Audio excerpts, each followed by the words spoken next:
2025 South African Derby, proudly brought to you by Toyota South Africa.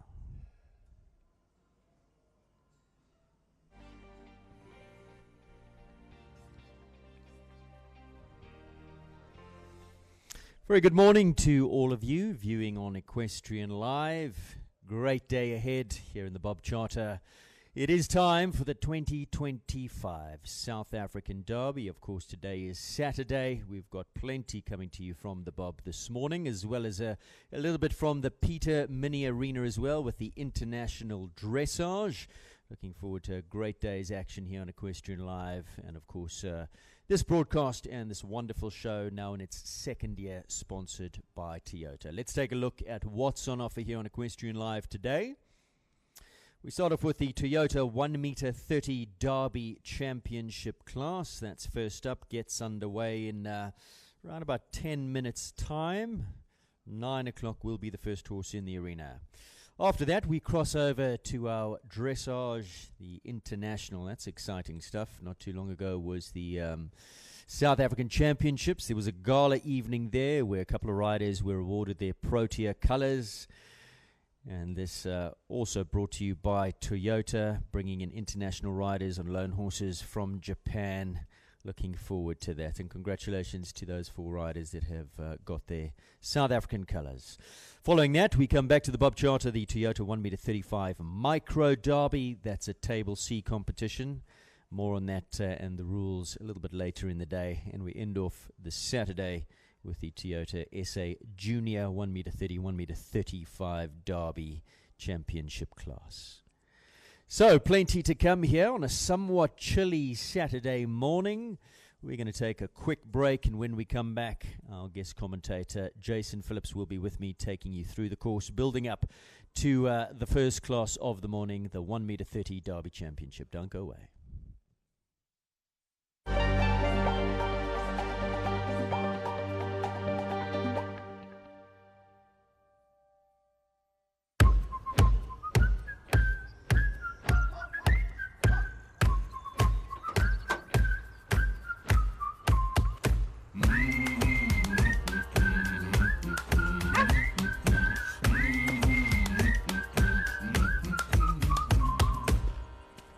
Nice Buckley.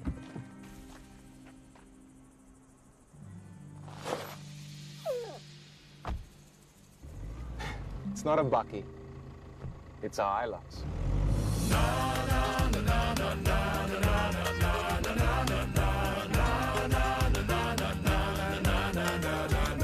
It's not a Bucky.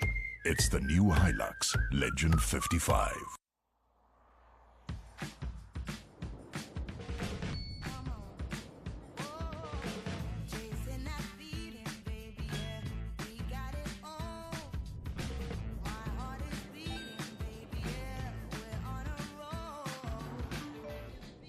Dinner's cancelled. Aww. Aww. The all-new Toyota Starlet Cross. Own it.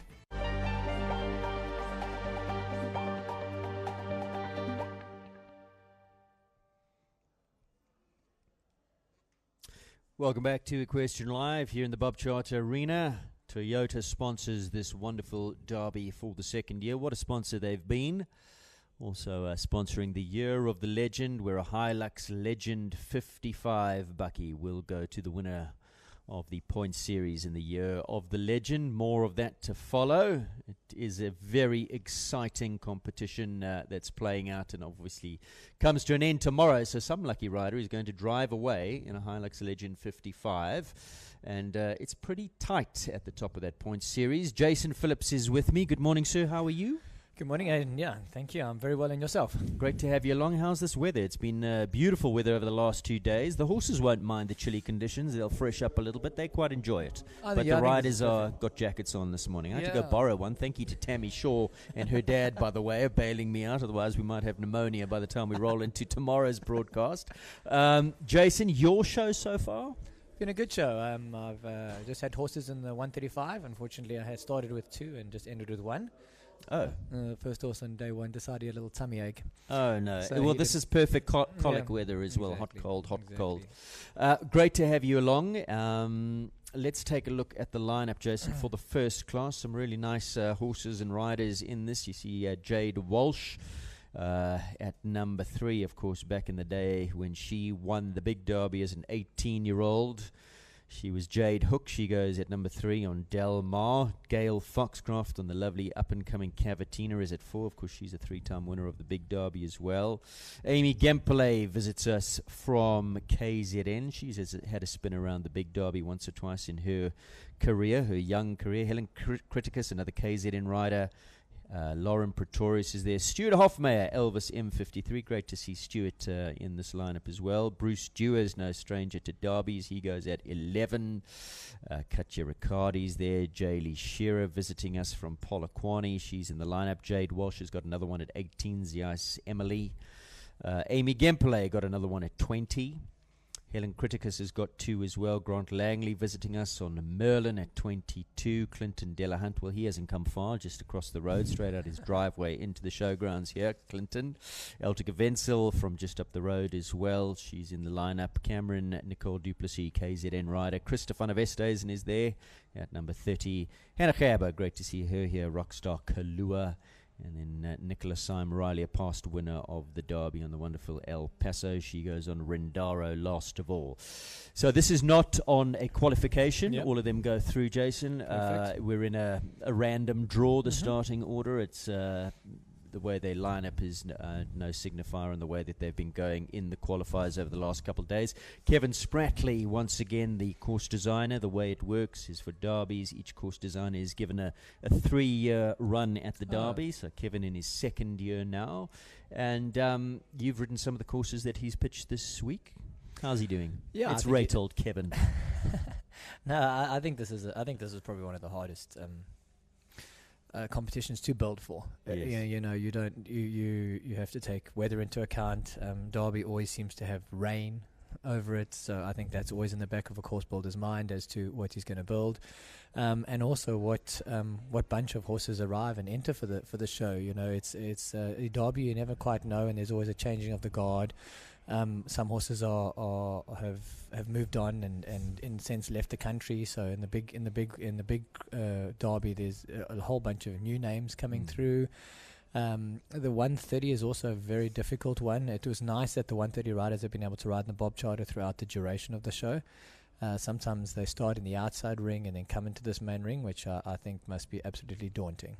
That's never ideal for it. I mean, that plays in the rider's head as well. And there's something about this, Bob. It is spooky. Horses need to get used to it, to have a canter around here a couple times before they're very familiar. There's something about it. It's a bit of a Very spooky, much so. you know. I also think that as riders, you when you get the opportunity to ride in here a lot, you don't realize what a prestigious thing it is, and some people that's their dream to ride in here. And you've got playing that, and now we've got the full derby. Not just the Bob Charter. We've got the top bank. We've got this. We've got all the flags, and I mean it looks spectacular sitting up here, doesn't it? So I mean, if I had to walk in here as a young 7-year-old, having never been in this environment, I think my eyes would be on stalk, which is kind of why I think it's really hard for the young horses to jump outside and indoor where they've had the whole opportunity here. So I expect good jumping today.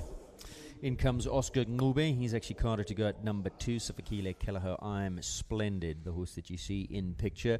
Jason, some of the obstacles that you've walked this course that Kevin has pitched, some of the obstacles that he is asking you to jump, and then talk about qualifiers and which ones have been in the qualifiers and closed obstacles, and are they seeing anything for the first time today? The dike, is that in?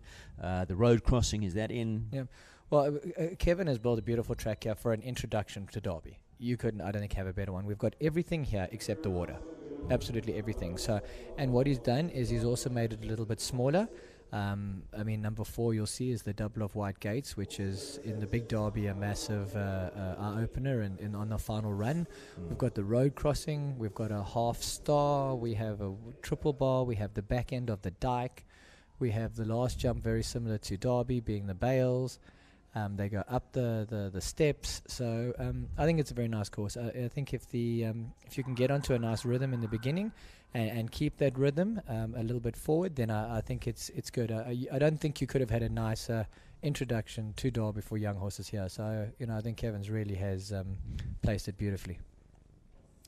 So first to go will be Oscar Ngube. I'm not sure what's happened to Shannon Wyndham Quinn on Grey Street. Seems to be a scratching, so that has been taken out. Number 1 will take no part. So Oscar Ngube currently on track now. Now let's talk about the speed which they have to go at. 350 meters per minute, length of track 870 meters. The Derby will be around about a kilometer. That's what they'll have to travel on Sunday afternoon.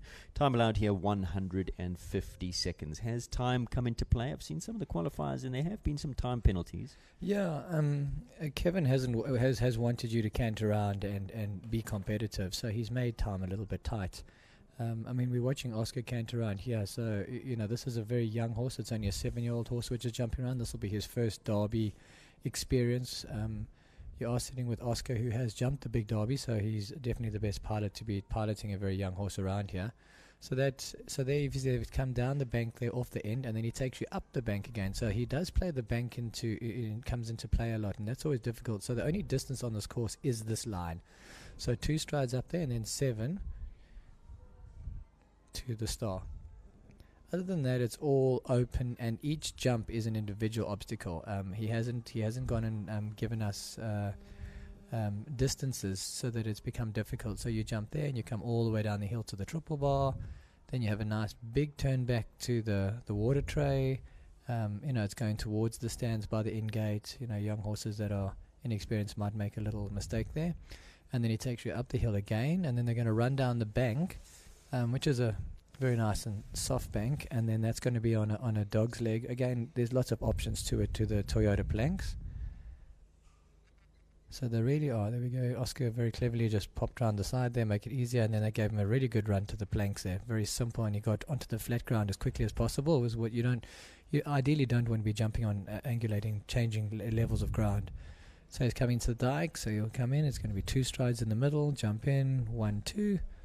Fabulous round, and now he just needs to keep it together to the last. I would expect him to jump right over the middle of those uprights. That's the safest bet on those which he has taken the choice, and straight over. What a great opening round. I think time isn't a problem. No, clear within the time. Time allowed 150. Oscar cuts the beam in 136.51. Beautiful rhythm he had all the way around there. Fabulous. Really, really lovely round. So good horse, good rider, nice start. Of course, this is on a jump off, so should they go clear, there will be a jump off to contend over fences 1, 2, 3, 4B, 6, 7A, 7B, and 8. We have been advised of some further scratching, so quite a few here, Jason, coming out this morning. Shannon at number 1, Louise Kennedy at 6, Stuart Hofmeyer at 10 comes out, Katja Riccardi at 15 and 26. Julia de Villiers have all opted not to go this morning. Now, in picture, Jade Walsh, 2-time winner of the Derby. I think the youngest ever winner of the Derby at 18 years old. Wasn't she first rookie and first horse rookie? I think so, yeah. Won it on her first time around on a new era. Yeah. Of course, then remember she went overseas, campaigned the horse around Hickstead Derby and was in the top 5 finish there. Yeah. So she comes with a huge amount of experience, huge amount of Derby pedigree, does Jade. And this is also a new ride for her. They don't know each other very well. I think she's taken the ride I think Tanya's given her the ride, if I'm correct in saying, Tanya Strauss. She had a little injury and hasn't been around, and I think Jade has been busy. She had a good, I think, a warm-up show a while back, and but again, to have Jade as your pilot, I think the horse is pretty happy.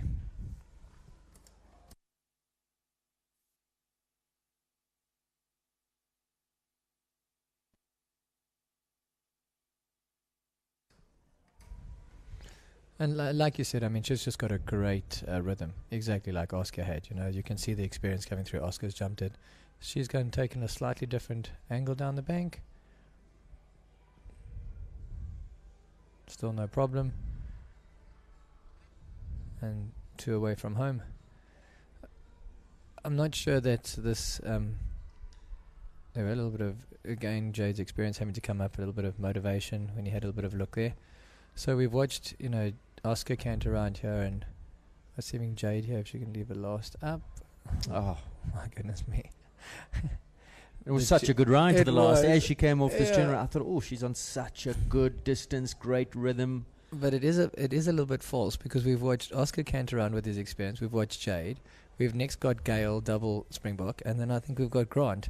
So if ever you wanted a demonstration on how Derby could be ridden by people riding young horses with exceptional experience, we just got a demonstration of note on the first 4 riders of the day. Absolutely. Cruel Pole at the last. She didn't deserve that, because that was a superb round as well, and a quick time. Shows you that the rhythm she was going at really nice, which you can do in derbies. The offences are, like you said, there's only really one related distance on this track, Jason. And so she had a really beautiful canter. In 1:09 seconds she comes home, but one last pole going down. So cruel blow for Jade. She'll be a bit disappointed with that. Gail Foxcroft, as you said, huge Derby pedigree. She's a 3-time winner of this competition. Of course, we'll see her in tomorrow's big class as well on Casino. Here she goes on her wonderful up-and-coming Equifox Cavatina. Cavatina, big 12-year-old mare, daughter of Consuelo out of the mare Sequin, who is also the dam of her wonderful but cheeky and naughty Sting. So this is the half-sister. You know Sting quite well, don't you? I know him quite well. Yeah, so Gail is, this horse is very young in the sense of experience-wise, maybe not age-wise. So I think I was talking to Gail earlier, and she said she loves the course. It's lovely what they've done for her introduction, and Gail absolutely loves Derby, doesn't she? I mean, with her eventing background and everything like that, and someone with, if anybody has incredible rhythm and feel, this would be the person to watch.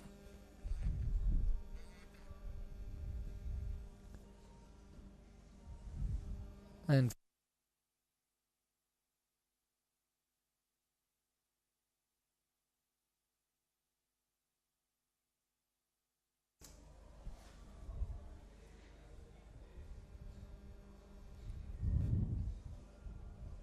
so you can see how Gail's always in a slight light seat, between the jumps, getting off the horse's back, letting him just canter around with ease and conserving energy from that side. So she just runs, and then she'll just before the jumps, like this little line, you can see again her experience just pops around there, a little bit of confidence, already her eye on the next jump, and she doesn't panic there. It didn't come off the bank the way she would have loved it to, maybe a bit of canter, but she just took it in her own course.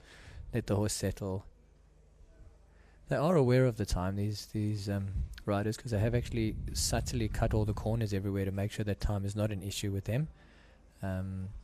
So this jump again, maybe with the horses are getting a bit flat, long way, so you want to right up there.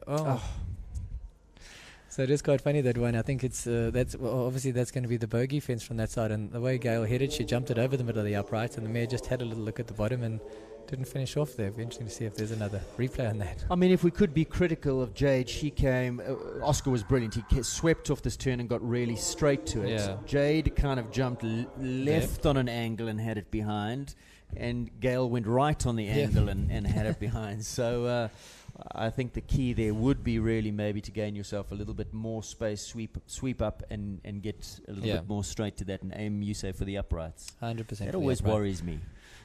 Aiming for the uprights.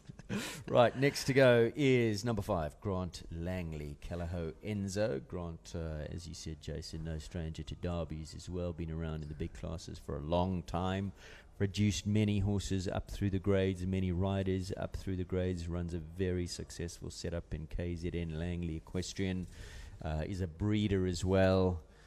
So he's been there, done that, and another spin around here in the 130 Championship on this up-and-coming Enzo. He's a youngster as well, isn't he? He's a very young horse, just a 6-year-old, in fact, by Equinox out of an Argentinos mare. I've seen And this looks horse like a really promising horse. Very, very nice. Lovely canter, isn't it? So this is the subtlety to this one, is what they've been nice on that one for the 130s is they put it on the edge of the bank, but you've got your landing still, and you've probably got a half a stride still on the top flat, whereas you guys on Big Derby will be jumping directly onto the bank. So with the ground falling away on the other side, sometimes the horses find it difficult. It is a jump that you ideally would want to train so that the horse is used to that feeling. But again, as you know, the course builder, being Kevin, has been so kind in making it a good experience for the horses here from there. And that's the thing about Derby, isn't it, for the course builder? It's a set course every year, but they have the ability to change the heights and the positions and the distances ever so slightly. And we've seen years like where they put the balustrade more on the edge of the bank. Horses have had stops there, and then they jump over and look down, drop their back toes. So there are subtleties, the nuances that the course designer introduces. We'll have to see what Kevin's got up his sleeve this year. What might be interesting, I think there's a change in FEI regulations about Liverpools, is there not? Really? And we might see a change in the Liverpool, which is normally jump number 3 on the track, isn't it? Coming off the bottom. And again, like you said, what you just mentioned about being able to specifically place jumps, that one can play a role or can't play a role depending on how they place it coming down the hill. Sure, Grant's horse jumped up beautifully the last one. So you had the back rail of the water, of the triple bar. Yeah, two down. I think for a 6-yard, I'd be ecstatic. Absolutely. I really would be. I mean, he cantered around, he didn't bat an eyelid, and they were just almost Lady Luck wasn't on his side because he didn't do a bad round.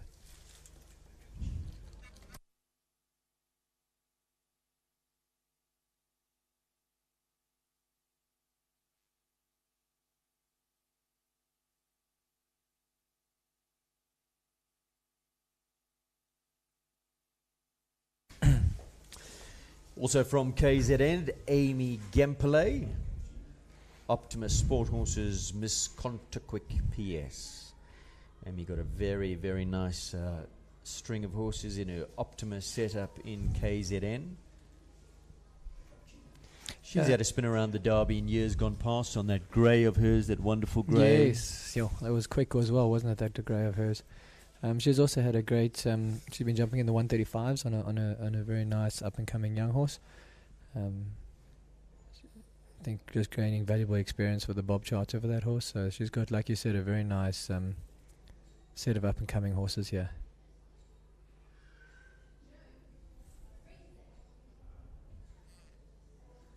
That nice 7 is ridden really nice to that arrowhead, as we call it today, not a cross. And also, I thought that maybe that 4A being the Toyota gates on the dog's leg to the steps might have been, a shock to the horses a little bit, in the sense that it was a double of gates, then straight on the curve there. But okay, we also have watched very good riders ride it, but it has ridden beautifully and smooth. And I think maybe the distance he's given them has just been able to allow them to ride so smooth and easy. And again, if they have that opportunity, then they have a nice chance to give the horse a great introduction to those steps,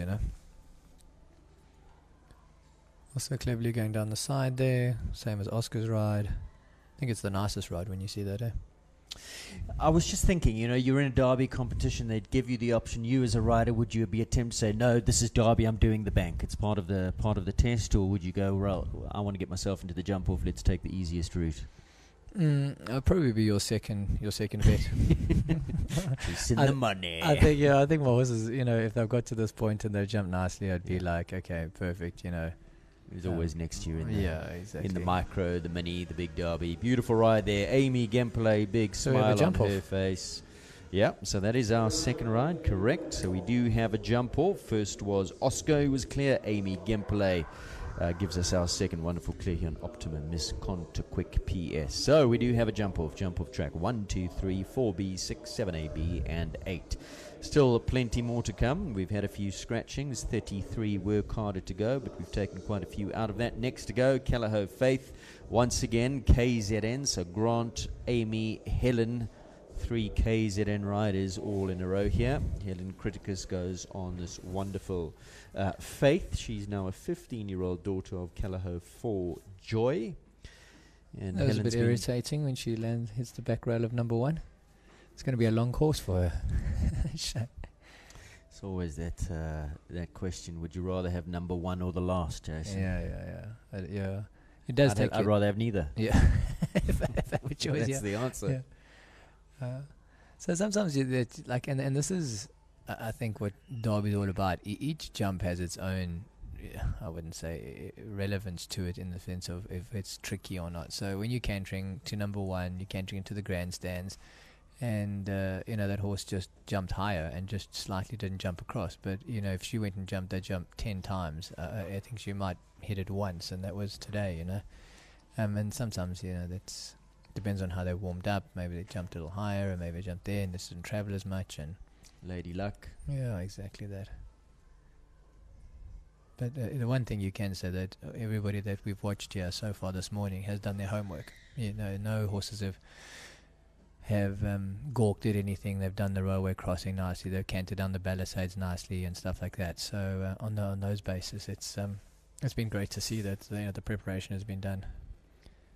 Horse just seemed to tank off a little bit down the hill. Helen's not the biggest of girls, I think.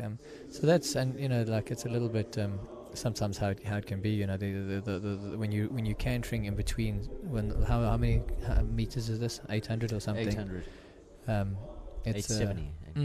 Your horses can get stronger and that, and you open them up, and that's kind of what Kelleher Faith looked like. She was taking control of the reins. Yeah, exactly. Coming down the hill, gravity came into play, and suddenly you're on a really wide step, and she just didn't find the distance. The hocks weren't underneath her. And she's had number one, and you're thinking there's already a jump off, and I think she's. I mean, that horse is always in the tickets. I've seen Helen. Also, I think a recent combination. I've only seen them together in the last 6 months. Of recent, and they've had some really good tickets on that, and like you said, it wasn't her day. She can't win it. The mare's not young, so call it a day. Lauren Pretorius, not the start she was after at all. No. Capital Coretta. This is also a young horse up the thing, and that's sometimes where that Derby. So again, we've seen all the other people come round pretty easily, but you had experience, and this horse was a bit younger there. And you're cantering number one, then they're turning you back away from the gate to the planks, and the horse just had a little bit of look at the planks, wasn't quite sure. It came early in the course for her. It almost looked a bit shocked, no.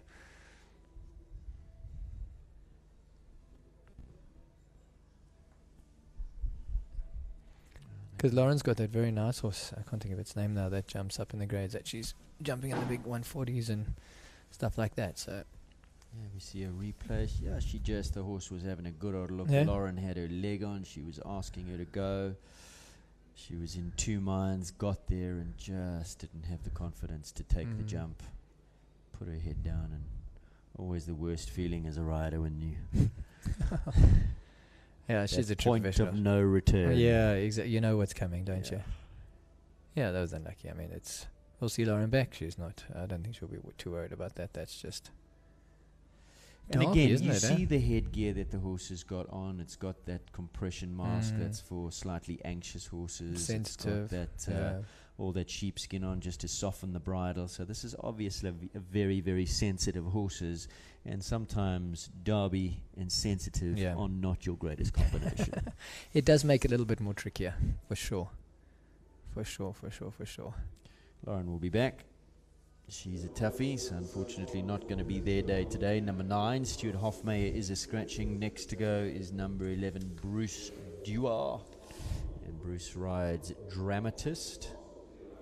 Not a horse that I know, to be quite honest with you. He is a thoroughbred.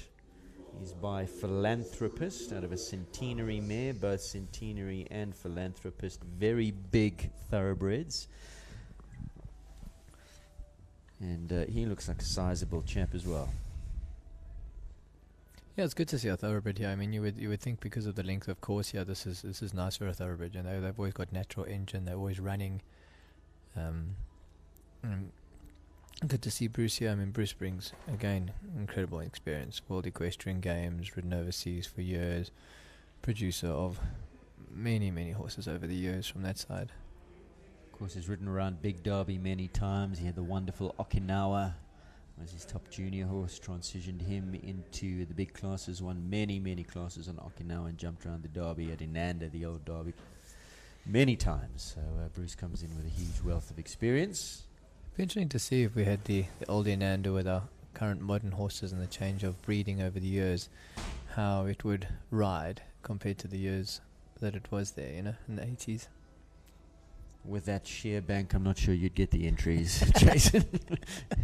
Would that be an answer on its own? I mean, that was a true. This is a real derby, but this is a beautifully manicured arena. Inanda was very up and down, undulating. The bank was sheer. Yeah, it was. That down the run to that hedge on the 10 strides, that massive hedge Yeah. with the white poles. It was always very interesting to see how the horses cantered down there. Some of them, the canter got bigger and braver, and then some of got them shorter and shorter, and the 9 became 12. yeah, and they were kicking. Yeah. Mm.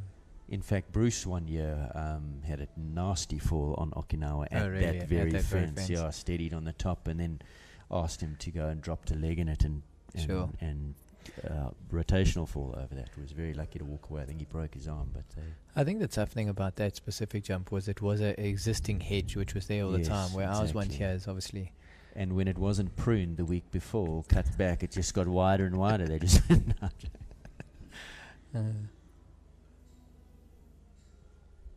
This has been a great round. I think Bruce would be pretty happy with this. It looks like a young horse, and he's cantered around pretty good. I mean, he had pretty silly rails to have the star at the the arrowhead, and then the water tray behind. Again, nothing that Bruce could done, but cantered around nice and sweet and good. Lovely picture. horse. Nice to see the thoroughbreds up there. Dramatist, exactly. When you think about the thoroughbreds in yesteryear who have jumped the Derby, and the greats, Watchfire and Panache. Panache. Yeah, exactly that. So I don't know if obviously we've got This is John Bauer. I don't know if Joe decided that they didn't feel like it anymore and John taken it, or if he's ridden the horse the whole week. This is Yorocco, 11-year-old Zorocco Blue. This is a wonderful horse. Very nice. Oh, comes off that turn, a little bit Agreeing, spooky, yeah. looking at something.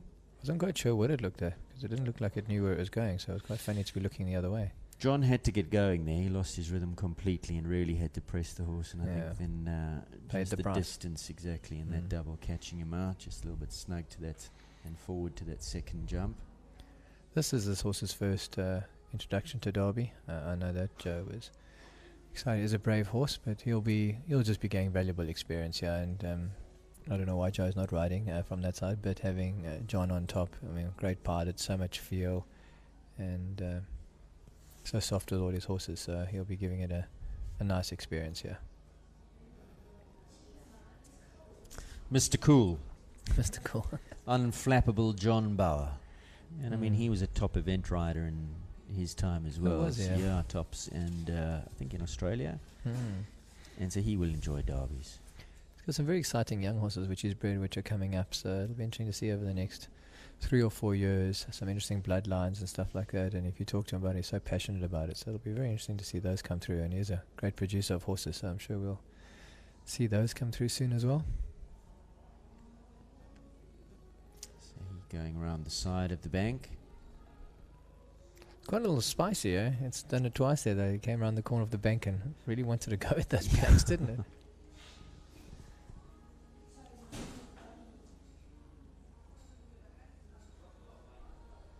Interesting that the dike hasn't caused any problems as such. You know, it's going away from the gate, not towards the gate. I know it's nice that you've only got the second and third, so the horses can find their way in, jump in the middle, and then jump out. But yeah, it's really been a great, you know, again, Kevin's done a great job there. So just the one pole over. 1 pole, 4 penalties. John will be pleased with that. Got a smile on his face. Pleased and irritated. Yeah. My dear. You saw there was a smile, but then there was a shake of the head as well. What might have been, he was saying. So 4 penalty round there for John and the wonderful Yorocco. As a young man, Frederick von Reikvorsel Gulaba.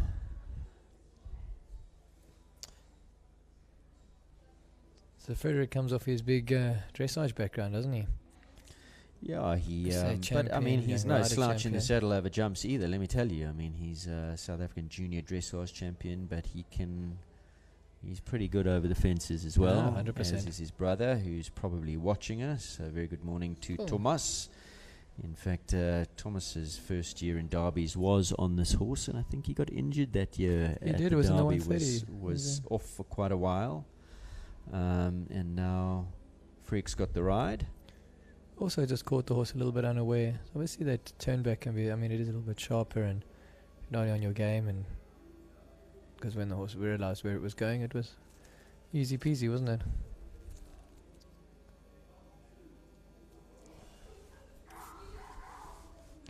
Second Dassault, fence number 2, not their day today. Again, a new combination. I've been running. Not sure if this is Gulliver's forte, being a Derby horse. I think he's jumped a few World Cups, and like you said, not sure he signed up for this. Gulliver.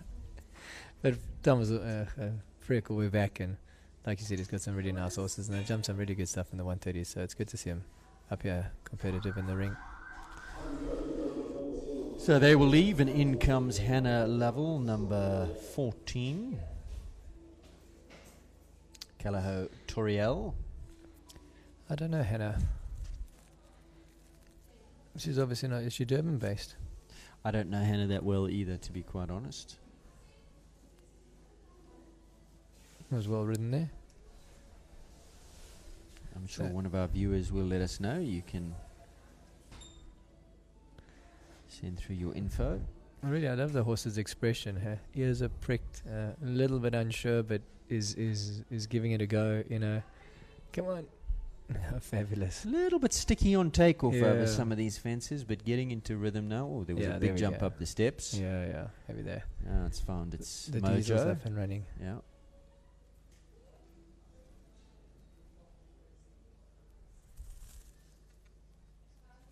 Toriel's a 9-year-old daughter of Talano van der Rithof. That's interesting.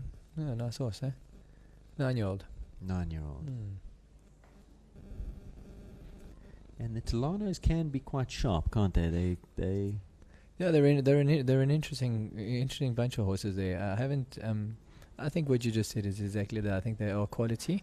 I do think that they do need probably some good production to get the best out of them. So maybe more of a professionals.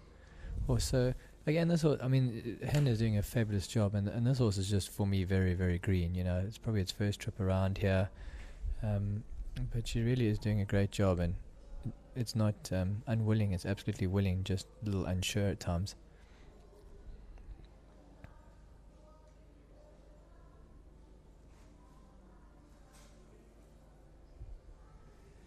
So Hannah trained by Kayla Nordier. Oh, is she from here? There we go. Nicely down. Kayla we'll see in the big class. Can see Kayla. You can almost see Kayla's training, can't you, when you watch her? Eh? You can see how it comes through, and very similar to Kayla, and soft and lovely approach. Oh, come on.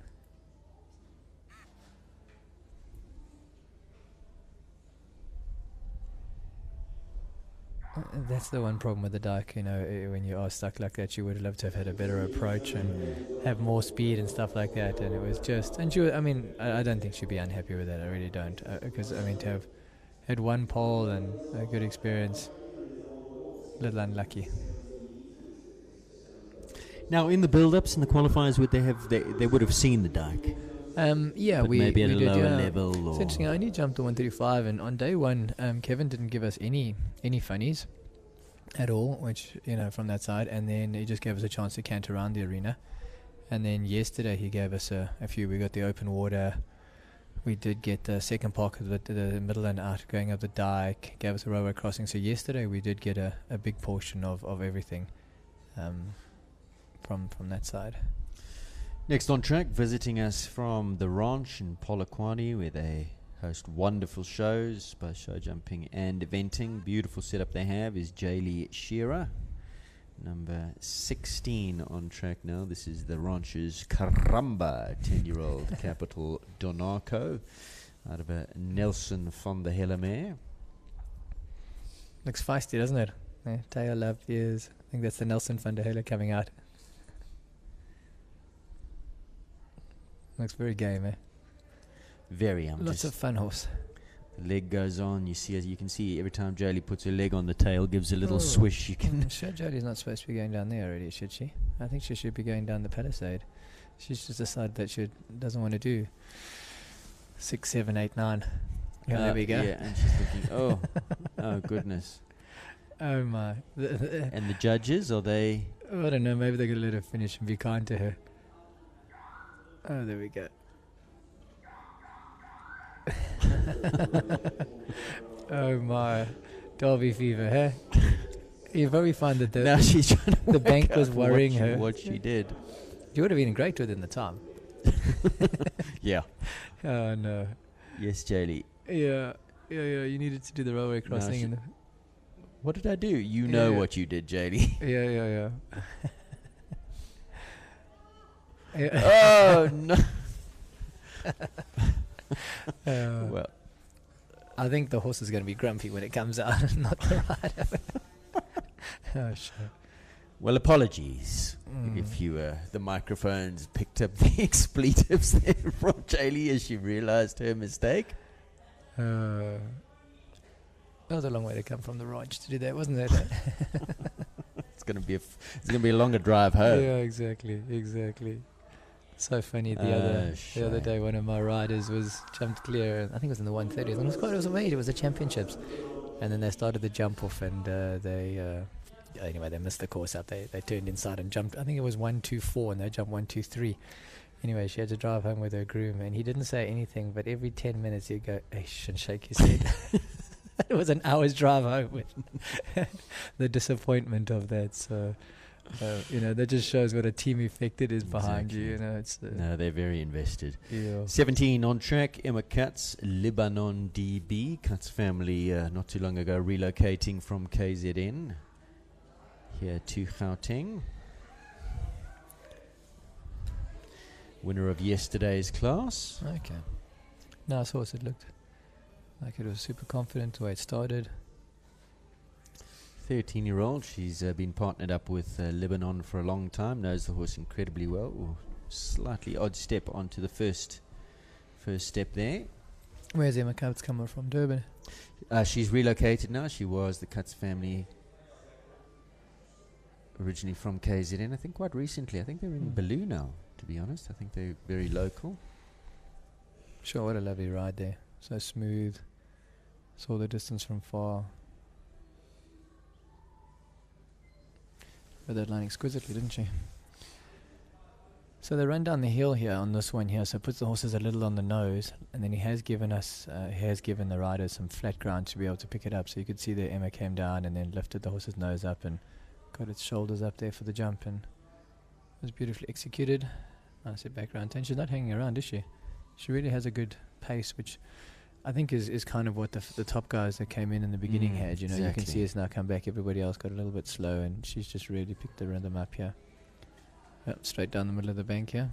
No messing around. Oh, jump off.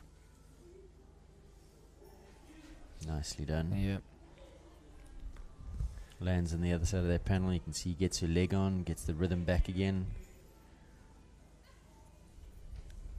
Nicely through the dike. Now, like you said, let's see if she can get nice and straight to this. Definitely don't want to cut it. 2 clear so far. Could this be our third? Beautifully done. No, beg your pardon, 5 was down. So 4 penalty round, but a lovely How round. did she have going up the steps on that funny step you said, eh? She did, yeah. We'll take a didn't look at the see that. replay, but a smile on her face as well. She's very happy with his outing today, Emma. That's lovely to see. But that's where you see Lady Luck on your side. That is Derby to the thing. You know, you got really no control of that.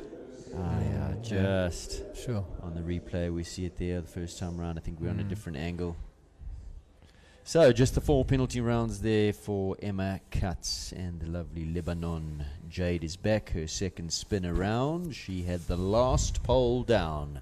The rustic on her first horse who was in, that was Delmar. Here she goes again on Emily. This is a very exciting horse, though. Between her and Ronnie, I think they've been producing it for the last 2 years, and I mean the way you can see it jump number 1, and I think this is probably its first time in the bob for this show. But yeah, I think this is a very exciting horse for Jade. It looks like it's got everything, eh? And she and husband Greg have relocated to Joburg from PE. I have they as well. They What's that have, relocation and going on, And eh? I think to get her really back in the mix for her riding. Mother of two. Real sportswoman as well. I think she's into her cycling and her triathlons as well. But wanting to get more focus on her riding, so made the move here. Oh, brilliant. That does make it life easier. You know, there's so much going on in Joburg that it's, if you want to be in the open classes, you have to unfortunately be based here. I mean, you can, people do it from far away, but you really do pay a price in many ways. Especially for forward Diesel. ride. She's a little bit far off, took the back rail. Yeah, a little. I think that's exactly what that little bank down can do. Can just lead you into maybe, you know, if you asked her to ride it again, she would prop the horse and Got herself a little closer. He looked like he slightly hesitated as well, and then if he hadn't done that, I think he might have just made the back rail. But I think there's a panel at the bottom of that triple bar as well. Very brave. He just jumped off the bank, didn't it? No problem. But again, you know, her rhythm is good. Again, like she's just none the horse's ears are pricked. Should we see how she rides the last this time? If there's a change of plan. yeah. So She the definitely first kicked up a time little she bit more. went, did she go left or right the first? She went left. She went left, right. Straight, Yeah, clear. perfect. Good. Unlucky. It's funny how we've seen rails everywhere, haven't we? There's been no specific jump. Okay, in the beginning it was 14, and then we've seen a rail. And Yeah, somewhere and then you everywhere. expect to see rails, you've seen Yeah. nothing. Like that Yeah. balustrade is normally one where they always drop the back Mm. toes as they look down. I think that stayed up the entire time. Yeah. There's a look. Oh, light touch just with Mm. the toes. Just looked like it got slightly crampy on the way through as well, being a little bit far off of that. Kyla Brimacombe is next. This is number 19. Callao Foreign Affair. So new to the grade, eh? She's been producing it. I think it was originally produced by her sister to start. I think it was very successful in the Young Horse series. 8-year-old by Ford Joy. So yeah, I just came through that series there. Kyla's also no slouch in the saddle, I have seen her ride some very, very, very fast jump-offs and win some very, very big classes in this Bob Charter arena over the years at Easter festivals and stuff like that. So Super, super competitive. Horse is always so well turned out. So we got to give a shout out to her groom, who I believe, fabulously turned out. who I actually. believe always rakes in the prizes for best turned out at Yeah. young horse Wow, yeah. performance. You look at those. It was a plats. given. It is quite hard Yes. to compete against someone of that profession, you know.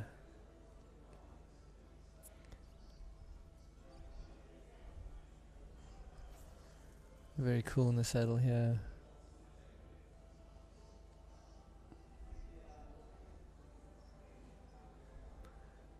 It's funny, the horse and the rider it's you can almost see it now that horse is really understanding her now. Because I mean, I haven't seen him for a little while now, but the picture's looking fabulous, and he's understanding her a little bit more, I think, on what she's wanting, and yeah, it looks really good. Funny how there's always different changes in the sense that sometimes you've got horses at the top and they're not doing their stuff, and then you're back to a production job and bringing on new horses. And I think Ronnie, the year that he won his first derby on Gillian, chatted to him the week after, said, "How are you feeling? Is it all sunk in?" He said, "No, I'm just black and blue because I got on the whole young horse the next day and got slotted in a bad fall." So, I mean, one day you're up, the next day you're down. the ultimate equalizer of the sport, Yeah. isn't it?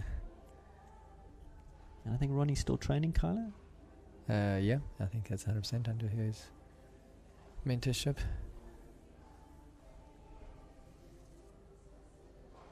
He was cantering down there looking a little tired. I was thinking that it's been a long 800 meters for him. But yeah, fabulous. A little unlucky at the water tray.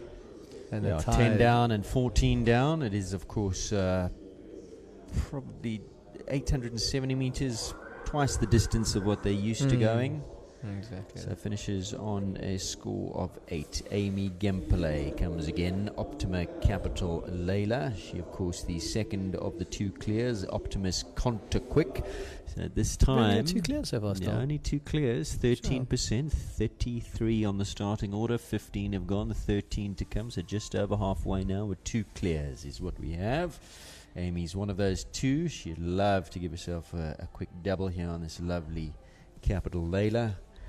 By the mighty Capital Lavubu out of a Shiraz mare. This must be one of the older Labubu ones then. Or the first ones, let's say, coming through. Of course, we saw a Lavubu jump around the Derby and giving them plenty of air. That 160 wall, I think there's a great photograph where he's going about 2 foot higher than the actual wall. So he certainly brings, yeah, exactly. Brings huge amount of scope, which you see passing on to his pedigree, his progeny there. Huge scope through number 4, gave that plenty of air. Just made a little mistake at number 3 there, because then it apologised at number 4 and showed its quality. It really is.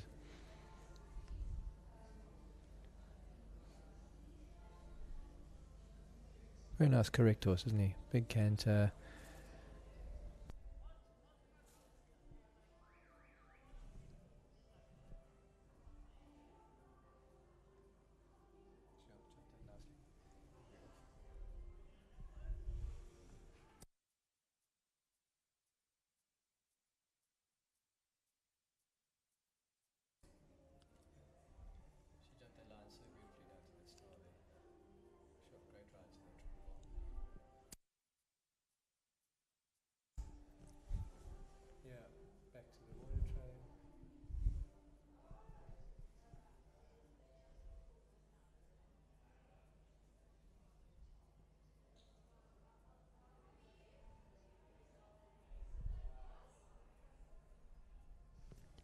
Calmly down the bank there. So, sure. It's a real little area. Sure. So, we're almost up to the dike here. 2 strides. Very, very correct round, doesn't it? So let's see how she approaches the last. Good canter up. A little bit of space. Easily over. Beautiful round. So just the 1 down, fence number 3, 4 penalties, already clear on her first round. Could so easily have been a double for her. She's really got a hot string of horses in that barn in KZN. Optimus Sport Horses, Amy Gempele. Future looks bright.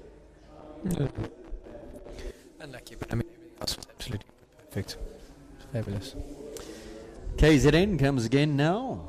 Helen Criticus is second. She didn't go according to plan on her first ride, Faith. Here she comes on Calaho. Let's Fly. It's a 12-year-old Lissabon Balubay de Rue Gelding. So Helen just needs to, as we call this, survive this round. Because if she gets into the jump off, it'll be very difficult. You know she'll be a contender.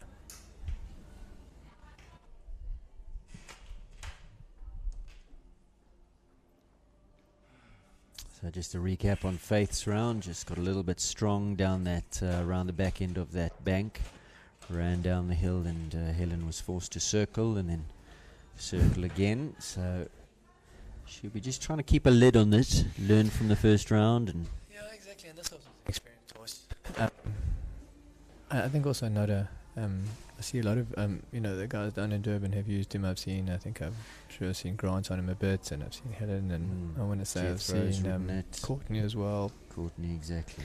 So he's a real useful horse from there, and does win a lot. I don't know if they all want to ride him and put his name in a hat or something, because if the jockey's doing a half good job, you're in a good opportunity to win here. So okay, so she's got further now than she did on Faith. Well negotiated down that bank. 3 left to come, a couple more to come. Yep. Time's looking good, smoothness, rhythms all there. I think that's sometimes hard when you've got a horse which is quick enough to win, and you've just got to survive. A little bit of lady luck on your side and get the job done. So just a reminder, 2 clears at this current time, but this is looking good. Don't want to put the mockers on Helen. Helen had a good show at Youth Extravaganza a couple last weekend at the under 25s. No, she was highly placed there. Of course, got her top mare, Liberia. Sure. Little touch at the last, but clear down. all the way as the music rings out. Gives us our 3rd clear. 3 going through to the jump off in this 1m30 Derby Championship class at this stage. Helen Criticus, let's fly. Clear all the way. Well done, Helen. Yeah, fabulously done. Let's see if her instructor and mentor can follow in her footsteps, eh? Grant's second ride. Another lovely horse he brings in here. This Foresight Merlin. Merlin, a young horse, 7-year-old by Casper. Out of a Balubé de Roue mare. He looks like a Derby horse. You look at him, he's got the make and shape and feel of a Derby horse. Big. Looks like he's loving it as well. He can be a little bit of opinionated. I have seen him decide that he wants to do what he wants to do at times. But he has had some really good shows. I've seen some nice rounds with Grant at the last 334 show. And they just keep on, being young like this. It's his learning year as a 7-year-old, So a nice opportunity to be cantering in the Bob Charter as 7, same age as Oscar's one at the top. There they jump clear.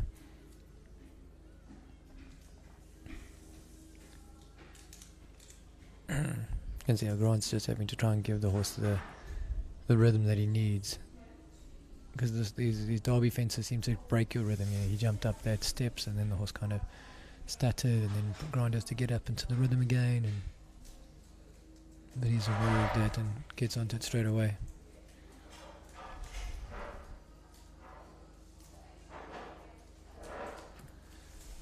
So he can get a bit strong. I think that's why Grant's on him. So I think coming down this hill here, he's could be a little bit of a exquisitely ridden.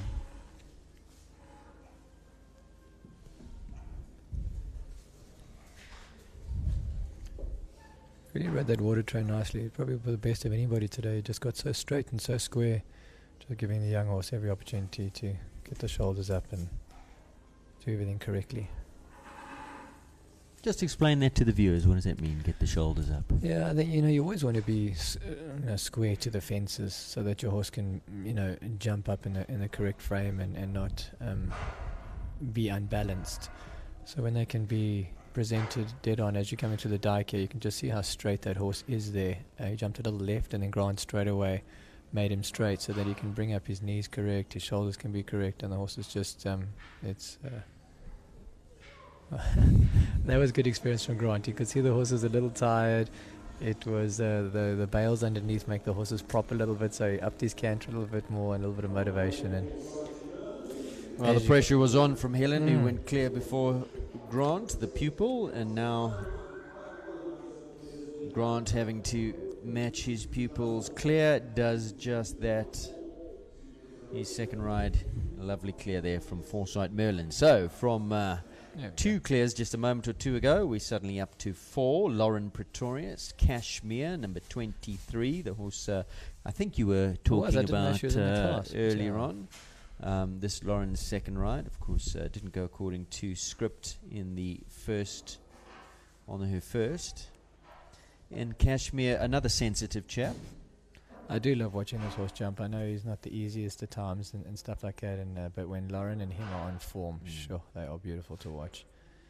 They really are. She's brought him back a little bit, because this horse, as you say, up in the big classes, has jumped a few 150 classes with her and coming back down a little bit.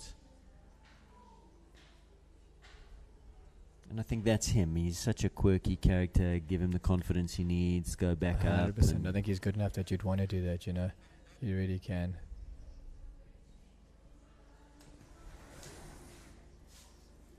He's got such a lovely canter when he's going, and he's so explicit behind. It'll be pretty interesting. I'm sure we'll see how explicit he is over the triple bar when she gives him a run down to it. We'll see how he lets go and those type of things. Of course, both Coretta and Kashmir by Colnado. He was a good servant to the sport, wasn't he? Unbelievable horse.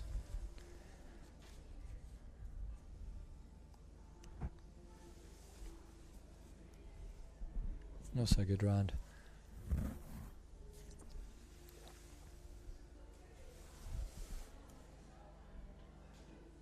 Interesting. Her time she's been a little bit slower than everybody else. I'm interested to see if time, because she's coming down the hill at 108. I hope she's not a How a victim of the look time. At that? Do you think they would? I He think didn't go backwards. No, did he? yeah, I think they will. I think he more just had a prop, but she's coming at 120. What is our time allowed? Yeah. 150. Okay, she'll definitely be the one closest to the pressing the boundaries and the edge to see that. Very calm and calculated. How much you got? So she's got enough time to get 15. home. She should be Yeah. fine. But like you say, will be the slowest of the clears. Well done, and Yeah. well done, Lauren, because, I mean, that fall at number 1 or for the first horse, that's got to knock your confidence slightly, or do you get back on and say, well, it's different horse, different... You would hope you got that thinking, but, you know, I think it's always in the back of your mind. You know, you're like, well, and that definitely wouldn't have been something that you would have expected. So I How think do you that's put the that worst out? I mean, part. how do you regather? Do you just go, well, I'm on Kashmir now? Yeah, I try and ride like... You don't override number 1 because you've had that problem. I try to ride each horse as I know them to be. You know, I try and, like, I'll walk the course, and I'll walk the course for the horse if I've got 2 in the class as per horse 1. That's in there, and then once I've finished that horse, whatever happened, I'll then try and regroup and, you know, re-walk the course as horse 2 would, I think, needs to be ridden and stuff like that. So I'm sure that Lauren is in the same kind of boat, and her and that horse come a long way, but it was just nice to see her around. So well done, Lauren. Gives us our 5th clear. 5 go through to the jump off now in this 130 championship class. Currently on track is Danielle Evertser. Callao Larisha. Also, she's done a great job on the production of this one. She's had it for the last 2 years underneath her, and some nice 135s. That'll be, I think, is definitely his first introduction here, and no slouch in the saddle. A lot of success and produced a lot of very nice horses. All the time, she always seems to be in a production mode, you know. I hope she's not still in holiday mode. Wasn't she just overseas and She doesn't look like she's in holiday on mode, the does beach? she? Yeah. But back to business today. This horse must be a young horse, 7 or 8. 8-year-old 8-year-old, yeah. by Larison. It'd be good to see Larison in the big derby later tomorrow, won't it? Yep. Looking at a picture at the moment as well. They're coming off a good year with Shaitan.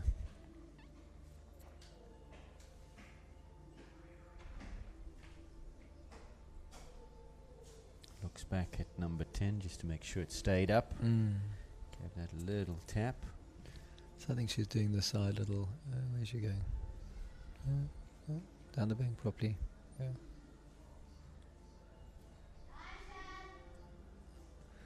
Little bit snug to the panel, but got away with it. Gets its rhythm now, and that will be a consequence of the fact that the bank cuts your rhythm a little bit, and Yeah. got to get going. She just didn't have her canter up to pace when she got to And also, those. you're not quite sure how the horses like to do in the big derbies, exactly how they're going to come off the bank. And I think that's always the lottery. You know, does it come off easy? Does it do this? She knows this is an important jump. Yeah, well done. Nicely done. Dug deep. You can see the horse is getting a little tired there. So I tell you what, after a drought of clears, Oscar was clear. There were then a few before Amy, and then all of a sudden a drought, and now 4 in a row clear. Helen, Grant, Lauren and Danielle, 4 Yeah. clears in a row. So we're currently up to the 30% mark. Last time we checked we were at 13% as we take a look at the Snug. snug as a bug. You really don't care as long as you clear it. Exactly. I think she was aiming at that at the upright as well, giving herself every chance. So Clinton Delahunt, number 25, is currently on track now. This is Capital Night Fire, 12-year-old by My Lord Cartago, contender on the dam line. Clinton, It's his first trip around here, I'm sure. The derby.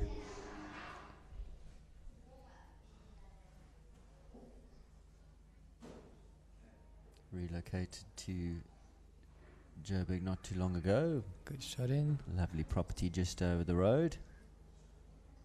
Yeah, and this will be a learning experience for Clinton in a huge way, you know, to get into here, be Derby. I mean, what has been nice is watching this class as a whole is that there's been no bad pictures, and I think having the 130s in here from day one has made a massive difference. Yes. I think it's very difficult. I've had different variations for the 130 people in the sense that they've jumped class 1 and class 3 here, and sometimes they've just jumped the championships here. Nightfire's getting a bit strong in there, isn't he? Yeah, that's the first time we've seen the balustrade come into play and causing any issues. The horse just having a little run out there and then jumping it, but getting a little strong down the hill, so tugging a little bit. But yeah, I think it's been a great introduction from that side for the 130s. Oh, and Clinton's off, so yeah, just not his day today. He's gonna lie. I think Quinton's tired. Just getting his breath back. He's like, no. Nightfire. I think Nightfire was getting really strong after that. You could see that he was like in a resting match there. Oh, shame. I think he could be a little bit winded as well. Came down on his back. Yeah. There's nothing worse than being winded. You know, you feel fine, but you know, and then people ask you questions. Yeah. Go away.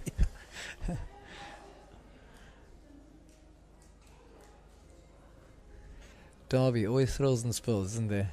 Absolutely. Yeah, that's what you know that you're signing up for that when you join that. You could even see how strong he was getting there, old Nightfire.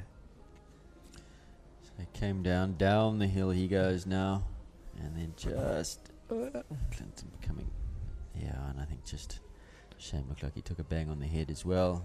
Oh, he's definitely winded him a little bit. Well, he can walk home and go sit on the couch and have a cold one.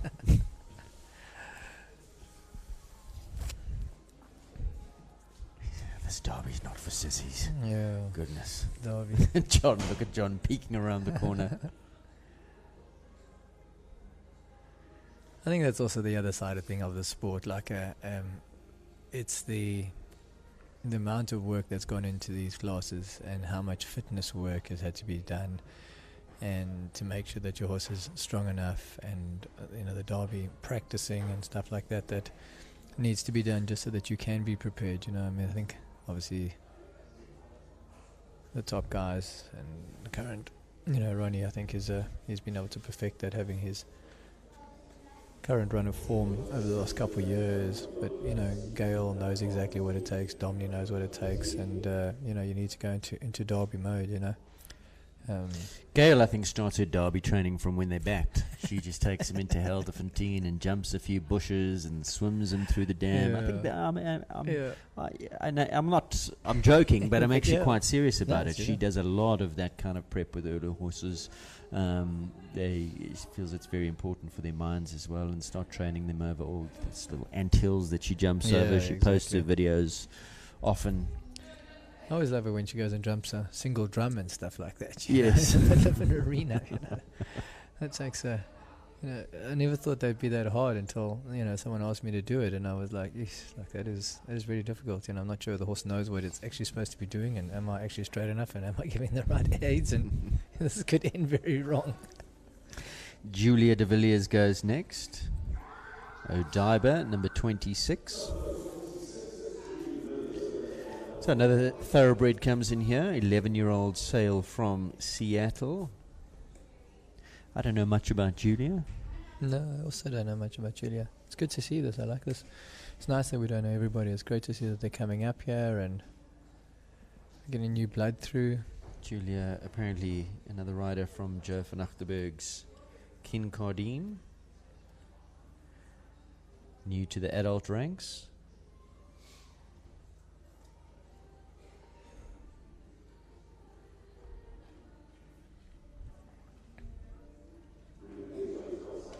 Really cute little horse, this, sure.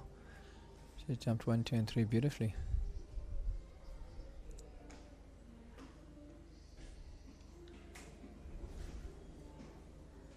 So it's always interesting. So we see Julia jumping around and it looks good, but you can actually see there's a mark on her jods. So then you wonder if something didn't go well outside, and it's always the one side. We're watching only what we see here, not what's happened outside. And you'll probably be well impressed.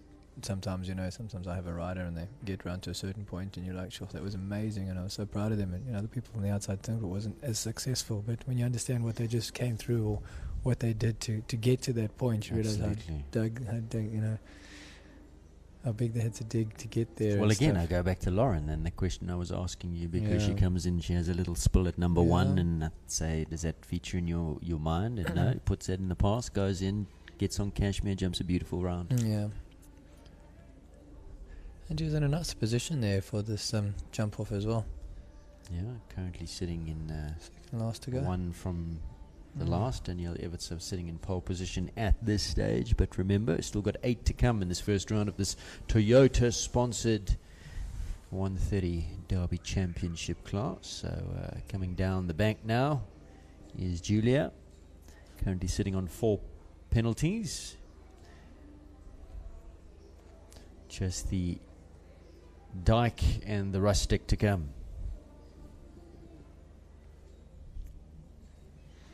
Safely through the Dyke, still on the 4, 1 left to come. Lovely round so far. Finish it off. Yeah. Front rail of the Rustic goes down, 8 penalties. The tally there for Julia. Still a lovely round. Nice horse. Great future ahead of them. Big pats, look at that, lovely to see. How many good left, Joe, now? 8 left to come. No, 7, I beg your pardon. And then an exciting jump off. I think the jump off will be faster this side. Eltica Wenzel. Voishka Samurai. This is also a relatively new partnership from this year. I think they've only jumped a couple of handle of 130s. So you saw him slip around 1 to 2 there. And I'd be pretty betting that this horse is barefoot.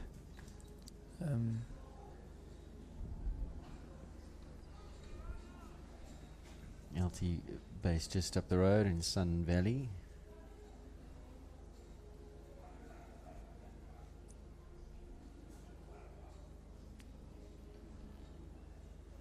It's amazing sometimes what that, I don't know if you'd like the footing, when they slip around number 2, I'm not sure that, that's the one thing for horses, they don't like to slip. I think she's decided to call it a day. She's looking for a... I think she could feel that it wasn't great. Yeah, she looked like she rode a little bit hard on that, but like you say, we don't feel what's underneath us from sitting up, what's underneath her from sitting up here. So it looked like she put the leg and he didn't go, and she just got after him a little bit. Yeah. Asked him to press forward, and just saying no. So she would have felt that he wasn't that keen today, and deciding that that's the day. So retirement there from Eltica Wenzel.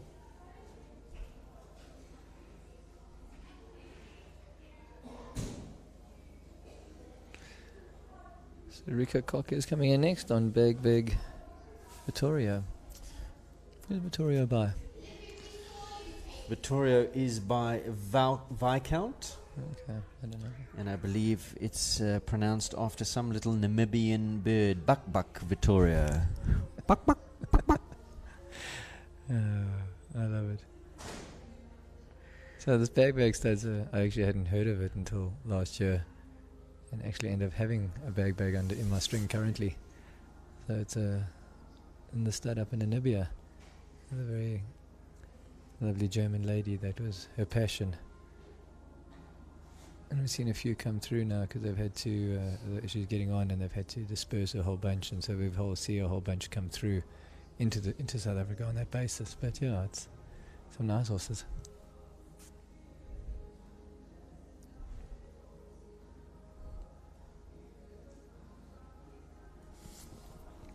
And this horse is young, what's he, 7 or 8? 8-year-old. 8-year-old, yeah. And I'm sure, to be honest, this will probably be his first trips in the Bob Charter this show. He's doing very well. You can see he's tentative. He's actually doing a very good job. Yeah. Jumps through that arrowhead, gets the accelerator down, says, come on, let's make up some time, make up some ground here. Their rhythm is good though, isn't it? Yep, She really very. has been a little bit more real positive forward ride. I think 4, he had a look and she just said, right, come. It looked Yeah. like it just low jumped over number 4 a little bit. Yeah. And 10 goes down as well. Sometimes when you're traveling at that pace all the time, your horse gets a bit lower and lower, you know. They're not able to prop as much as they should do. That was very well ridden. Sure. And I think he's pretty new to the 130s as well, so Yeah, I she's think doing a so. very, very good job. I was in the Yeah. Elzu shop not too long ago when she was having her first spin around the 130s, and that wasn't too long ago. She was telling me about it. It's great. I mean, he had a little look at the dike, but, you know, she gave him a tap on the shoulder and off he went again. He's like, very obliging, isn't he? A very soft mouth as well. He's actually in an 8th. Just a third rail there, so Yeah, she's chuffed. You can see he got lots and lots of pats. 12 penalty round, 3 down for Rika Kok and Buck Vittoria. She's a bit puffing.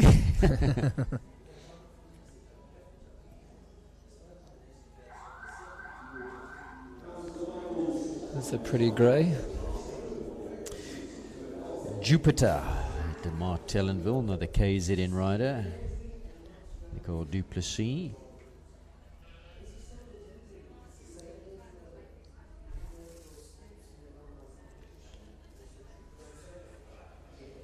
It's interesting that everybody's come off the right train. I thought some 1 or 2 people might have come off the left train to number 1.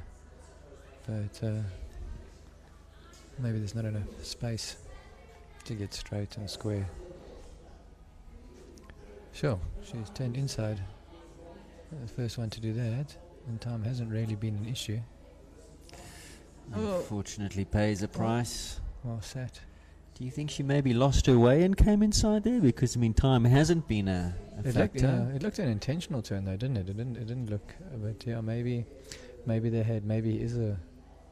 Yeah, maybe time is an issue from them, so they were just prepared from the air. Maybe she was rehearsing her jump off. 1, 2, 3, 4.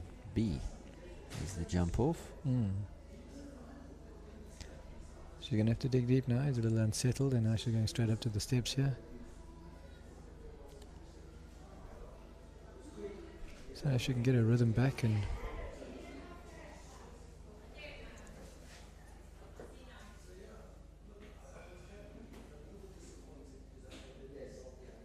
Having a good look at the balustrade. Yeah. How unfortunate, because that was going really well. The horse jumped the first couple of fences super. Pretty boy, isn't he? It's eye-catching from far. Unfortunately, elimination there for Nicole.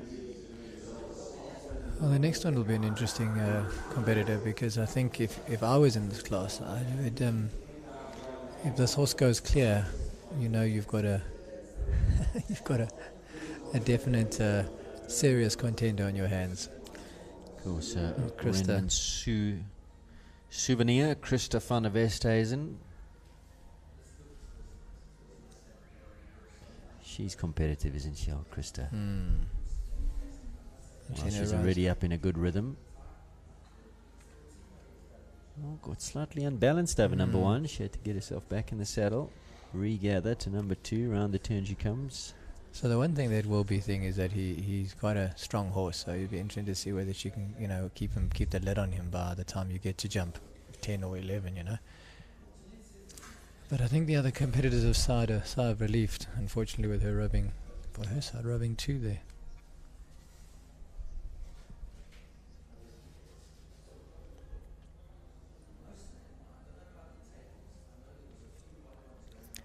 Nicely up the steps there.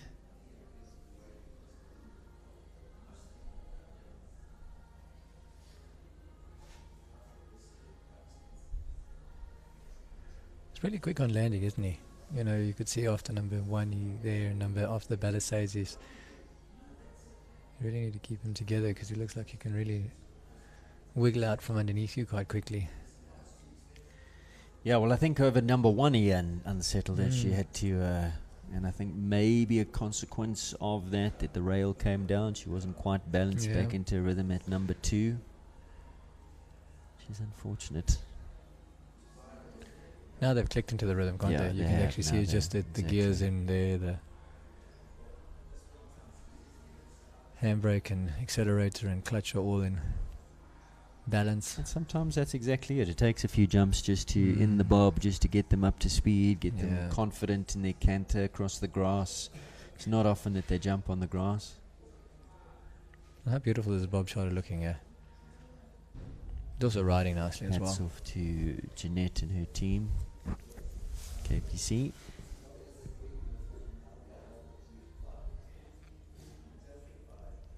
I know lots of extra silica sand was brought in to resurface. It really does look a picture. Yeah, so just the silly rail at number 2. I don't know if we've got a replay from number 1, if we can see exactly what happened around that turn. I'm sure we do have a replay, but it did look like she just got a little bit unbalanced around that turn. Still big smile on her face. So here we do have the replay. Here's jump number 1. Oh, he jumps really big there. And then you can just see. Takes off a little bit. Yeah. She was going left, he was going right. And then came around the turn to number 2, and that was the only mistake. So 4 penalty there for Christopher van der Vestes. And Rockstar Kalua goes next, number 31. This is Hannah Gerber. 10-year-old by Kanan. Out of a thoroughbred mare. Thoroughbred by Ravishing. Remember him on the course.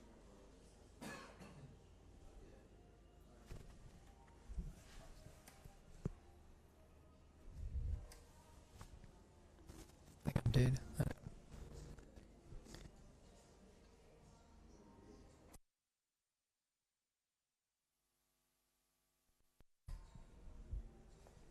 No, this will be a new. This is. I'm pretty 90% sure that this is a new combination. I've seen Ashley Taylor on this one a couple times, but I think Hannah's obviously looks like got the ride for Derby. Now, what's the deal with the Rockstar horses? Because I know this is Rockstar Kalua, there's a Rockstar Bourbon. Are we owned by a liquor franchise or? I think it's the name of the stud that actually produced them. Bred them. They enjoy a sundowner on the farm, do they? And this is also a young, relatively inexperienced horse there. I'm not sure how old he is. He's a 10-year-old. Yeah, but Kanan. yeah, interesting stallion. A champion. But this is out of a thoroughbred, as you said, a thoroughbred mare. So you can see he's getting a little tired now, and has got a big job on the way home now. He's quite happy to walk down there.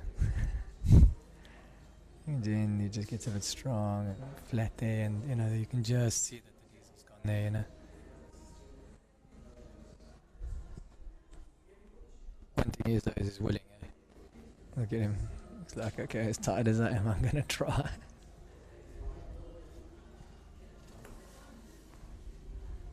And to the last. Oh, beautifully over the uprights there. Fabulously ridden.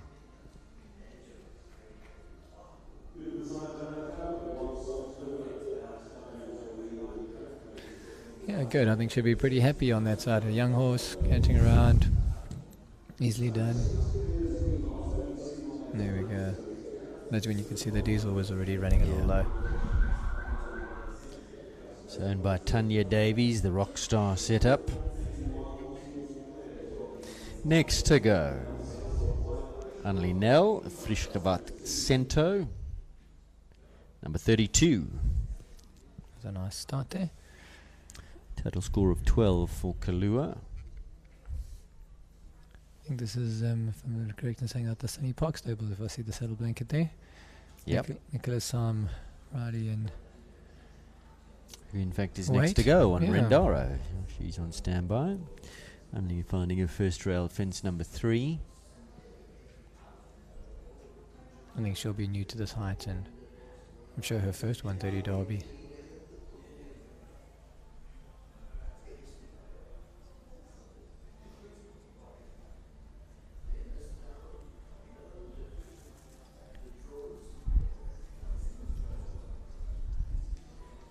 I thought it might clear up the weather and stuff like that. It looks like it's just for the day, isn't it? Looks like it's set in. I'm not sure if we'll get rain, but there certainly is a chill in the air and plenty of wind. Nicely rehearsed, beautifully down that line. What's the weather like for tomorrow? Is that tomorrow's problem? I'm not Derek van Dam.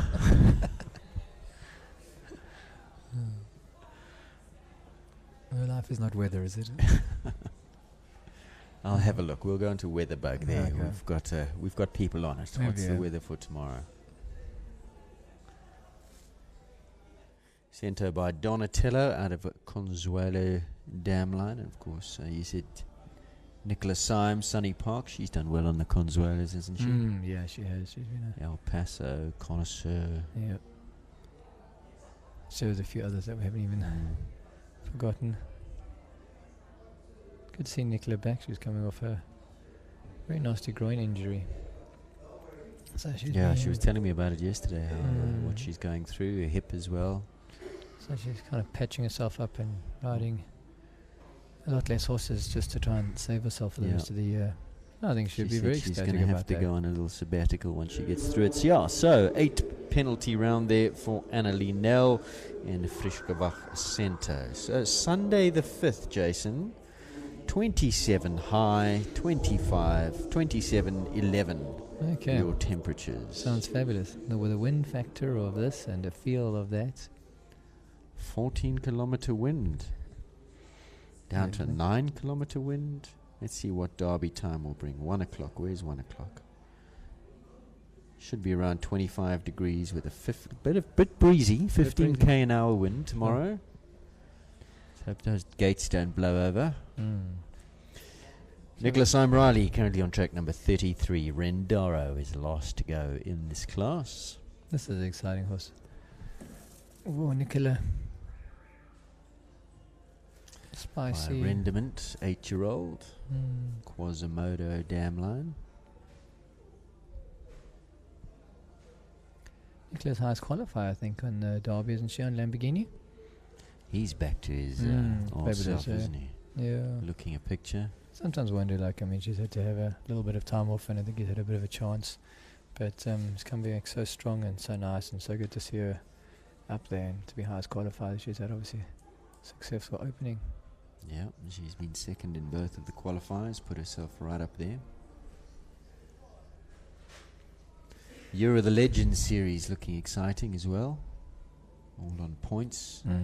Picking over SA Outdoor Grand Prix, Easter Festival, sponsored by Toyota. 2 qualifiers there, 2 qualifiers at the World Cup, the first of the World Cups, which was here at KEP, sponsored by Toyota. And then, of course, Derby. It all comes to a climax tomorrow, where Derby class will be weighted 2 times as well. So very, very open. I think only 19 points separating the top 10 or something like that, and still plenty left to play for. So it's exciting, yeah. You can just see Nicola's experience coming through the way she's ridden this round, hasn't she? I think this horse is its first Derby. And she'll take it home.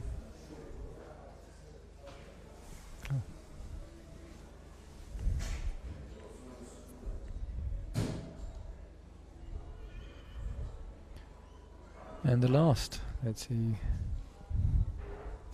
Yukura Seria, we're prepping early, setting it up on the spot. No mistakes. beautiful jump out over the last. Sound rings out. Lovely clear round.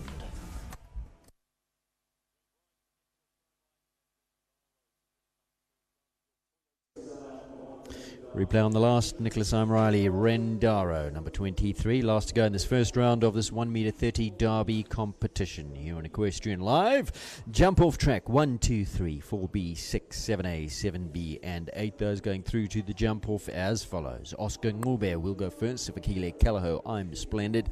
Will be followed by Amy Gempele, Optima Miss Contaquick. Then we jump down to number 21, Helen Criticus, Calaho Let's Fly, Grant Langley, Foresight Merlin, Lauren Pretorius, Capital Kashmir, Daniel Ivitzer, Calaho Larisha. And last to go will be the competitor we've just seen, Nicholas Riley. Sits in pole position on Rendaro. This is the Toyota-sponsored 1 meter 30 Derby Championship class. Jump off to follow. We're going to take a quick break. When we come back, all the action from the jump off. Don't go away.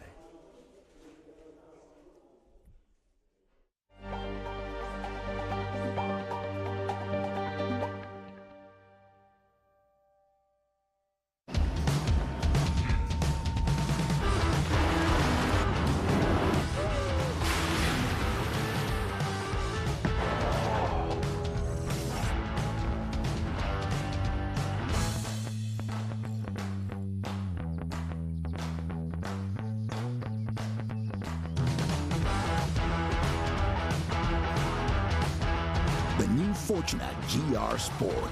The luxury of freedom unleashed.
Jump off time, Oscar Ngube on his way. Jump off track 1, 2, 3, 4B, 6, 7A, 7B, and 8.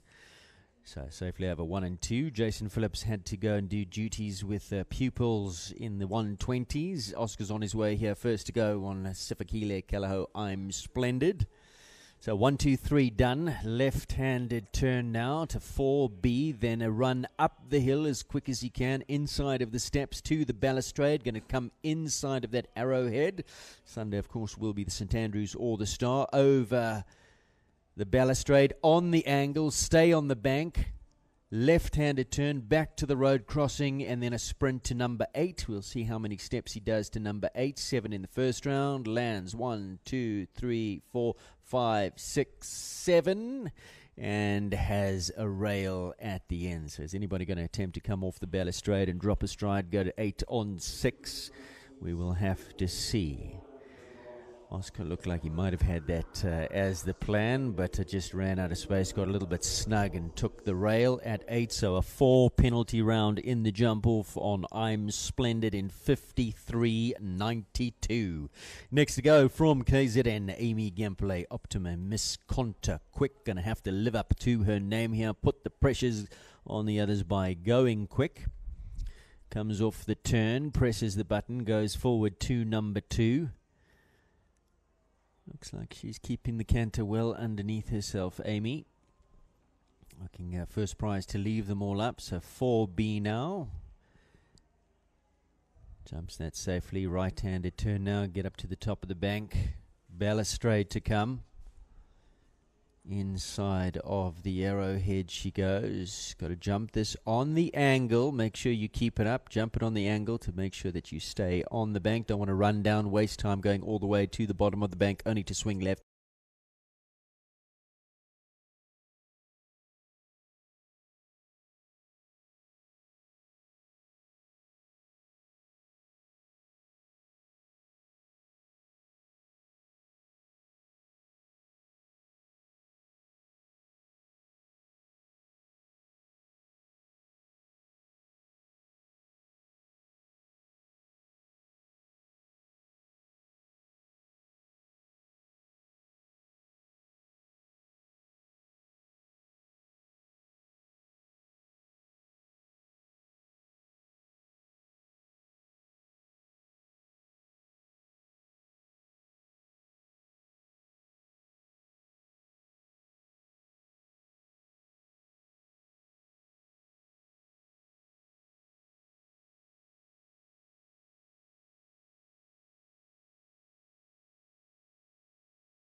thereabout. This horse is definitely brave enough. It's definitely got a good enough pilot. There we go. This is doable. Yeah, so she's gained time there. Very tight Yeah. back to 7. Goodness. Just a little up pop. There we Wow. go. And then down Now on the drop. 7. 1, 2, 3, 4, 5, 6, 7. No, not quick enough. Can you believe it? 49.04. That's She fair. elected the 7, not the 6 to the last. Yeah. I think even if she had Still 46.99, I think she would have still Yeah. been where she is, to be quite honest. 49. Just actually showed you how deceiving Daniela was.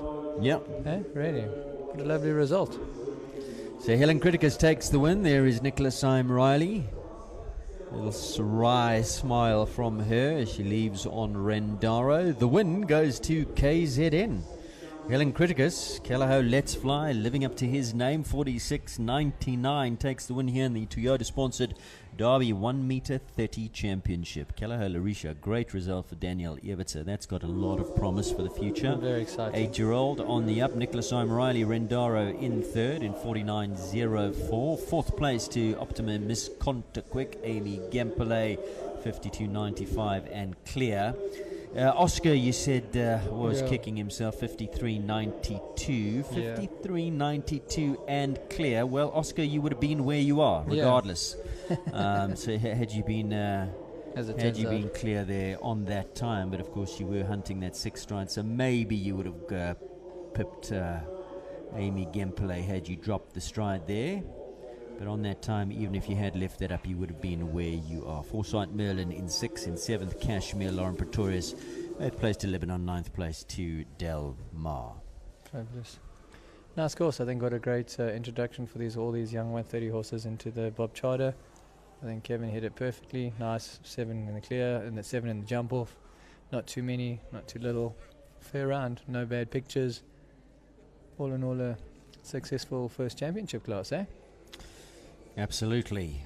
And Jason, before we let you go and we go to the prize giving, how's your dressage? How's my dressage? Well, we're Definitely crossing not to next to the definitely not Peter to the Millie, level so that they we- are looking for dressage commentators that side. Of course, it's the international between South Africa and Japan, brought to you by Toyota. So exciting stuff. A couple of I the... think we could be entertaining. I don't know how much value we add. exactly. Well, they asked me, I stepped out. I was like, there's probably better choices, to be quite honest. Exactly. I'm not sure why the horses are prancing like that. Maybe it's very nervous or something. Yes. But a great initiative by Toyota. The Oh, Japanese are in fabulous. town sitting on loaned horses. Some wonderful dressage riders have gained their South African colours. Candice Hobday is in the team. Andrea Harrison's in the team. Linda Moore's in the team. Siobhan Records is in the team. There was the gala dinner at South African Dressage Championships, again sponsored by Toyota, just a few weeks back. Massive gala evening And where they they were were presented with their colours. So well done to those riders, and that'll be up next. So look I forward think it's to very that. exciting, and to have the Japanese here. I know they've got some Olympic riders from here, and I think it's super exciting. It really is. Yeah, it's what the sport needs, and it's great to have a sponsorship or sponsor like Toyota being able to back our riders. And I mean, if I'm correct in saying, there was also a car one at the last Starlet yeah. Cross was one for all the Victor Ladorum winners from SA Dressage champs from the FEI classes. Fabulous, They eh? went into a draw, and the Starlet Cross was awarded to Candice Hobday Oh, off fabulous. of that draw. So she walked away with that car. So that was the first car that was given away for 2025. And of course, tomorrow afternoon, once the Year of the Legends has all been wrapped up, we will see somebody drive away in that Hilux Legend 55. How nice is those cars that are sitting up there? Hey? Would you look better in the white one or in the what is that? Right. Which one? I think I'd want to go for that red one on top of the bank. Oh, that was your one, was it? Not the That's- nice grey one standing on the side here on the. Listen, beggars can't be choosers. I'd go for any of them. They do look smart, don't they? There is our winner, Helen Criticus on Kellaho Let's Fly. Winner of this Toyota 1 meter 30 championship, Gillian Shaw. Judge for the competition, going up to award the prizes. Lovely Toyota Rosette going on to Let's Fly. And I'm going to ask Michaela to do a quick tally of how many Lissabons were in this class. I think there were quite a few. What a stallion he's been over the last... Yeah, incredible though. And it's interesting to see him coming through now on a lot of the dams, which will be very interesting. It'll be a really exciting evening this evening at the Callow auction. I'm sure there's going to be some very sore heads tomorrow morning and some very excited new owners of some very promising young horses. So, Have you been saving your pennies? I've been saving my pennies. I don't think I have enough pennies to save for the quality of some of those horses I think they're going to be. It's like always, you always want the best, don't you? So let's fly. The winner, Larisha in second, Rendaro in third. Fourth place to Optima, Miss Contaquick and Amy Gempele. Fifth place to Sifakile Kelleher, I'm Splendid, Oscar Ngube, and then Foresight Merlin. And Grant Langley. Great start to the day here in the Bob Charter. Just a reminder, after the conclusion of this class, we will be crossing over to the Peter Mini Arena for the dressage. We will then come back for the Micro Derby, which should be always a lot of fun. It's a Table C competition. So Table C is all about speed. If you knock a pole, 4 seconds added to your time. Check this is, and look who's in the tail end of stuff to come. Charlie and Charlie's there. Johan Lotte. Oh, look at that. Look at that. Who rides that wonderful little Kelleher Fandango? Yeah, well, we'll see. Jason Phillips is going to be giving it his all in the Table C Micro Derby. And Fandango, how's he feeling? Because he certainly is super fast. I think it was this class was built for him. Oh, good. Yeah. So you're ready. Have you done your prep? Have you done your homework? Yeah, he's feeling good. He was 4th yesterday, so nice start. All the best. All the best. Very interesting. Yeah, it's going to be a fast class. I think a fun class. I think the spectators will love it. Normally is. Well, I saw 2 years ago, I think it was at Derby, where Caroline Lear won it on Elmo, and I think she had 2 down and added 8 seconds to it, and still came out the winner. So that's the fun of a Table C. Possibly, when I say fun, I also mean possibly danger on the grass.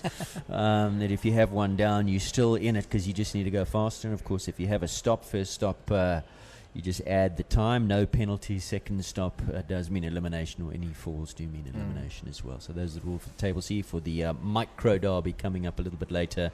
And of course, to round off the afternoon, we've got the 1m35 Junior Derby as Helen climbs to the top of the podium with that wonderful Toyota Hilux 55 in the background. That's what could be won, or will be won, tomorrow afternoon. It's a great start to Derby here. Well done KZN, well done Langley Equestrian, well done Helen Criticus, well done Let's Fly. A full lady on top there, hey? Ladies ruled this class, eh? Well done Helen, winner of the 1m30 Derby Championship class, and I'm sure we will be getting an interview with Helen. And has she got Liberia here? Is Liberia tomorrow? I haven't seen Liberia. So I think Liberia is there. Liberia was at the youth extravaganza last week. Yeah, so she's done her bit last week.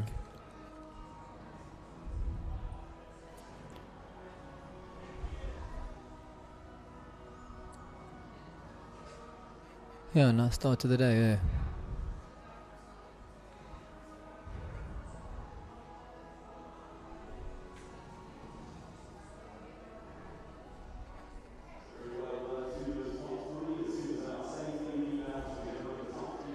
Good start for the Durban riders as well, huh? Yeah, KZN's done super well here. First and well represented as well, with Helen, with Amy, with Grant.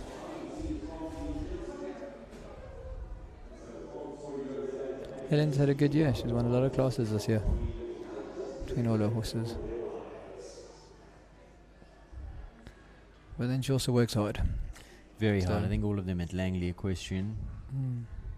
Super team they are, very close, super supportive of each other.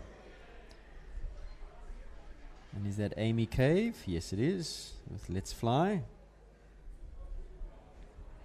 owner of the horse.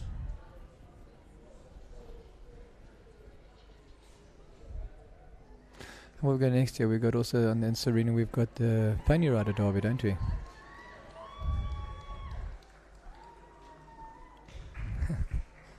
See the grooms are. on Pony the podium. riders, we're going to have to give the results because we will be crossing Yes. away to the dressage. So sorry for moms and dads who hope to see the pony riders. We will be crossing across to the Peter Mini for the international between South Africa and Japan. So that's up next. Helen's going to leave us, or she's going to canter around. I beg your pardon, Jason's going to leave us, but of course we'll see Jason in action a little bit later. Have you just got Fandango? Just Fandango, yeah. The other one had a little tummy cramp, so he's out for the thing. But yeah, that's good. But, Well, yeah. All the best for this afternoon in the micro derby, Jason. Always great Thank to you. have you in co-commentary, but It was good we'll fun. hear from you tomorrow as well when you join us for the mini derby. That'll be a fun class as well. It was a Right. great class last year as well, so looking forward to it. Absolutely. So Jason's going Thank to you leave for your us. Big time. thank you to you, sir. Yeah. Thank you. Go well. And there is the result of this class. Helen Criticus Callao Let's Fly takes the win in the first class of the morning. The Toyota 1m30 Derby Championship 46.99 her time. Daniel Evertson and Callao Larisha in second, just behind that time, 47.80. Deceptive because it didn't look like she was going the pace that Helen was, but a clever, well-constructed ride, an angle on the balustrade, stayed at the top of the bank, short turn into the road crossing, and then a drop stride to the last, comes home in 47.80. Nicholas I'm Riley in third, Rendara 49.04. Then Amy Gempele, Optima, Miss Conta Quick, Oscar Ngube, I'm Splendid, Grant Langley, Merlin, and seventh place to Lauren Pretorius, Capital Cashmere.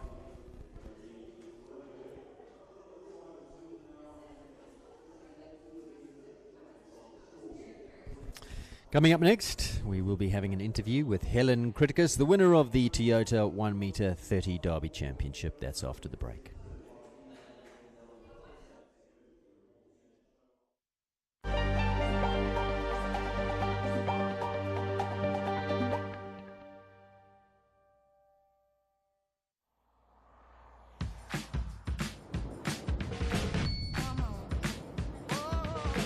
Chasing that feeling, baby, yeah, we got it all.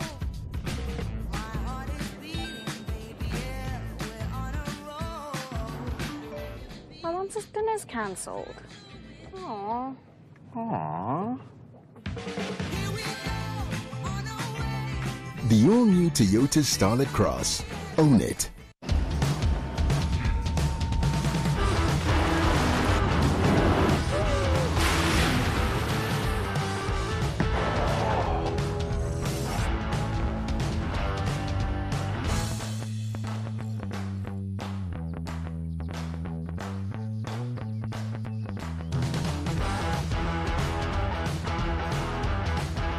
The new Fortuna GR Sport.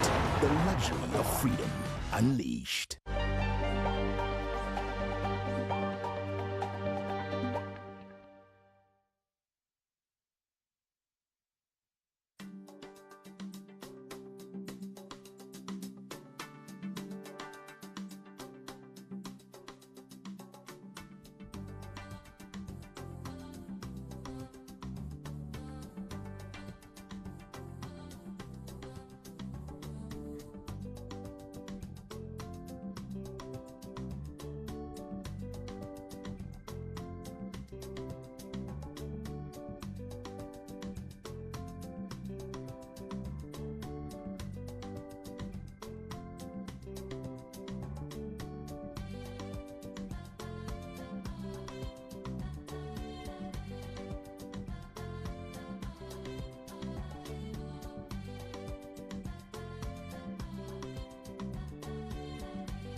Welcome back to Equestrian Live, and before we commence with our interview with Helen Criticus, the winner of the 1 meter 30 Derby Championship class, apologies, we apparently did experience some technical difficulties due to power outages, and Helen, I have to apologize to you because it was right in the middle of your first round.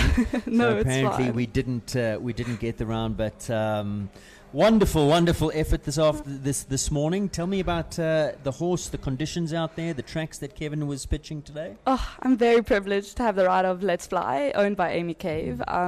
He's never done Derby. He's never been in the Bob Charter. So it was a bit of like we'll do well or we're going to fight for our life. And he held my hand the whole way. He's like, let's go. I want to do it. He is an incredible horse, and I'm very privileged. The course was scary, always. I'm not a Derby fan. But it was good. I gave it a go. You have to. And he helped me so much at number 2. Not my best riding, but he was just phenomenal. And the course just worked for him. It was a perfect course for him. And he was tired, but he never gives up. Your pace was so good right from the start. I know you got a little bit of an awkward jump at number 2, but immediately landed, pressed him forward as well. Your pace just looked sublime all the way. Did you think that you had done enough? Honestly, no, because you never know. But with him, he's so quick off the ground and he is so easy to turn. You kick, he's going. You turn, he's turned. So I knew that if I give it a go, that's all I can do. Yes. And I thought, Nicholas sounds very fast. I was like, if he doesn't win, it doesn't matter. But he's just so quick and he doesn't take time over the jumps and he does what he needs. Now tell me about the team. The coach was next to go on Merlin. Did he Yes. have something to say to you before? The only place, you were the reason I ask is you were very fast, but your balustrade, you came to the bottom of the bank and Yes. then went back up where the Yes. others were angling and staying at the top of the bank, Yeah. and that's where Daniela nearly caught you. Yes. I knew he's first time doing Derby, so I said it's a Yes. bit mean if I keep him halfway up the Yes. bank and I don't let him have a look at it first. He's never done one of those ever in his life. That's his first time. So I was like, let me just give him a second. And I knew he's so naturally fast already. I said, let me rather be faster earlier. And then when it comes to the big Derby fences, wait. And Grant said, give it a go. He loves it. He loves a jump off. And he said, if you land from number 1, you can do the inside turn, do it, and go. And I tried. Well done. You are the 1 meter 30 Thank Derby you so champion. You've much. had a wonderful year. Oh, no, Tell incredible. me about Langley Equestrian and the team and the camaraderie, because you're all always together. You're so Yes. supportive. When it comes to a stable where you really look like a team. Even on this horse, you've ridden this horse. Yes. Jethro rode this horse. I think Ryan rode the Yeah. horse. Amy. It's like Yeah. you're in it together. Yeah, properly. No, I don't think I would be riding this long without Langley. It's a supportive no matter what. I go to a show, I know I've got 101 people out that gate, no matter how I do, saying you rode beautifully, no matter what. You did well, you tried. And Grant's been there from the beginning for me. It's like a family. I've known Grant for so long, he's like a second dad to me. Courtney, And we've got to mention yes, as well. She's Courtney. always in your corner. Yes, she's always there, flocking me when I need it or saying well done when I do. And Hilton and Mo and Megan at home, keeping all our horses going. It's a dream team. I don't think I would love riding as much if I didn't have that team. Now tell me about where you are in your career. You're so successful. We see the South African flag on your jacket, holder of Protea colours. What are the dreams? What are the aspirations? Because you're still very young. Yes. You're still almost in the early stages of your career. Yes. Should you want to do this professionally, is that the dream? It is the dream. I want this to be my life. Now I'm working for Grant, so I'm trying to make it professional, make money off it while doing it because it's not cheap. But my dream would be to jump a World Cup one day when I Yeah. have the right horse, when I'm ready for it myself. But you have Liberia. You don't think she's good enough because you've jumped SA champs. You've No, jumped at top she- level with her. I honestly think she'll be perfectly fine with it, but I've asked her so many questions and she's never said no. I never want to ask her one too many. So And is that on the radar for next year then? It's a thought, but I'm so hesitant. She's a horse of a lifetime, so if anything had to happen to her, I wouldn't love the sport as much. Yeah. She's one of the reasons I do it, and I just don't want to push her. So If the time comes, I'll do it. But if I wait another 4 or 5 years, I don't mind. Yeah. I'm so lucky to have what I have. So you're going into this professionally. Have you studied? Is there? I'm studying now online. I study at night. And what are you studying? A BCom in strategic brand management. Okay, well there you can market Langley Yeah. Equestrian and take them to the next level. Stay with it for life. Yeah. Well, that's well the plan. done, well Thank done. you so much. You are the first big winner of the day, 130 Derby Championship. Anything else here? Because I know Liberia's not at the show. She No, was at she's Spring not. Fair. How Yeah. did you go there? She was incredible. She chucked me in prize giving, but after that was a great show. And she came, I think, 5th in the champs. Yeah, she was Well incredible. She done 3 triple clears, and she never lets me down. So your show now is done. Yeah.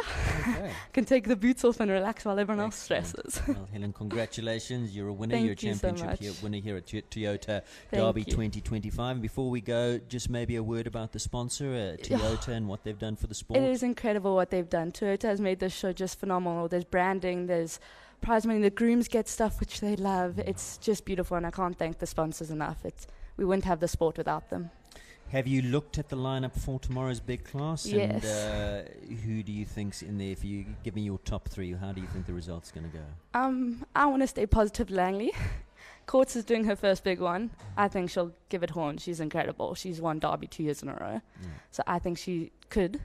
And Grant and Bankston are doing it. He loves Derby just as long as Grant can stop.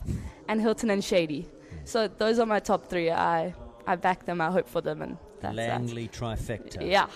Gotta hope. Helen, well done, and thank you so much. Thank you so All much. the best to you and your team as well. Thank That's you so much. Helen Ruben. Criticus, the first winner of the day, the 1m30 Toyota-sponsored Derby Championship class. We're going to go to a quick break, and don't forget that Toyota International Dressage up next between South Africa and Japan.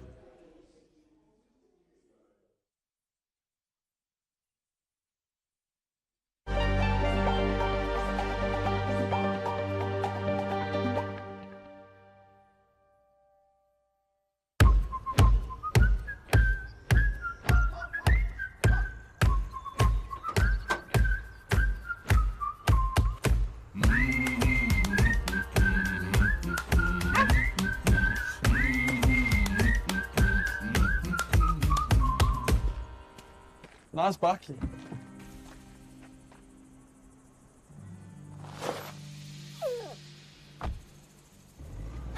It's not a Bucky. It's a Hilux.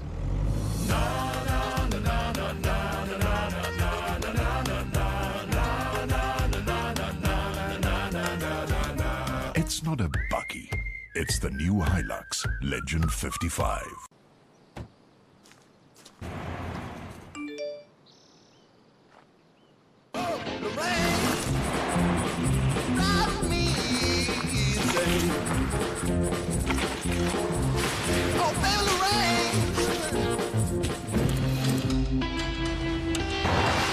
Your phone. Hello? Hi, I think you have my phone. The Land Cruiser Prado, truly masterful.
Good morning, ladies and gentlemen, everybody joining us at home on this momentous day. On behalf of Toyota South Africa and the entire equestrian community, we would like to extend a very warm welcome and heartfelt welcome to everybody gathered here for this friendly between South Africa and Japan. This event is more than just a competition. It's a profound celebration of international friendship, cultural exchange, and the universal language of equestrian sport.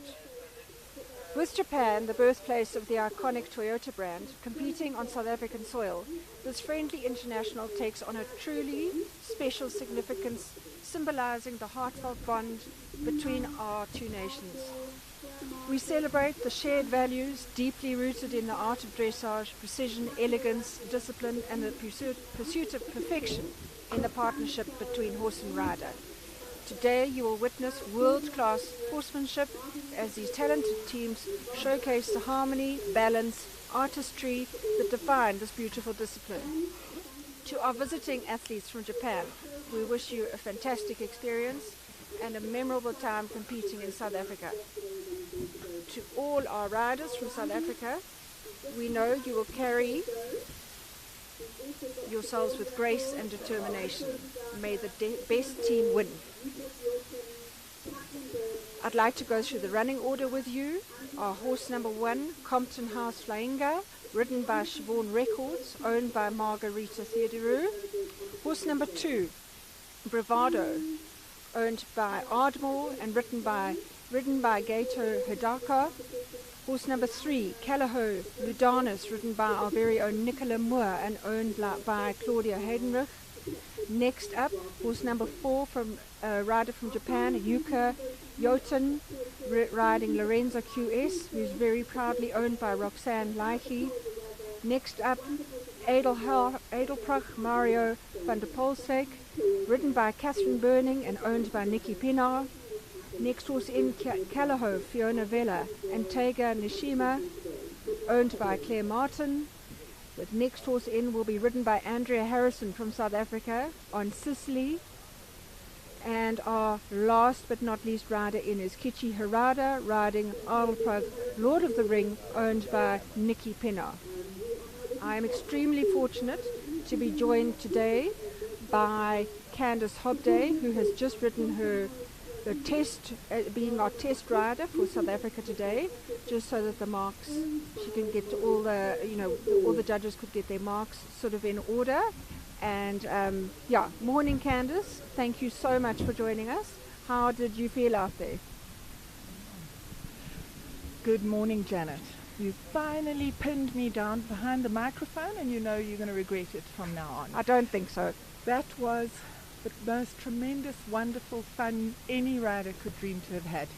I mean, just bearing in mind the absolute privilege of having such an amazing sponsor like Toyota, a team like Angie, Di Smith, Charlene Fenter, and of course Debbie Hunt, who's been our chef to keep. And I'm telling you, she's gone from the most timid, shy, sweet, mild person to the boss of all bosses, mother of all mothers, supporter of all supporters. So she's just been totally incredible. Our fantastic team who you've listed, and these Japanese riders who are just outstanding. I mean, they've been so gracious and wonderful to the horses. Of course, I'll say nice things, Siobhan, after the microphone's off, of course. But it's just been incredible, and I've had a ball. That's actually to answer your question. Well, long-winded, sorry. I've just watched you ride, and it was absolutely stunning. What a treat to start off, and what a divine horse to start with. I believe you were riding Fabergé, owned by Roxanne. Absolutely. I tell you, what a horse. If we could have 20 of those for the industry, it would be amazing. Kind, clever, willing, a heart the size of Kansas, comfortable, a total couch. I felt like I was on a lilo on my swimming pool. Sensitive, brave, two amazing combinations. And I think once his education is a little firmed up on the changes, it's going to be a crack, because you really couldn't ask for more. No, Had a absolutely ball. stunning. I warned Roxanne that I had an empty box at home. Yeah, that he so- might not actually go home No, with. she said, with ride him Roxanne. like you've stolen him. I said, I I have have. already done that. So now we've got obviously Siobhan on that wonderful horse of Marguerite Theodora's, and I actually had the privilege of riding her in the trials, such a beautiful, beautiful chocolate box horse. I mean, really. And I must say, also a heart of gold, a real trier. You can pressure her and she just takes it, tries to figure out what you want every step of the way. And I mean, I have to say something, Janet. Yes. I told you wouldn't get a word in edgewise. No, I'm all good.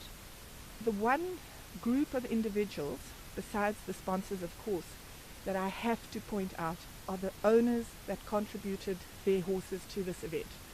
Because without them, this wouldn't have happened, and it is a big ask, Janet. It's a massive, massive ask. They say you shouldn't share your wife or your husband, and talking religion and politics are dangerous, but I think way, way ahead of those is sharing your horse. Oh, without a doubt. I think Stafford, unfortunately, the husband would be more chance to be shared than my horses. Oh, So yeah. I think really hats off to those riders who have had the vision to support this incredible event, which is essential for the growth of our sport. If you don't have somewhere to aim, you've got nowhere to go. And motivation for the young riders, motivation for the riders that are pouring their heart, their soul, their money into the sport, and with, as I say, nowhere to go with it. So really, SA Champs was world class, wonderful, exciting, and of course I have to say that because I won the car. She won a car at SA Champs, I so know, she, how lucky am yeah, I? she's added to her And Toyota then family. This incredible event. I mean, Yeah, unbelievable. 2 weeks later. Onwards and upwards. That's all I can say.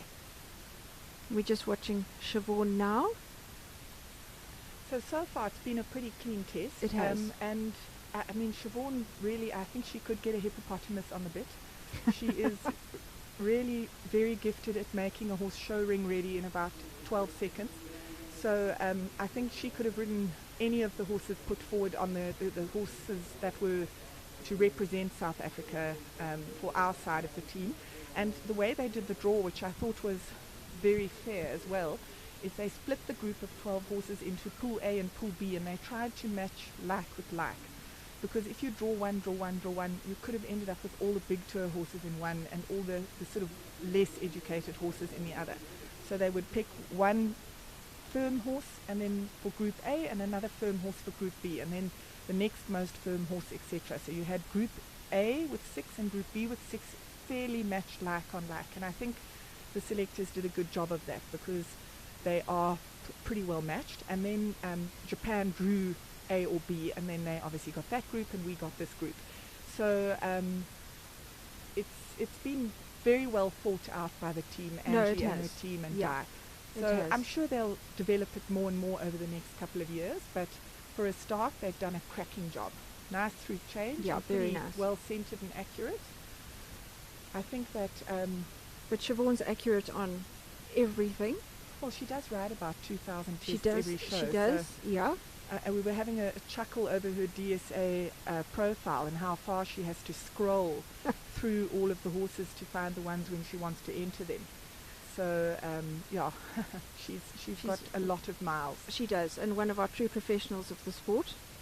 And yeah, riding a beautiful test so far. Yeah, and look, she's produced a number of horses really, really well, and obviously Caprice being her current Grand Prix horse. Yeah, the And chosen one. The chosen one, and I have a Mhm. confession to make that she came to me for some lessons some many, many moons ago and asked me what I thought of him, and I think I told her he had a nice tail, but I said, oh, Siobhan, this is going to be a task to get to a higher level because, you know, he's not a super moving talent. And she said, you watch me, Candy.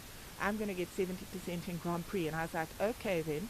And my God, she did. No, she has. So she has. she can add determination to Mm. her repertoire of talents, Yeah. and a real hats off because although he's got a great aptitude and he had a really good canter, she really brought the best out of that horse and some. So I honestly hats off to her for making such a wonderful horse out of Caprice. No, she really, really has. And Yeah. always such a pleasure to watch in the ring. Yeah. Always, you know, in control. You know, horses all going well for her. It's very rare that there's a blip. So, no, just beautiful riding and just a pleasure to watch and just such a nice person to have involved in the sport. And this is a much better test than yesterday. So yesterday, I think it helps that the weather's a little cool. Mm. The mare is not nervous, put it that way. So I think the fresher she is, the easier she is. Yesterday she had a few faults with the changes, and today is certainly a vast step up from that. She did an amazing job on her. Yeah. Really, really well done, Siobhan.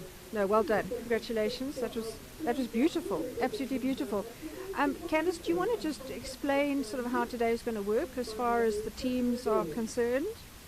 So I did the dummy ride because I was the reserve. So my test, I gather that after I rode, the judges had a little discussion to make sure they they were did. all on the same page, which I think is a great thing at a competition of this level. I remember when I was in juniors, we used to do it all the time, and it just aligns the judges, because obviously they've got sitting at B and sitting at C can be different, but you want to sort of be on the same page of positivity, we should call it.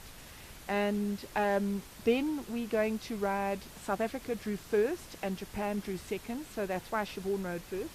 So there are now 4 riders from each country that will ride the Prix St. George on their horses. I will give you a little history of how this has worked before this, but for today, the top 3 scores of these 4 tests will be put together to give an average. Okay. And the winning average wins the friendly international, well, it's not a series, event. So just to give you a bit of history here, so riders that rode at SA Champs last year and had been Grand Prix of this year were invited to ride. Not sure how many horses or riders were. There were quite invited. a few. Yeah. Say about 20 plus. Yeah. Quite a few stood down. For example, Carl Boonzai was selected, and he would have been a front runner. So Yeah. thanks, Carl, because I probably would have got the boot. But Carl's busy doing other things. Yeah, this he's week. riding 25 million show jumpers round today. the Derby Yes, and yes. down the So- bank and So everything. for sure, yeah, flying around the big grass arena. And then I know there were 1 or 2 amateurs or people from Cape Town that were like, look, realistically, I'm not sure this is my thing. So they opted not to come. There were 15 riders on the day. And again, hats off to the people that gave their horses up for that day. Yeah, amazing. Because obviously it was just test riding. It wasn't anything exciting like it's been here, which I'll give you more information on. Sorry, Janet. I'll give you a breather later, like maybe tomorrow at 9 p.m. Anyway, so then you got to get on the horse for 20 minutes and you had to ride movements from the Prix St. George. So it was Susan Human, Dominique Alexander, and Moya Truter were the selectors. So they had a look at your history and obviously what they've seen over the years, and then you had to come in and ride some movements. Dom was awesome, and of course a top rider, top trainer, but he also could be totally objective, sorry. So objective because he wasn't involved with the event other as a selector. And then he said that, he would say, okay, come in and do a movement. Then he'd say, what did you think was good, or how could you make it better? And then to do it again. And then you rode for about 10 minutes, and after that 10 minutes, you went out. And then within a couple of days, they had selected the 4 riders and the reserve. So before I go on, here we have our first Japanese rider riding Bravado, owned by Ardmore. This horse has been beautifully produced by Catherine Burning. I think he's currently Prix St. George, although he's only graded advanced, but it's a wonderful stallion that's come leaps and bounds, and she's had huge success on him. So he as a horse is a very high contender for today. And this is Gato Hidaka. Hopefully we have these names right. And he's a Grand Prix rider, so he work rides for who's riding Lord of the Rings? Oh, Kichi Harada, who you'll see later. I mean, got a resume from here till tomorrow, ridden at the Olympics, ridden at the World Equestrian Games. So this amazing young gentleman has got his old Grand Prix horse that he's currently competing overseas and work rides for him. So although young, got a phenomenal foundation and doing an amazing job on horses. Very, very solid foundation. And they did well yesterday, didn't they? Very, very, very well. So he had one of the highest scores. So I think he was just on 65 point something. And he did a pretty clean test, and it was a lovely picture. So back to the process. Okay. Now we've selected the riders. There's been so much acknowledgement and enthusiastic engagement for us in terms of sponsorship and media functions, preparation, etc. Everybody's done an incredible job. You guys have had a busy week. I haven't stared at the back of my eyelids terribly much this week, I must say. They're feeling a little neglected. But you know what, you can sleep when you're dead. So we've had quite a few functions with the Japanese, which has been wonderful, and they speak really good English, and they've been super fun to spend some time with. And they've been really sensitive and sympathetic and kind to the horses, which has we've been seen wonderful. some really, really beautiful riding from them. Yeah. So on Wednesday evening we drew Pool A and B, and then they were given a small pack on each horse just to give them some idea, because although we also haven't ridden the horses, we weren't allowed to have had sat on any of the horses to ride them. We certainly have seen most of them going, so we have an advantage. Yeah, we do. And also for horse welfare, I think you want to try and match the riders best to the horses. Yeah. So we would say cold as a corpse, or sensitive like a volcano, or tricky in the mouth, spooky, nervous, struggles with a pirouette. So there was a little bit of information given, which I think was the right thing to do. I think it's very important. Yes, 100%. Yeah. And then on Thursday, we got to try our 6 horses. And I must say, the Japanese were really organized. They were done in about 45 minutes. We were faffing around a little bit, but it was such fun. So we had a game plan, but actually it got put on its head in terms of who was going to ride who. And then we came up with this line with Siobhan on Flinginger and Andy on Sicily. Everybody was fighting to ride Sicily. I'm not surprised. And everybody was worried Andy was going to be too tall, but he's although he's only 15'3", he's 28 hands wide, so it works perfectly But she can well. also ride anything. No, absolutely. But it doesn't look out of proportion. And then there was a bit of a fight for Ludanus as well. And then Kath actually started on a gorgeous little Calaho Gabriella yesterday, but she was unfortunately a little off. So we decided, in fairness to the mare, who was, again, a generous, wonderful animal, to rather put her onto Mario, who's a fabulous, fabulous Frisian from Cherie. So that was yesterday, and we made those. They also made a small change. I think they've moved their one rider onto Fiona Vella, and now today is the big day. So this is where we're sitting. And watching a super, super test so far. Just watching the line of changes across the diagonal. Yeah, well centered, a little bit crooked. But I mean, certainly for the moment, through, and you know, he's doing the job. I promise you, it's not that easy getting onto a horse that you aren't that familiar with 3 times in a row and riding around the Prix St. George. We're trying to do a straight line of changes. I mean, you know. And everybody's aid is a little different. Yeah. Okay, there was a little miscommunication. But corrected. There we go. There we go. It came back from that, and a good job trying to pick it up towards the end. And you know, everybody's style and technique's a little bit different, and this is a very long gentleman, I'll tell you I was about now. to say, you know, the length of his leg compared to Kath is probably, 25 centimeters. So, yeah, the leg just being in a little bit of a different place to where Kath's leg usually is. So again, it's about the horse's temperament, ability to adapt, and you know how the horse feels on the day. You've got to ride what you've got in the ring. But I tell you something, having said that, the horse's temperament, how generous are these animals So to allow generous. this? No, we're so privileged. I know I would have been euthanized as a two-day-old because I would have bitten kicked everybody. But I mean, chuck them in a horse box, drag them here, put a strange rider on, put them in this show environment, and you know what? You can see by the expression on all their faces, they just try their guts No, out. they're trying their best. And What this, more could you ask for? Exactly. And this horse, having had the journey from Natal and, you know, being traveling up and down quite a lot, I think he came up for SA Champs and then stayed here. Am I right? I don't want to fib. No, but I can try and fib if you want. Okay. I'm not sure. Look, Kath commutes quite a lot Yeah, she from does. Natal because it's only like 5 hours for them, so they're practically neighbours. And she's been quite diligent about coming up and down from Midlands because Natal is not that exciting at the moment. Well, in as far terms as of riding, sport. as far as riding so sport this is concerned. where you want to be if No, you want to be without a a lot of doubt. competition and training. Says So- you that is about to leave us. have to give the others a chance to win a car. No, I'm only kidding. I'm going to be back. Don't Okay, worry. I all need right. to attack this microphone on the next event. Well, you can zoot up and down in your new car. Damn right. No, well, the actual plan is to make our own little sunshine tour over SA Champs. So we'll come up for about 6 weeks. Oh, nice. And Okay. I was trying to bribe Angie to put all the shows over that time. But And how did that didn't. go? Well, I don't know. She said a car and a half, so I'm Oh. a bit lacking. But yeah, no, seriously, we'll try and tie in SA Champs with Derby or SA Champs with GHS Champs, Brilliant. whatever it's called now, and come and have a little bit of fun, KO with everybody. Well, Joburg's awesome. I love Johannesburg. Trust me, I'm not going because I don't love it. I do love it. Anyway, I think you did a fantastic Yeah. job. I wish somebody Super, could give super us some job. scores because everybody's, I'm sure, trying to strain their ears to the background and to us. So Are we they- have are they we sending us we have got some scores coming through.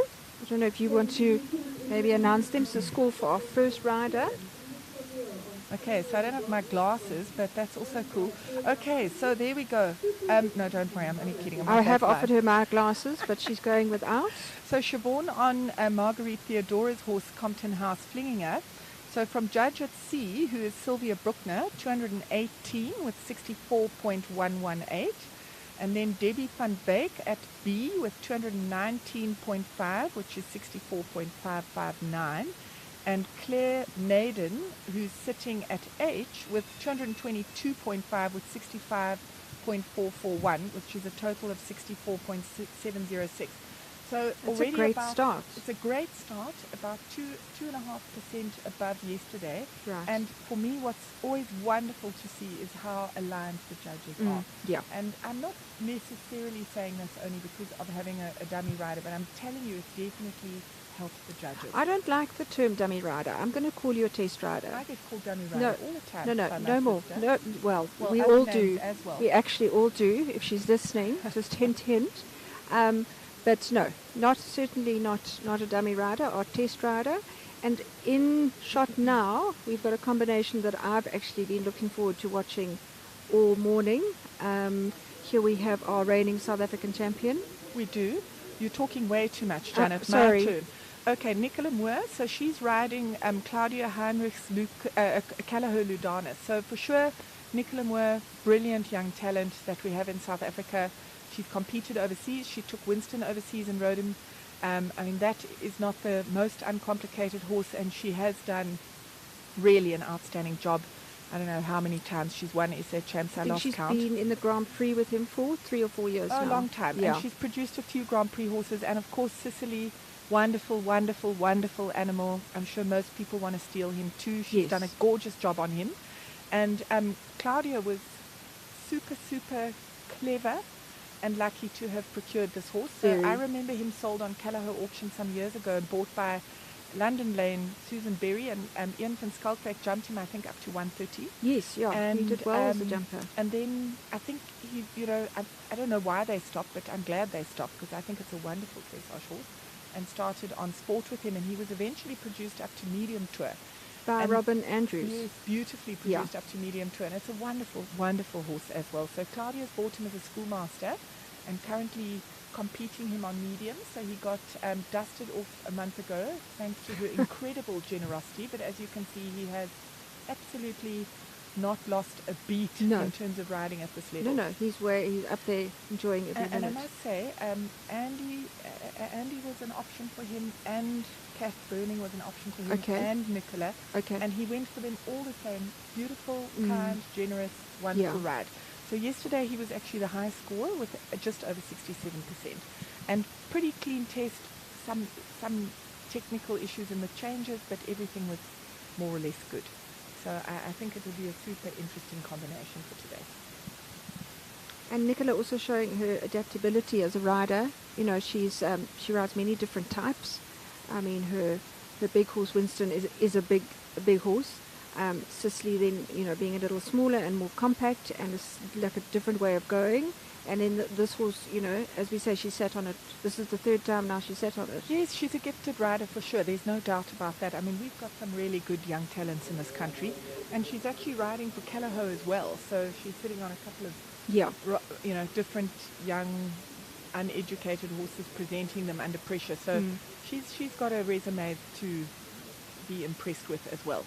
And I mean, she's got good build for riding and good character for riding and very good feel. So, Yeah, and- big match temperament, Mhm. 101. We saw that at SA Champs with her winning every class that she entered. And what has been interesting, I mean, obviously we're only a few horses in, but everybody's been better today, which is great. So I think you always know you're on the right track if you've improved the horse. If it's got worse, then that's not ideal. But I don't think we'll see that today. at No, all. not at all. This is looking calm, relaxed. You can see he's listening to every single word that she asks. And this was pretty good as well. I Was. think yesterday she had some difficulties with it. Okay. But that was clean.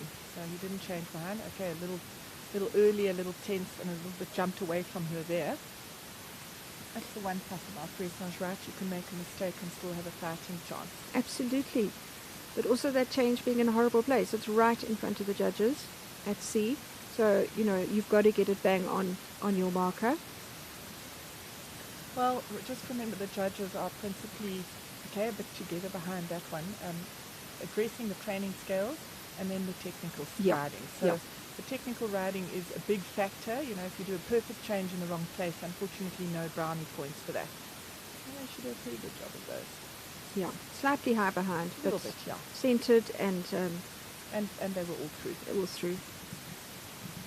And it's not always so easy when the horses have been under the amateurs. The aids can become a little on the rusty Yeah. side. So it is a big ask to put the horses straight under pressure again. Yeah. Okay, that Yeah. wasn't as good as the second line, but she's still better than yesterday, Yes. which is the most important thing. Yeah. So I think Claudia is a extremely lucky young lady. Oh, without a doubt. And just a shout out to her. Thank you so much for lending us a horse of this caliber. Yeah. For- And I must say, the one thing that we all commented on is in what good Nicky is. Oh, he the looks muscles are amazing. still fantastic. He's Yeah. shiny, so she's clearly doing the right No, job on him. doing a beautiful job. She's going to have a ball with him moving forward. Sure. And they come into their final hold. So well done. So well done. Yeah, really, really good. So I think now they're going to have Yuka Gayotin, and that is on Lorenzo QS, and that's our next Japanese rider, and this horse belongs to Roxanne Lechty. And I must say, this is a gorgeous little Lusitano that obviously I'm a bit biased to the Iberians. I would say that, yeah. Yeah, You yeah. know. So this is our second Lusitano in this event, and just also what a wonderful animal. So kind and really just diligent, desperate to please. And she had a lovely test yesterday. Struggled with a couple of the changes, but generally fantastic. I think the horse is quite new to this level as well. So being more of one of the more novice-y horses, if I want to put it like that, certainly not novice, but less experienced, little bit greener. more green, Thank you. Yeah, so I've just got another score that's come in for Bravado and Gato Hidako. Our judge at C has them on 208 with a 61.176. Judge at B, which is Debbie van Wyk, 216.5 on a 63.676. Claire Nadine, which is our judge at H, 211.5. So that is a 62.206, leaving them on a score of 62.353. Oh, very good. Yeah. Well, I think he can be quite pleased with that, although it wasn't quite as high as yesterday. He had a few faults with those threes, which would have been expensive. So unfortunately, for the line of threes, you'll probably find he got a 2 or a 3 for that possibly, and that would have cost him about 2 or 3%. So those are expensive, unfortunately, but I still think he did a great job, and that's a score to be impressed with. Yeah. I want to comment again on the likeness of the judging. Yes. There are no Yes. big gaps, so No. that is always super impressive. I personally think we've got some fantastic judges, and the judging has got better and It better has. and better. So We wonderful saw it to see that. At SA Champs, we had 3 international judges come out from Germany for our SA Champs that we held about 10 days ago, and our judges were bang on with them each time. So that was just great to see that we really are you know, we're up there with, Yeah. with the rest of the world. No, I think we are. Look, when you hear about the Germans picking from 3,000 judges to go to the Olympics, you know, we've got a tiny little pool of judges that see the same horses all the time, and everybody lives far away, and we don't have the resources to support the judges as much as they do overseas with training, but we're still getting there, and I think that's always the resilience of the South Africans, so I think that's fantastic. And I know riders often complain about the judging, but they should be forbidden to have an opinion until they've done some judging themselves. Absolutely. It's certainly not easy sitting there in the judges' box. Definitely not. You should either have had to secretary for, I don't know, 100 hours so that you In could the have, sun. yeah, lived and breathed through it. You must Yeah. try and find, you judge 40 horses for a day. I think the judge was saying it's 3,000 marks or something Yeah. ridiculous. Yeah. Now you've got to come up with comments for all of that and not let your retinas detach from looking at horses all day. So it's not easy. I No. can promise you now. No, not easy at all. Just in our picture, we have our next rider in, which is Yuko Goten. She is 20 years old, so definitely one of the young riders. And she has only been riding since the age of 17. So that's unbelievable. Many of us would love to have achieved this level in 3 years. She said that she's very excited. This is her first international competition. So it's just welcome to South Africa, and it's wonderful to have you here. No, it really, it's super that they've given some of the young riders an opportunity to come and have this amazing Yes, it experience. is. And I must Yeah. say again, Angie and Debbie and the team have gone to tremendous effort, as always. The As South they always Africans do. are incredibly hospitable Yeah, and we friendly. very, yeah, we are. We Um, can say that we are. No, We're nice 100%. people. And anybody argued with me, I'd biff them. And they've really, the poor guys have been dragged off all over the place, but they've loved it. I mean, ironically, they were at gym every morning, which made me Goodness. feel a little bit guilty. But you having were probably coffee on in your bed. bike, weren't you? No, I was getting my famous coffee in the morning in bed and spooning with the dogs. Just the dogs. Well, we keep it tidy. Keep we it- keep yeah, it tidy. it's just the dogs. So I did feel a bit guilty. Normally I'd be on my bicycle, but I've just ridden, like now I rode the medium tour, the Grand Prix, and then the Prix St. George, all within an hour and a half. So And I not think a I've- bead of sweat. oh no, no. She's looking as fresh as a daisy. It's dried. It's dried. That's all. I didn't get a chance to deodorize. I do apologize. No, she literally had to take her boots off and run to be with me. So thank you Oh very no, much. huge pleasure, huge pleasure. I felt very bad that I evacuated from last time, but I had that terrible cough, so Well, I you, thought yes, you it keep would not have saying, been pleasant. keep bringing it up, but I'm yet to hear it. No, it's got better. Oh, she's doing a much better job than yesterday as well. This is a sweet animal, I must say. I love this. I think this should also come home with me. There are quite a few. Isn't it a disease, Janet? I'm telling you. I keep saying I'm not going to ride horses Collecting. anymore, but I know. and I'm like, ooh, look at that one. Yes, but just you on Facebook. You Oh, are no, dangerous terrible. on Facebook. The Terrible. dogs, the No. horses, Shocking. just shocking. But the horse is nice and relaxed with her, which is It is. fantastic. And she's kept a super rhythm most of the time, so it's looking good. And that picture, I mean, she's a very elegant rider. We would all love to look like that. Yeah, But, me certainly. Certainly me, but we were not all blessed. Although I must Yes. tell you something hilarious. We had lunch yesterday, and he's my hero. Gato had 3 meals. 3? I don't know where he put them, but he My had gosh. 3 meals and loved every second of it. And I'm sure it's from going to gym in the morning and he's storing it in his legs. And he's a bean pole. Oh, 3. He had, No. I think, a steak, a toasted sandwich, and a wrap. no, that's just It rude. was very impressive. That But that's is- for all the energy to be able to perform as well as he did today. Yeah, no. So she did well with the walk there, because obviously one of the weaknesses of the Umbarians are the walk. Is you the know, walk. they- And they- why would you say that is? Well, it's a little bit in terms of the genetics, but I do think you would account it to the fact that they have a fair amount of knee action, Yeah. and the hind leg conformation.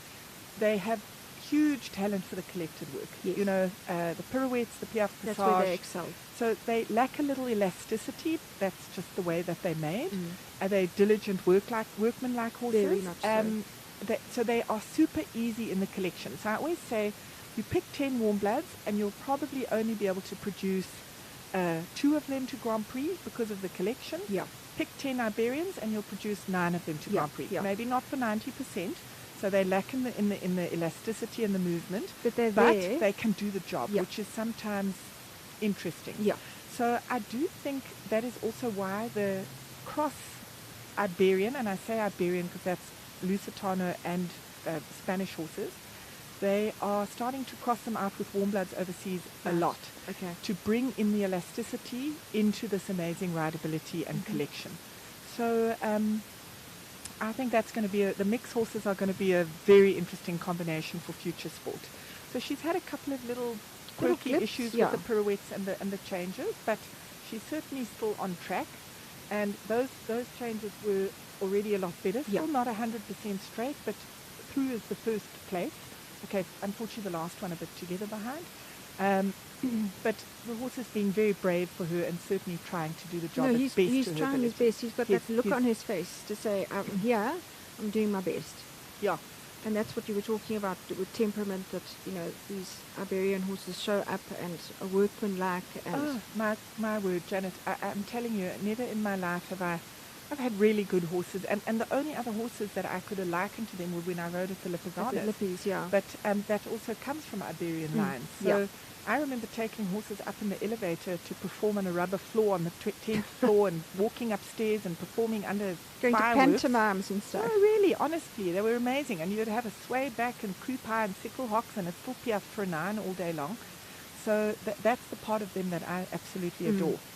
Well, damn well done Yeah. to Yuka. I think she's done a stunning job on this horse. And Roxanne, hats off to you again. Yes, thank One you. of the many legends that contributed horses to this amazing event. Yeah.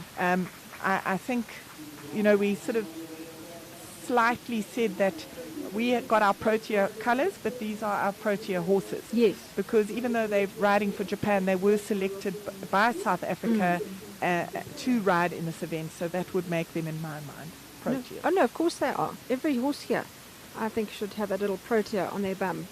I think they're all so special, and as you say, so willing and adaptable, that they've managed to adapt to strange riders. Like literally, you know, as I say, these riders have had 3 chances to sit on these horses, today being the 3rd. So just absolutely remarkable from the riders and from the horses. And then I think you're going to get another score now. Yes. But before we let everybody on to the information, again, Toyota, can't thank them enough for what they've done for the sport, because unfortunately it takes money to move forward. It's just the way life is. It is. And what they've invested and the concepts that they've endorsed. Yeah.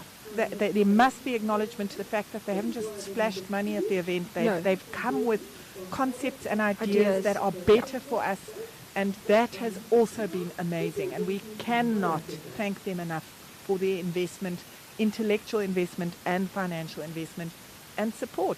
Huge I mean, I've support. seen their whole team here the entire time. Yeah. They are really part of it, No, they which are. is wonderful. Yeah. Okay, And we're going to let the cat out the bag. I'm going to let Candace read these out. Okay, is this an iPhone?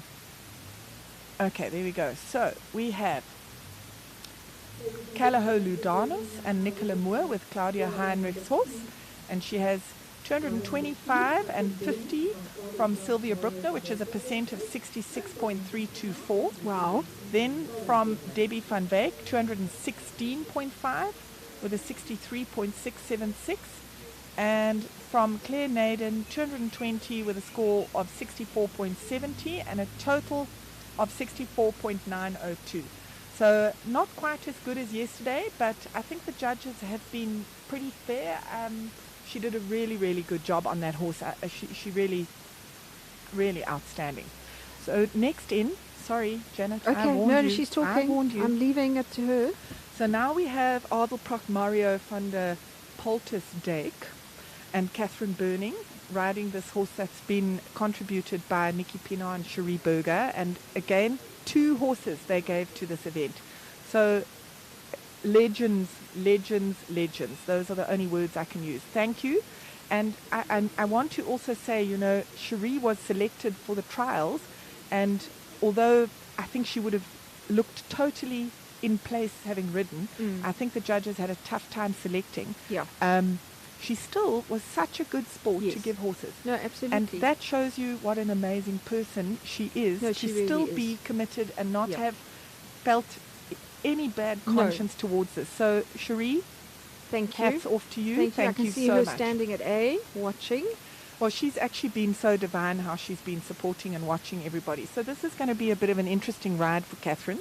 But she's also got that proper big match temperament. without a If doubt. she could play golf, she would give Tiger Woods a run for his money. She was riding Callahoo Gabriella yesterday, but unfortunately, as I said, she was a little off. So she didn't get a chance to ride in the test riding right. yesterday. So Okay. she got past this horse. She quickly popped on him yesterday afternoon Okay. to see how it felt. And then not having ridden it on no. Thursday So either. she didn't ride it on Thursday. Yeah. She rode it for a few minutes yesterday. Yeah. And now she has Now to look roar at around this. this Prix St. George. So I think, and she wasn't even remotely rattled. So I think, look, she's ridden at WEG and she's always cool as a cucumber when she comes to the shows.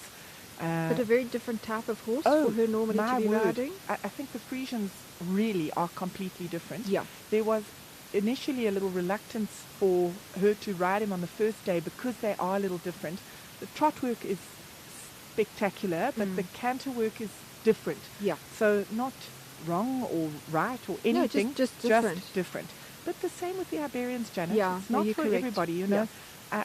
I mean, I love riding them, but they are a little manual in keeping the quality because they are not as elastic as the warm bloods. Yeah.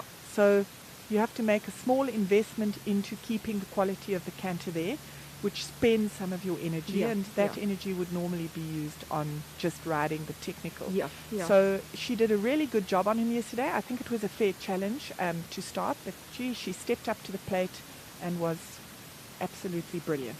Well, I'm just watching this. I mean, it's looking fabulous so far. Look, he is very spectacular, Yeah, eh? he and is. they are, and I tell you also, a super kind, generous horse. Eh? So he's not batted an eyelid left or right. No, not or worried at said all. no or anything like No. that. I actually remember importing him some years ago, and I think he's a particularly beautiful Frisian with that elegant neck. No, he is And stunning. I just love his ears. Yeah, no, They just- point towards each other, and his kind eye. So, and the trot, as I said to Catherine, you know, I mean, if you score some cracking scores on the trot and hopefully get a good response in the canter work, she could have a competitive score on him. Yeah. Might be a little lucky packet with the changes, because to try and figure out that dialect of dressage, Yes. we'll call it, Yeah. in such a short time is No, it's not that easy. But if anybody's going to achieve it, this is the rider to achieve it. And I'm just looking at this 100%. immaculate turnout. I mean, look at that mane. I mean, Oh, listen, absolutely Cherie's horses beautiful. are always No, spectacular. they always turned look out. amazing. Well, he And I agreed think with you, by the way. he did agree. Yeah, as I said it, he was like, yeah, you're quite right. And I think I'm correct saying that Elena Jankovic has been quite instrumental in riding this horse 100%. recently. She's been an amazing value add to that stud. And Yeah. I think just such a gifted rider who also would have certainly looked totally in the right place having been here. I tell you, I don't know if I would have wanted to be a selector. I think that would be Oh, no, an hell of a impossible difficult job. Absolutely impossible Um, job. So she's been involved with the stud now, and it's great to see two top riders with one stud that is really invested in Yeah. the sport. That's exciting, I think. Beautiful canter transition there. Yes, Lovely. accurate, calm, relaxed, straight, clean. And good preparation into that half pass. Also looking good. Okay, she did good there. Yeah.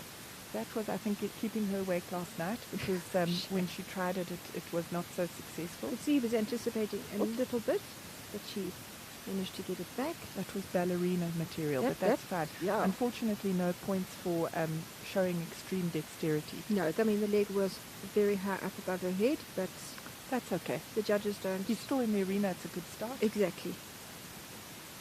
And that was pretty good. Yeah, very nice. Keeping the rhythm.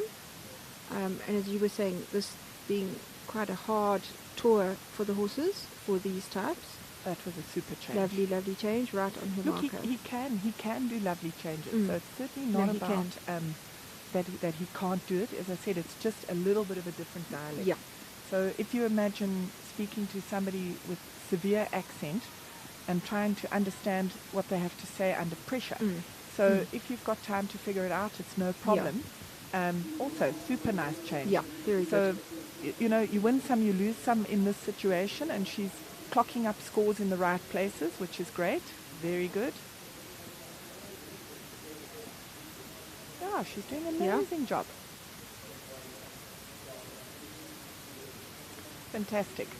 So, as I said to Kath, if she got one change right, she's done a stunning job, and she's got Well, look what a she's pile just of them done. right, so Yeah. she's done a more than stunning job. And she sits so beautifully. Also, beautiful in the physique, Yeah. really good in the technique. Mm. And no, she can definitely have lots of celebrations tonight. You know what? Just she a little did blip amazingly. there. Yeah. No. She can be super happy. I'm sure she's very relieved that she got through those. The super horses, I must say, I think we've actually got some really interesting horses. We have, and it's so nice to see this massive mix that we've got as well. You know, from the warm bloods to the Frisians, to the Yeah. Iberians. I mean, it's just a real talent pool. Yes. So I think some of the horses might be a little bit unconventional, but that is what we have to work with. And I think it has to be commented on the fact that the South Africans managed to make something out of something normal, you know, Yeah, that yeah.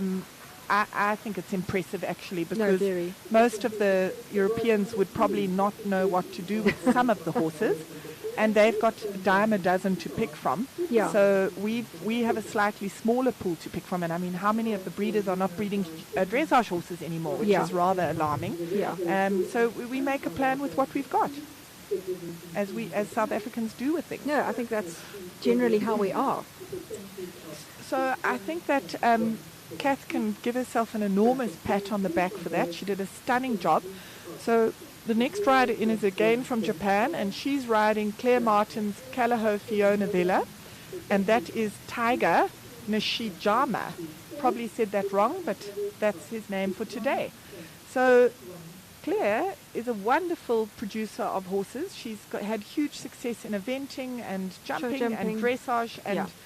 Anyway, she's done a spectacular job on this horse. I must say, I also looked at it in the beginning and wondered what she was trying to do.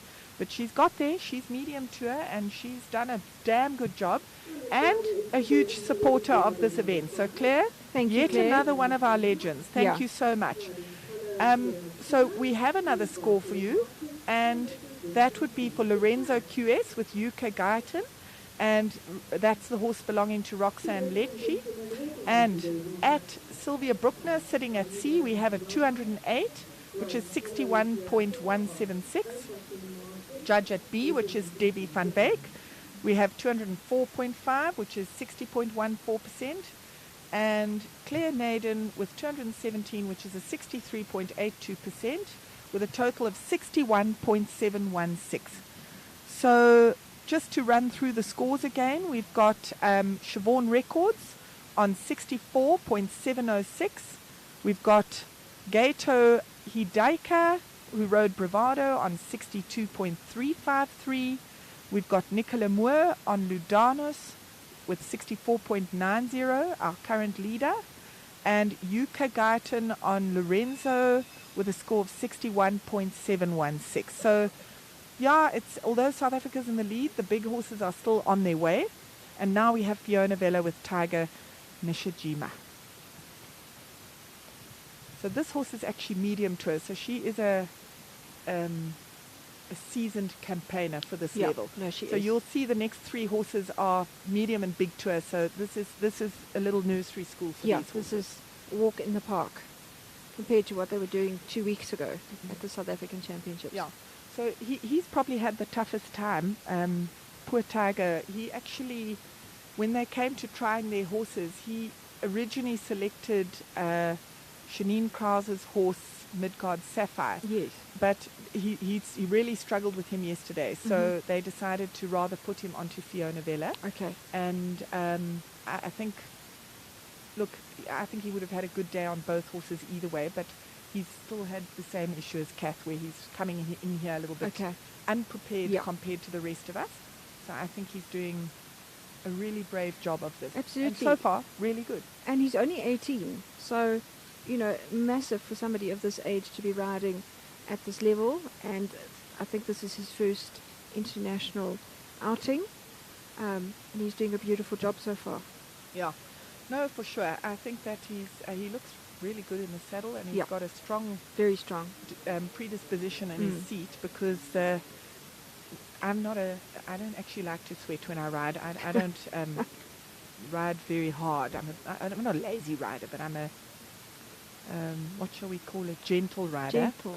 So maybe not strong like these guys have been amazing with these horses. So yeah, I'm impressed. And guys, when we talk about strong, we're not saying strong as in with their hands or whatever. We're talking about core strength, strength in their bodies, Yeah. riders' fitness, and all the things that go into being an athlete at this level. It's potency that we're Yeah. talking about. So Yeah. it's effectiveness. I think they've all been extremely effective riders. I think this must be a, if it's a Callahoo with an F, it must be a So Joy. yeah. And he's also been an amazing influencer on our breeding. If you think that he Well, he jumped at is, the big yeah. classes and he's produced some big jumping horses and dressage horses, and he himself was ridden to Grand Prix with Yakutu. Yes, one of Callahoo's foundation stallions. Yep. And as I say, as Candice has just mentioned, being absolutely instrumental in producing horses for the show jumping and for the dressage arena. Oh, he's got a very good seat, this young man. No, he really does. And it was actually terribly cute because in his interview they asked like, what's going to excite you? I can't remember the details, and it was like, I want to see elephants. And are they going to get a chance to spend some time in the bush? 100% short ones. I think they're going to Glen Afrique for Okay. a day experience. Okay. I think time just unfortunately didn't allow. So I hopefully they'd want to come back. I always love showing my country to people. Yeah. And they should try and have a proper bush experience. But when time is a pressure, there is a couple of really interesting places out Cradle of Mankind Yes. direction, like Glen Afrique. Yeah. But that- they'll that certainly you meet can- elephants at Glen. Yes, and luckily they didn't get to ride any, so it was fun. Yeah.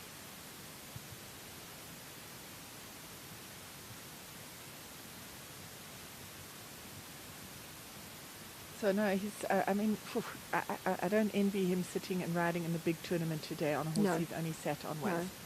So I think they were a bit wary of using her because, ironically, in the test day she bucked, which I don't think this Oh, horse that's has not ever like done in her. its whole life. No. So we were all quite impressed that she did that. What a lovely But I change. think they were a little bit suspicious of. But she's solid. I mean, this Yeah. is No, she is. this you can wave a flag at normally, and it's brave. Yeah. But it is still a chestnut mare, so. And we've had quite a change in weather for those of us that are, Yeah. out of province. We had a huge strong wind last night, and it has brought in a little bit of a cold front and some clouds. Luckily, the wind has died down, but definitely a change. Sort of about, I'd even say 12 degrees lower than it was yesterday, and that does affect some horses. So that was a good example. He did the change at M, and it was a great change, but unfortunately not being at the mark is Yeah. going to be expensive. But he certainly got a better tune out of the Tempies. Look, I think the horse is needs quite a potent riding. Yes. I don't think she's a nervous, sensitive horse. Oh, No, this no. gets better and better. Okay, a few extra bonus points there. But he's definitely got it better collected now and short, Yeah. which is making the changes a lot easier. Mm. I'm telling you, if he had one more day, it would have been a lot better. I think everybody would have been in trouble. I think they would have been in trouble for sure. But Angie phoned me when I spoke to her this morning. She's like, "Oh, this weather. But I love it." So, Yeah. And none of the horses have been ridiculous No. on it. And I think it's great. Actually, it helps to keep the horses a bit fresh. Yes, absolutely. And, We don't want those huge extreme temperatures like we sometimes have over Yeah. Derby week. No, well, it normally rains over Derby, so Yeah. luckily I think we've skipped that one. But it's actually beautiful weather. Oh, stunning. Super well stunning, done. Stunning. We're very, very pleased with that. Yeah, super. And so nice to have supporters around the arena, isn't it? Absolutely. I hope the judges didn't notice that he saluted with his whip in his No, hand. no. So no. we didn't see We that. didn't see. We saw No, nothing. We saw nothing. No. So it didn't happen. If you So didn't well see done, it, it young didn't man. happen. Very, very well ridden. I think he coped super well with that under the circumstances. Yeah, and under pressure. Yeah, for sure. Riding for his So now country. it's going to be very interesting because we've got Andrea on Sicily, and that has been very generously given to us to ride over this competition by the Moore family. Yeah, the Moore family, which is the Vader Lancia Rietvlees stables. They're breeding some wonderful dressage horses. But a big, big, big thank you to Nicola Moore for giving up her trusty steed. And as I said, it was a bit of a fist fight for who was going to ride him. And the game plan wasn't actually originally Andy, but when she sat on him, she got a super, super tune out of him. And we were all skeptical to the size because I haven't had roller skates for quite some time. But actually, she looks quite good on him. She's tall. I mean, Andy's legs go on forever. And Lucky her. Yeah, lucky her. She's built for riding. But she certainly doesn't look out of proportion on him. So that's going to be a very exciting test to watch. And Andy's also one of those riders you could literally, genuinely, I'm sure she could make a giraffe go and Yeah. walk her. Yeah. She could get on anything and make it go. She's a very accomplished rider. She's represented South Africa overseas before, been ridden in Grand Prix so many times, and obviously very well-known trainer and producer of horses living here in Kyalami forever and ever. And actually, Andy and I were in riding school, I'll call it, with Caroline Potts all those years ago. And Cherry Ring Stables. Can you remember We all that? had a little start at Cherry Ring with Caroline Potts. And interesting, Candice, I've been looking at obviously the riders, biographies before this competition, and so many of them actually did start with Caroline. What Caroline did for the sport Yeah. in terms of dressage was remarkable. I mean, she did it the way it should be done Yes. in those days. You had to clean your horses and muck the stables, and we had to go on pony did it camps. all.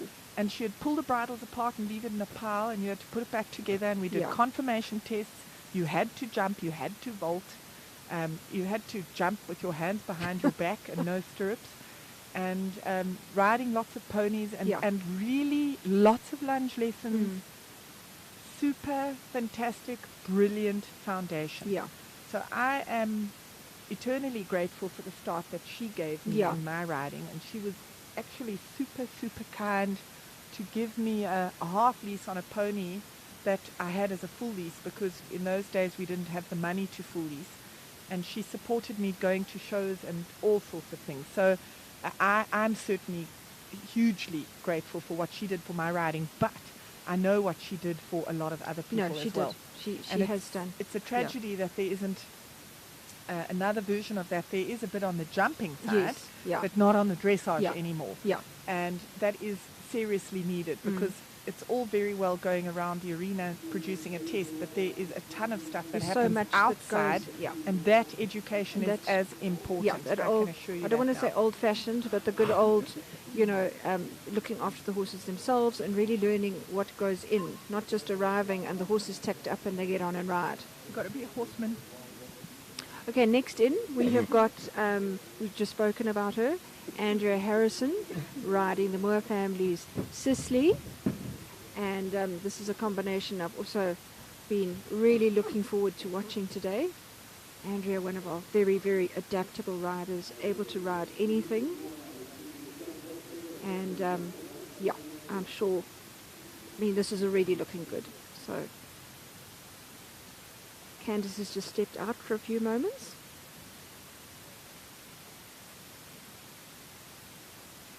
Lovely across the diagonal, and then just bringing Sisley back. Beautiful frame.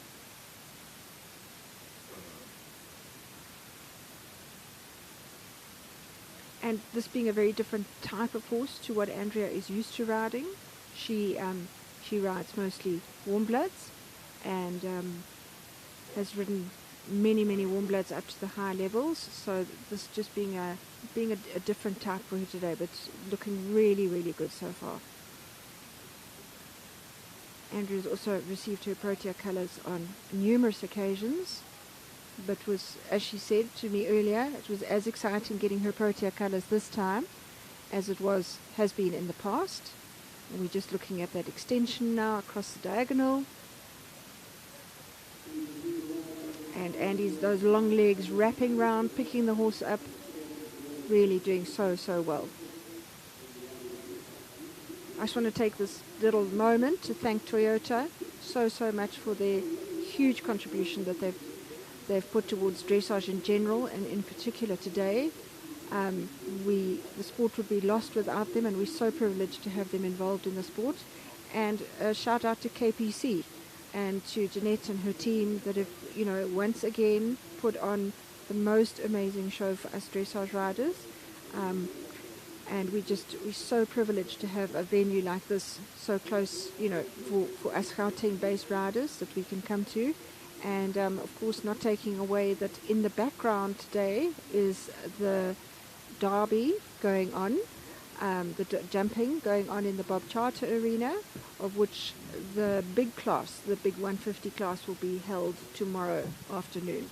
There's also the Kelleher auction taking place tonight, so KPC is definitely the place to be this weekend. So massive thank you to all the staff that have been working so hard behind the scenes to get this all ready for us to enjoy this weekend. Apologies for Welcome the abandonment. back. Welcome At least back. I gave you an opportunity to say something. For once, yes. Yeah. So, I love this horse. Of Me course, too. He's also an Arthurian.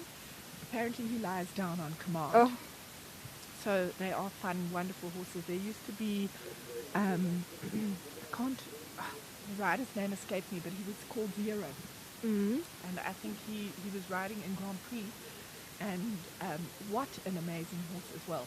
And such fun. They often used to get her out to ride party tricks. Oh, sweet. Like bowing, and he would like rear up and then lie down and all of these fun things. On command. On command. So they're clever like that. No, and they still are get very around clever. the Grand Prix with top scores. Yeah. And this horse actually has only got one eye. So, but it doesn't seem to affect him at all. No, definitely not. Anyway, I think today is already a better test than yesterday. He was a little bit inconsistent in the contact with Andy, and today seems a little bit more solid.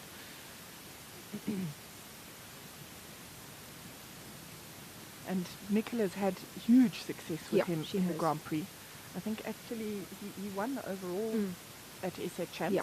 Even though Winston won the Kerr, he won the Victor Ladora. Yeah, he won the Victor Ladora. Yeah.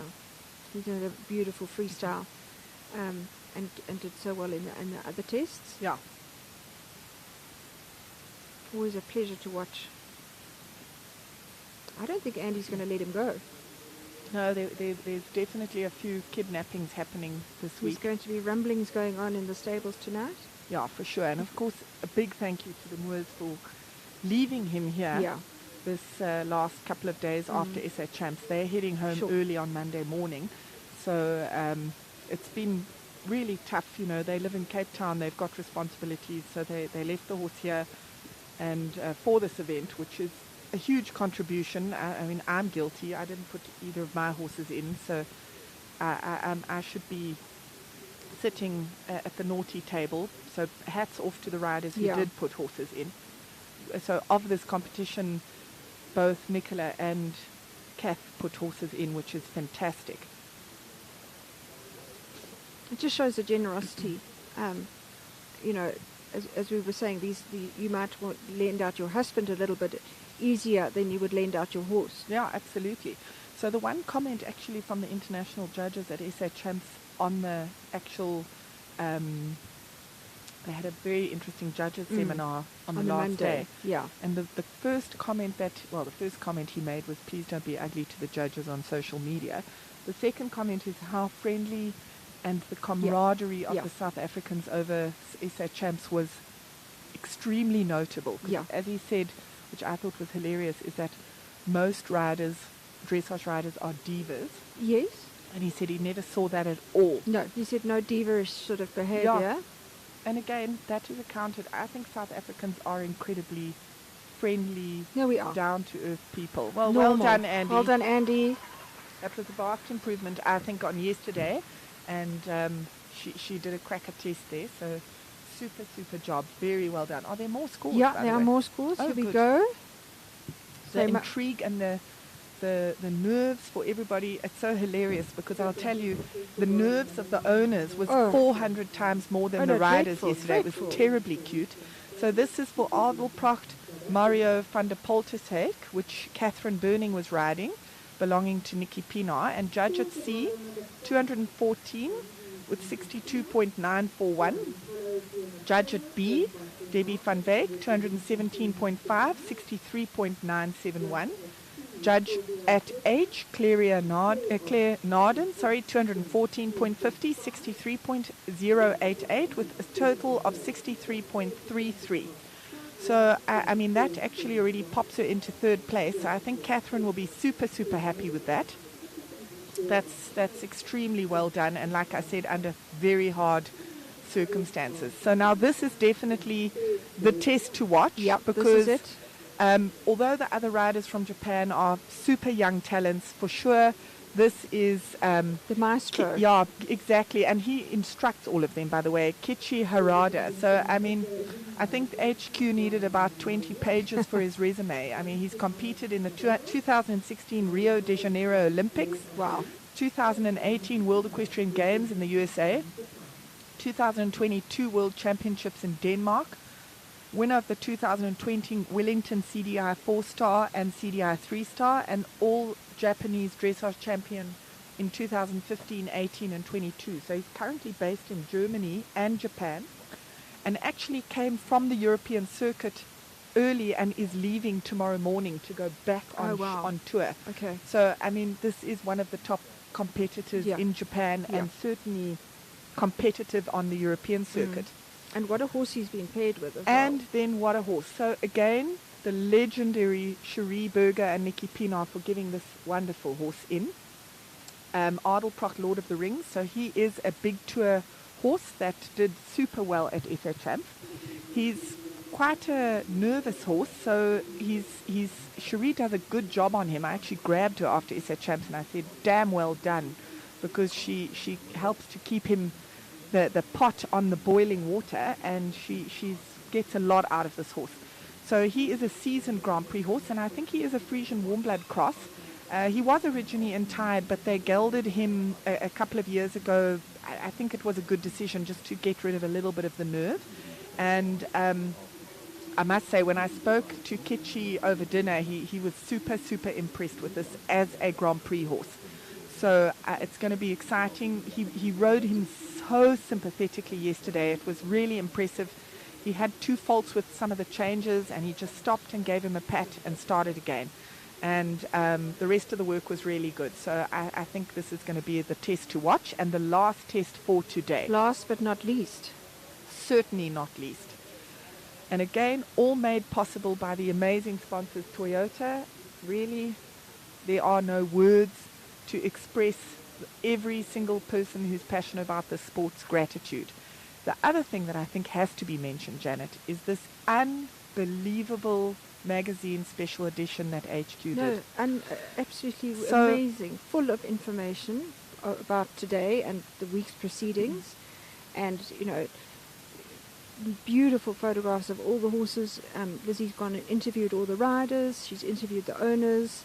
She's put in so much work. So well done to Lizzie and the HQ team. No, it's magnificent. For a beautiful, beautiful the photographs, the content, everything. Absolutely world class. That I can tell you now. So I think that was fantastic. Everybody should get a copy of this and make sure that they keep it, because it would be worth keeping. Collector's edition. I certainly felt like... well, I asked you for yours, and you didn't bring it. Oh. So I had to... You're obviously shocking. hanging on to it. Of course I'm shocked. I'm hanging on to it. But I do apologize. I've got my own copy now. No, well, I think I might keep that one too. So it's such an expressive horse, this. I love him. Not the easiest. No, he's boiling water here. So I think, but he's got a good predisposition today. He certainly looks, he has got him in a good mood, we'll call it. So, and the rhythm has been pretty good. I know he sometimes has him a little on the deep side, but I think it's not always so easy not to ride him like that, because if he's not quite through enough, you don't get the back properly, and if the back isn't there, then he can be a little spooky. So I think keeping him in a good mood is a priority.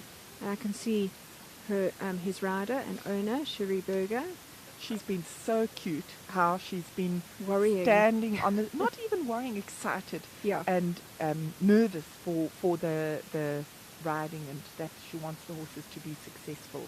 But what a privilege to have a rider like him on your horse. I mean, most of us would give absolutely anything to have a rider of this caliber just sit on the horse, let alone compete it. No, absolutely. And I mean, you can see he knows what he's doing. And yesterday was a real testimony to his skill set. As I said, he made 2 big faults with the changes. He didn't get rattled. He stopped he calmed the horse and carried on. So no, he really did some wonderful riding. And I do think with, not that this horse is unconventional, but some of the horses that were presented for this event are a little bit different, and the training is not necessarily 100% what Classical. he's used to. It's tough coming and trying to speak in another dialect to these horses, especially with things like the flying changes, which I do think is an issue in South Africa. Why would you say that? I think, without talking for the next 25 hours, in a nutshell, if you aren't fixated on the training scales and implementing a true half halt in your educating, and you are making small compromises to achieve the progress. Yes. Because South Africans are generally fixated on riding up the levels instead of getting the standard up. And when you start to make patchwork to get through the tours, you create bigger problems in the end. Well, it comes apart. Excuse me. Yes. So I think that's my crystal ball version, is that the true classical riding is not enough of a fixation in your average rider in South Africa. No, I think it's you're correct. getting better. Yeah, it is better. But I still think the dream for having style classes like they do with the jumping, where you've got Bundeschampionats and young horse classes where you have to really reward the way of going more than just the technical, then would be interesting for the foundation of riding in South Africa. Absolutely. You know, we've got our equitation, which is a mixture of flat work and jumping, and I certainly, as a coach, encourage all my young pupils to take part in equitation, much to their horror. But it's just such a good, the flat work is such a good foundation, and we found that it really helps their jumping. No, and we've got good riders and good horses. And my message to all of them would be, work on your seat, make sure your aids are correct, make sure the half halt is true, and don't forget the training scales. And don't compromise. Go to the very best coaches that are available. 100%. We've got some unbelievable coaches, your sister Natalie being one of them. And guys, these coaches are here, they're available, make use of them. Don't compromise on the training. And don't fixate on riding high at the level, fixate on getting the best marks possible at a realistic level. So a huge improvement on his test today. Well, I mean, really look at that halt. fantastic. Amazing. So well done. So well done. Sure, that was... Oh, look at that smile. You that can was see beautiful. that he's super chuffed with that. And the horse was just like, I've got this. He just looked so relaxed and... No, like brilliant. he was enjoying himself. Brilliant. Which is so fantastic to see. So now, Janet, yes, I'm going to actually love you and you leave are you. leaving And you didn't me? need lozenges because I never gave you a chance to speak on the microphone. I didn't have to speak at all. But no, thank you so much for joining me. I really It's the hugest appreciate it. pleasure. And you've certainly found yourself a job in the future for when you're not riding. We're going to be grabbing you at every opportunity. No, that was really no problem at all, so long as people enjoyed themselves. And thank you to everybody who watched. A huge thank you to Toyota. There are no words, and I cannot thank them enough.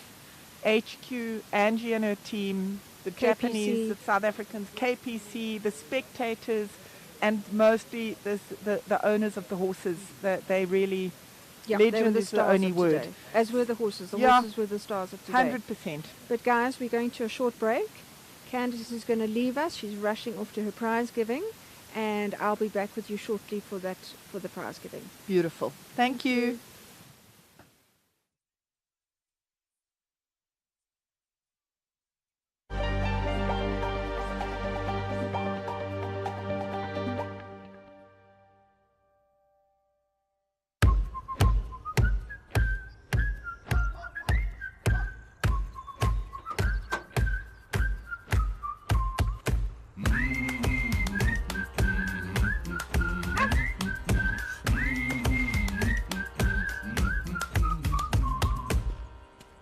Nice bucky.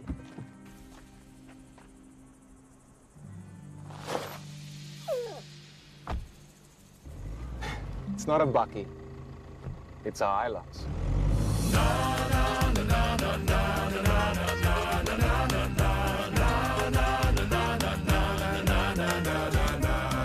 not a bakkie.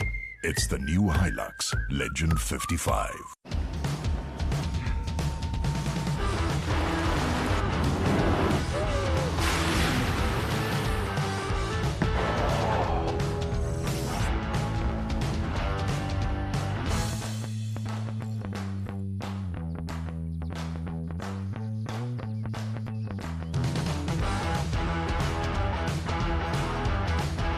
The new Fortuner GR Sport, the luxury of freedom unleashed.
Your phone.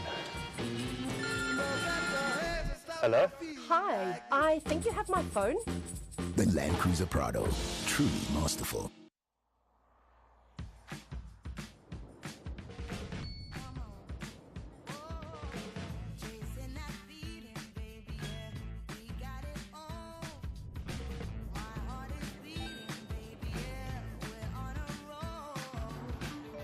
My mum says dinner's cancelled. Aww. Aww. The all-new Toyota Starlet Cross. Own it.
Okay, welcome back, everybody.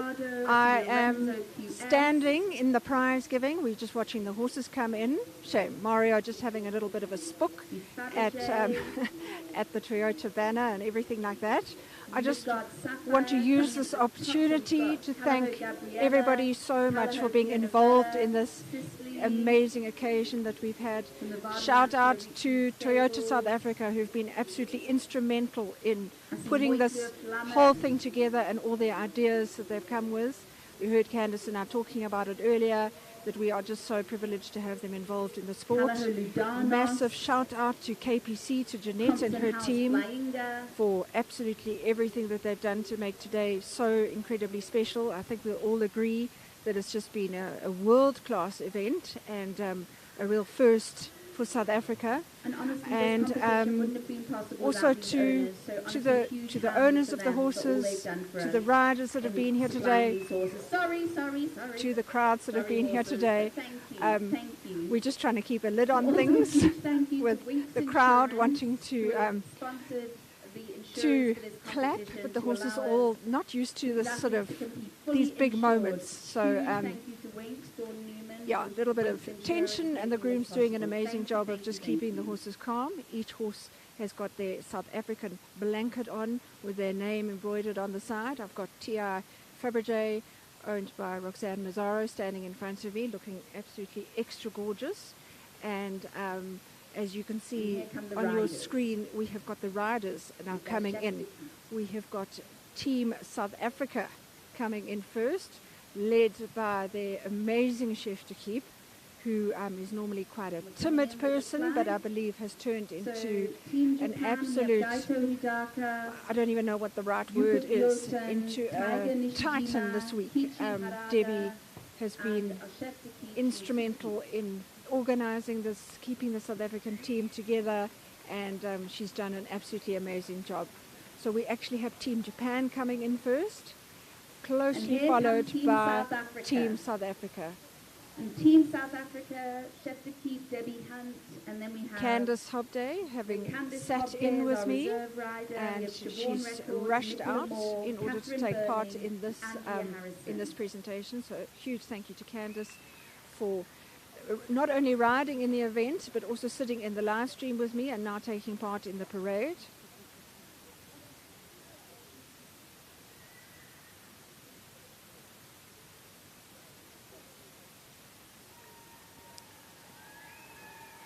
So congratulations In front to of us, Japan. we have the Japanese scores were team. Very tight with our one-drop score. The scores were very tight. In second place, I can confirm, we have Japan. So we have Japan in So second thank you, place Team on a Japan. score of Which means that our winners today 191,863. in first place, And then our winners today being South Africa Team South Africa. with 193,382. Congratulations, Team South So a Africa. huge congrats, South Africa. You guys were amazing. You rode As I said, beautifully, an incredibly but close very, competition. very tight. The scores at the Again, end, Japan Team being on Japan finished on 191,863, and South Africa being on Team South Africa 193,382. finishing on So incredibly tight.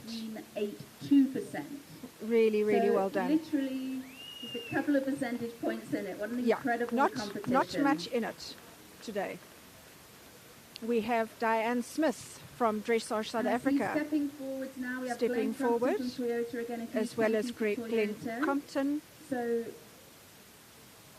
He is from So, Toyota South Africa, and he's Guy actually the Smith man is stepping behind up this there all, to present guys. the medals from DSA. Glenn has done the most amazing job bringing Toyota on board. So he is handing second out place the Team Japan Dressage and South our Africa third medals, team, the and he's South accompanied by Team South Diane Africa. Smith, who's our chair lady of Dressage South Africa.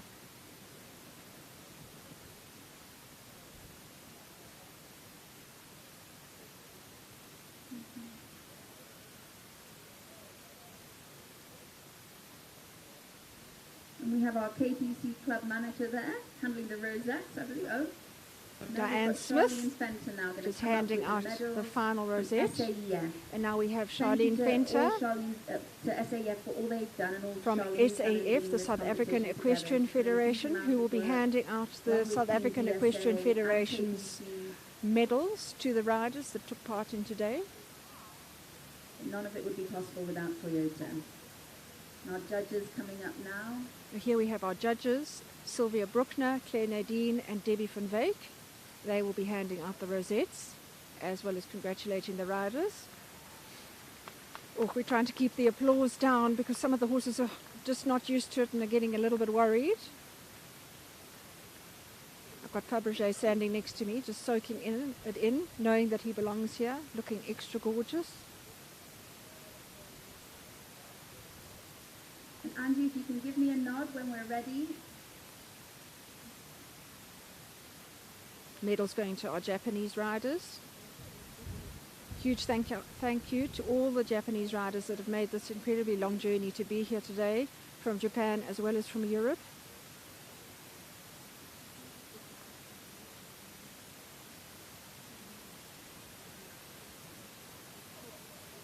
Mrs. Debbie van Wyk going forward with the rosette. Debbie was our judge at B today.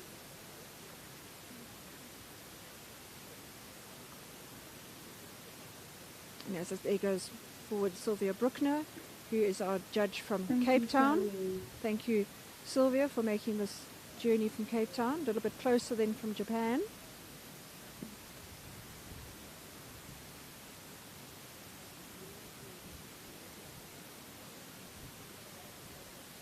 And to our right of the judges, to our right of the riders, we have Glenn Compton from Toyota South Africa, accompanied by Diane Smith from Dressage South Africa. Thank you, Team Japan, for coming out here. And today our winners are Team South Africa, and will you please all be upstanding for the South African National Anthem. Thank you.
Wow, what a moment for South Africa as we've just had our national anthem played. Just going to go through the final scores with you. So out in front we have South Africa on 193.382 and Team Japan on 191.863. Massive thank you to Toyota South Africa for making everything possible, and of course to Dressage South Africa for this amazing initiative, South African Equestrian Federation for all their support, to Winx Insurance for sponsoring the horses insurance during the duration of this competition. Massive thank you to the owners, and last but not least to our riders and the horses. You guys have been the absolute stars of today, and we are so proud of all of you. So that is me signing off for the day, and we hope to see you live streaming very soon.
I hit the game well above average. Out of the fives, yo, I'm running with lightning. The outlaw, I'm breaking rules and redefining. Welcome to the show, yo. Unstoppable, doing the impossible. The way I light it up, it's incomparable. If you cut my skin, I bleed flames. The whole world's gonna be screaming my name. Yeah, I'm on fire. I'm on fire. I'm on, yeah. We on fire. I'm on fire. I'm on, yeah.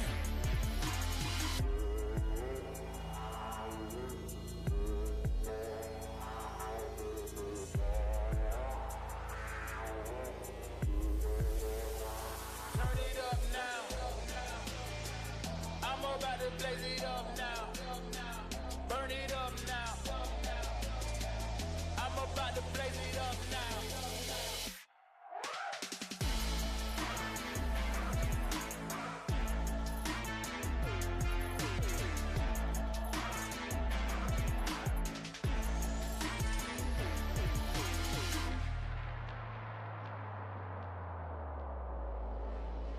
Yeah, I'm a savage. You know I hit the game well above average. Out of the fives, yo, I'm running with lightning. The outlaw, I'm breaking rules and redefining. Welcome to the show. I'm on fire.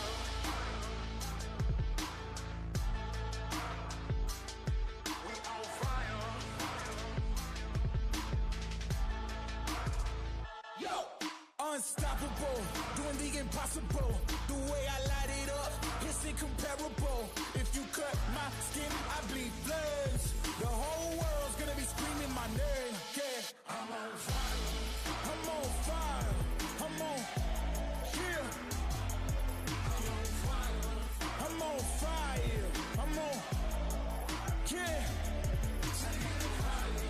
I'm on fire. I'm on, yeah. I'm on fire. I'm on, yeah.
Welcome back to Equestrian Live as we build up to the next big competition here in the Bob Chart. And of course, it is the Micro Derby, which is all about speed. It's a Table C competition. I think we only have about one of those a year, and this is it. It makes for good viewing, lots of excitement, a bit of an element of danger in there as well as they go flat out as quick as they can. 4 seconds added to your time for a pole. In times gone past, we've seen riders who have had 1 or 2 poles down still be right up there in the money because they've been going at one hell of a clip. There is your lineup. Arnold Botha goes first on KP Manelli. Some speedy sorts there. Moon Zapper's speedy. The Tenant Fire's a fast one. Mamili, Karen Sander, great to see her in the lineup. She's there fast. Ballard, Lacana Ballard, Kayla Nordia, previous winner of the Mini Derby. In fact, in the micro here today, she's pretty quick. Who else have we got there? That's fast. Well, Ronnie Healy, he's a master in a speed class, or any class for that matter. So some speedy ones here on the second page of our lineup as we update. There are, in fact, 33 in total, and of course this is in reverse order of qualification, so the higher qualified horse and riders will go towards the latter end of this class. Charlie Ann Barford, Carmel van der Duivels, whoever is there, Superfast Fandango. Jason Phillips was in co-commentary earlier on. He's been looking forward to this competition, always very, very fast and competitive, is Jason. Tanya van Lille, super fast on her rides. And then highest qualifier, Masculine Z. And Barry Taylor at number 33 will go last of all. That is your lineup. So congratulations, Team South Africa in the dressage takes the win over Japan. It was very, very tight. But South Africa does prevail. So congratulations. Big thank you to Toyota, of course, for making that happen. And then while you were away watching the dressage, of course, we had the Pony Rider Derby. And that was very exciting. Jamie Riley, she had 2 in the jump-off. Oliver Neal, he had 2 in the jump-off. And then Malua Lamberti was there as well. In the end, Scooby-Doo, not for the first time, not for the second time, but for the third time, prevailing in the South African Pony Derby with Jamie Riley. Oliver Neal back in second on the lovely My Irish Boy. Jamie had 2. Her second ride, unfortunately, eliminated. She took a fall on her second jump-off round, and Oliver, he was going great guns until he had 1 down on that wonderful, wonderful grey pony of his, who finished in 3rd. So well done, Scooby-Doo, Jamie Riley, Pony Derby winner. We're off. With me, it is the year of the legend. She is a legend. She's certainly a Derby legend, a 4-time winner of the big one, the South African Derby. Nicole Horwood, how are you? Fine, and you, Aidan? I am very well, and I'm great to have you here. It's a coup for us. Not for you, because you're not riding this year. You don't have a horse, which is unfortunate for you. But like I say, it's great that we have you here and all your expertise and your knowledge about derbies and this wonderful sport of ours. So great to have you along. Thank you. So Arnold Botha is there. KP Manelli, he's the first to go. Let's talk a little bit about Table C. I gave a quick rundown. It's all about as fast as you can go. I don't know of any other Table Cs beside this Micro Derby that we have during the year. It's not a class that we often see, but a little bit more about Table Cs. So, if they knock a pole, normally you'd get 4 penalties. Not the case here. You get 4 seconds added to your time.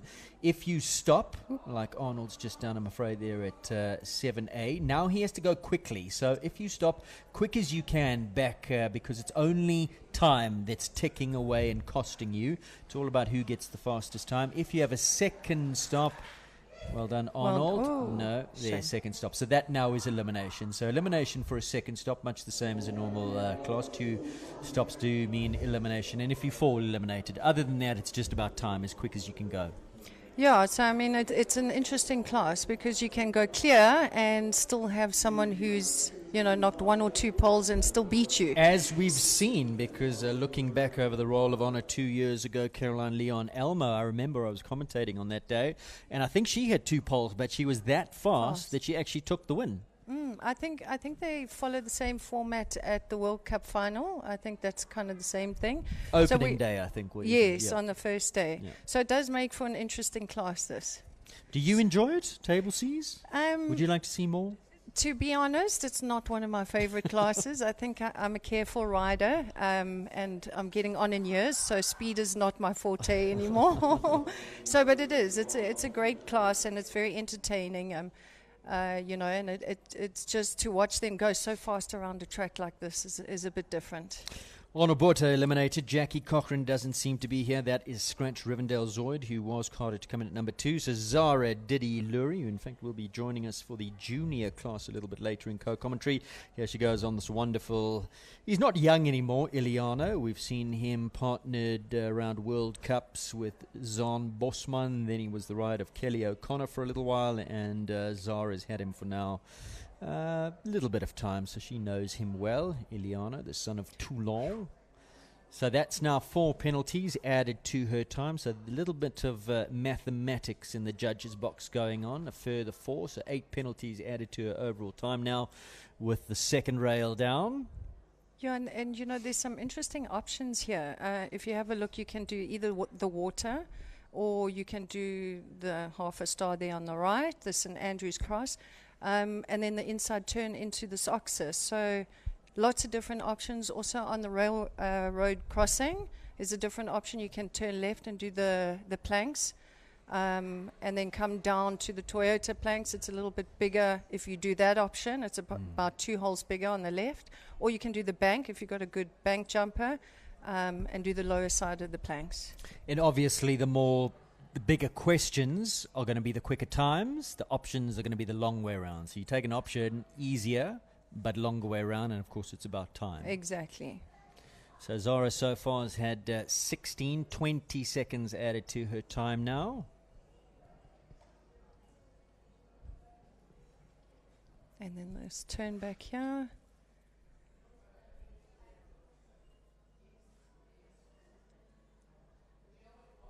And then the inside to number 15 as well. So fast time though, quick time. Quick time, but of course lots of seconds to add there with 1, 2, 3, 4, 5, 6 down. So plus 24 seconds gives her an overall time of 124.25. 124.25 seconds there for Zara Didiluri and Iliano. 24 seconds added to the time. So her actual time, 100.25, 24 seconds added to that. That's the way the table sees work. So next to go is Amy Gempele. This is Optima Key West. Amy joining us from KZN. We saw her go well in the 130 class earlier on this morning. Comes again now in one of her fantastic Optima Sport Horse stud horses. And this is Key West, who unfortunately has had fence number 1 down.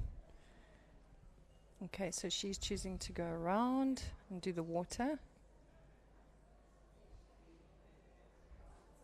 Nicely over that. See, there is the inside option to go into this oxer here.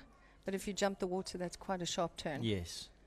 But I'm someone sure will do it. I was about to say, if Nicole Horwood was there, we'd see an inside balance turn. So the horse just sticking up a little bit going into the dike, but Amy does well. Presses forward, so far so good. Just the one down at fence number 1. Lovely horse this. A little bit sticky going up the steps as well. Amy has to draw some encouragement there. And then again, you can go around that St. Andrew's Cross or on the inside to the road crossing. I just don't know which option here is going to be the quickest. I do think it's this plank, down to the bigger plank, the Toyota plank at the bottom. I think if you choose to do the bank, it slows you down. You know, you've got to go down to a trot, and it just slows the whole pace and rhythm down. And then this should be 9.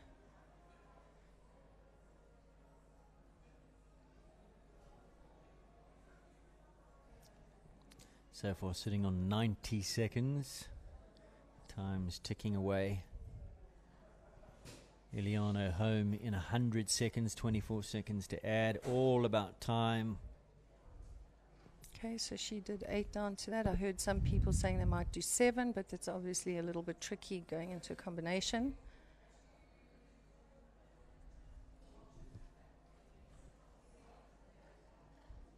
She's going the long way round to 15. Zara was home in 100 with 24 seconds to add. Amy over that, and just interesting these table Cs. Look at her time, 126 plus 4 for Optima Key West puts her on a total time of 130.75. So Zara, 5 down, stays in front of Amy. I know, interesting, very interesting.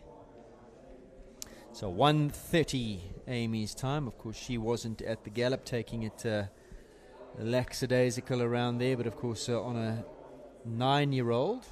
Next to go, Alexandra Wexler. No, Moon Zapper, 18-year-old, full of fizz, full of bounce. This now this should be loves the pretty. speed. Yeah, this should be pretty quick. We should see some real deft inside turns here. Yeah, inside to the water. See, there you go. Inside to number 15. You got to watch that camera stand there. That camera is in a precarious position. Look at her go. Inside of this double, she is motoring. But just the horse for a table C. Just absolutely. He loves it. Got lots of blood. Wants to do the job. And he can jump from nothing as well. You can put him underneath the fence. He's going to jump. In fact, I think that's where he likes to jump. So that's down. 4 seconds to add. Onto the steps now. But still going to be super, super fast. Good. Oop, a little bit slippery up there. Okay, so she's going to the bank. Yeah, she's doing the bank. So that's interesting. So I walked a steady 3. Nice 3. Let's see how it rides. 2, 3. Okay, 3.5. It's fine. She jumped it. Oh, gets away with it. Look at her time. 73. She's 20 seconds in front of the other two, where she is now. 8. Ooh. 8 and a bit. Just didn't get there on the 8, did she? So 1 down, another 4 seconds to add. So that's 2 down, 8 seconds to add to her total. Quickly back there. Nice turn back, yep.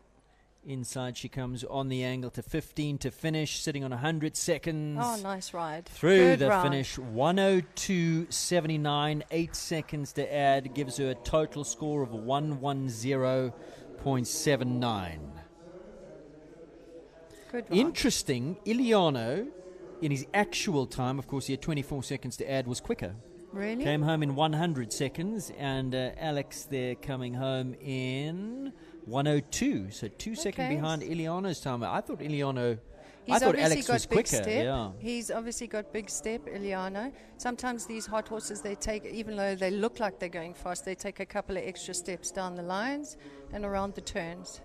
So Alex Wexler Snow leaves the arena. Jean Cilliers, Callao Lieutenant Fire, comes in, number 6. And this is a pretty quick horse as well, Lieutenant Fire. Let's see what Jean does. So, quickest time, actual time we've had thus far is 100 seconds. Time allowed for this competition. Well, in fact, there isn't a time allowed. That's the one thing about there's a time limit in a table C. There's no time allowed. You can go as quick or as slow as you want. But if you go over 180, they gong you out, eliminated. Wow. So you can't go over the 180-second time limit. You get gonged out. So that was a nice ride. 1, 2, and 3 nice clear. Line. Good ride here.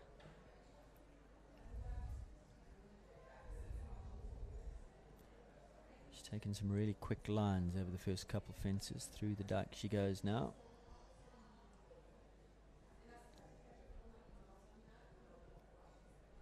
Okay, 8, and then there should be 7.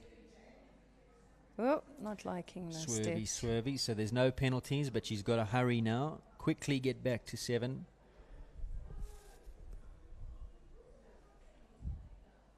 Come on. There you go. Ooh. Had a look down at that. Well done to get him up. So that's going to cost her a little bit of time now. Now she's got to look to move on, put the foot down on the accelerator, try and make up the time that she's lost at that A element of the steps. She's also choosing to do the bank.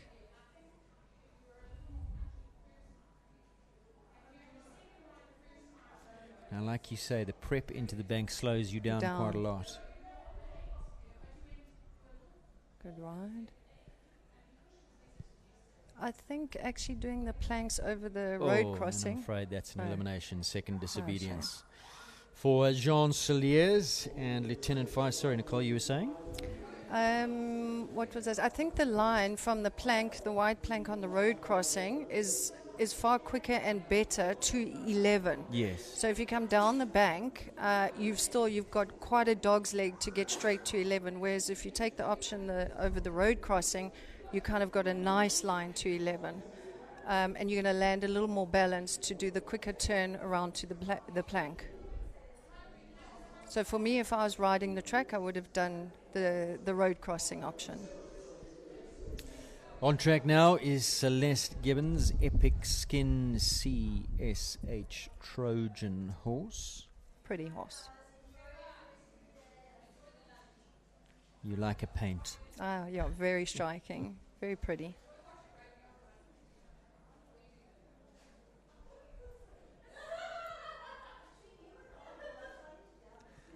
So she's gone around the B element of that Toyota double. That's going to cost her. We've seen others come in between that.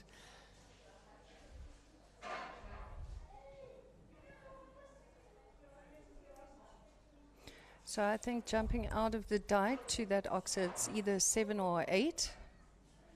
And then that's a nice 7. And this is very short here. This road crossing is a very short too. So you can't be galloping into it either. Well, you can if you're James You wanna Kane pop Berman it. like last year who did one.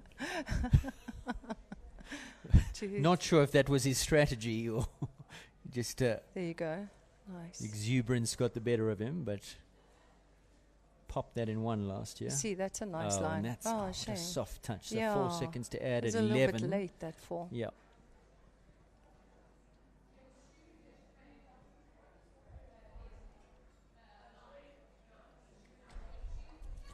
So further 4 to add at that A element of that Toyota double. They're also getting tired, towards the end of the track. And we're now at 100 seconds, which was the time that Zara Diddy finished on Iliano. So she finished in 1:25 with the penalty and the time, well, the 4 seconds for each pole Okay. to add. A little bit skew going to 15. So 4 penalties there as well. So finishing on a time of 1:13 with penalties to add, 1:25.32 for Celeste Gibbons. So who's at the top of that leaderboard at the moment? It is Moon Zappa 1:10.79. She had the 2 down. So 8 seconds to add to her time, put on 1:10.79. Still leads, but still a long way to go. Next to come is Carl Bunzai, Perica B in this micro derby. Cole's a fast rider, so I'm sure he's going to give it a go. And this is a quick little horse who's Okay. blood and a quick step as well across the ground and can also jump from the base. So Michaela is going to give us some yardsticks. At number 3, we're at 6 or 5 seconds. I beg your pardon. 20 seconds. Ooh, lucky. It rattled, stayed up.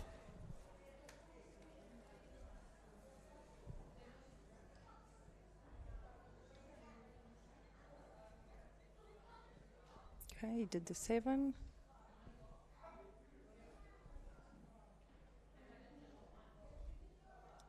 Looking very fast. At the road Nice, crossing steadying in up. 50.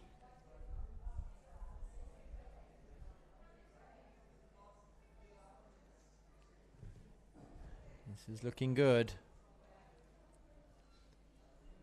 Gets to the panels in 63.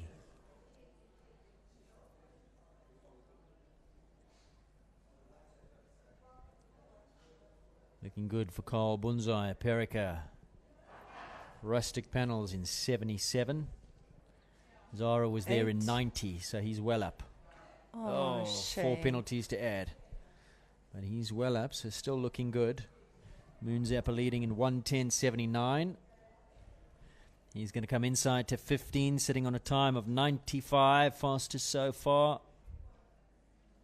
Oh, takes pity that about down. that. Such a crosses lovely round, actually. 100.87, so just goes into the lead. 108.87 goes into the lead. So would have been really good without those two poles. 8 seconds added to his time. Carl Bunzaya and Perica.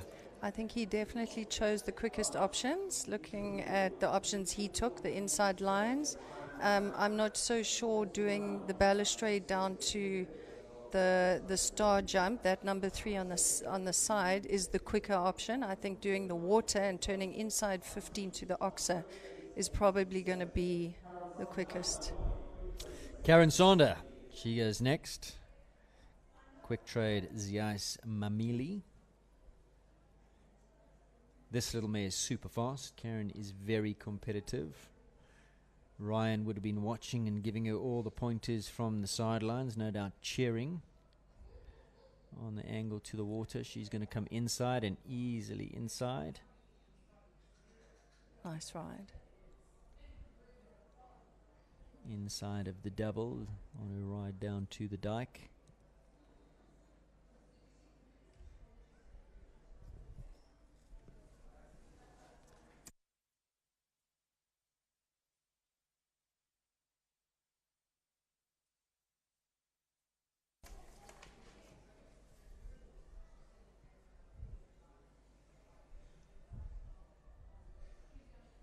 This horse is very adjustable, so agile. Oh, shame. So that little plank coming down. Oh, well, that's an interesting option. Did you see that?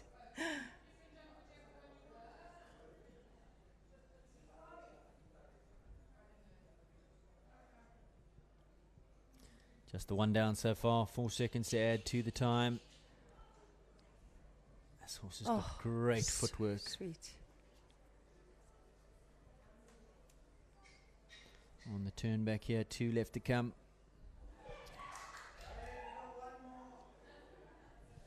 Looking good for Karen Sander, and Mamili jumps round. it. Well comes done. home in 100.12, and with the one down, only Super 4 round. penalties to add. We still haven't seen it clear, remember.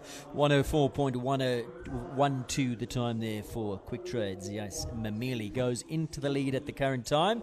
104.12, but still no clears as yet in this micro derby sponsored by Toyota. And next to come will be Kayla Nordia. I see Harry Butchers there. Kayla's at the top end of the arena. Lacano Ballard, super fast. Micro Derby will suit this horse down to a T. Winner of the Mini Derby a couple of years ago. She's on her way. Will she leave them all up? So there's a couple of them around the 100 second mark, crossing the beam in 100 seconds. Will she go quicker than that? Will she lead them up to go into the lead? Well, she's a very fast rider, so she's going to give it her best. Both very 3 to competitive. 4 and inside on her ride to 5, very quick, keeping it very tight.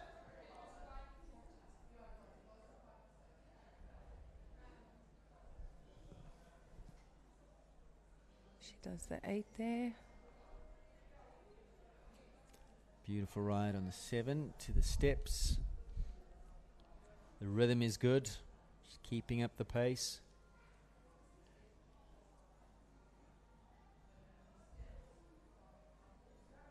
Okay, so she's going to do the bank.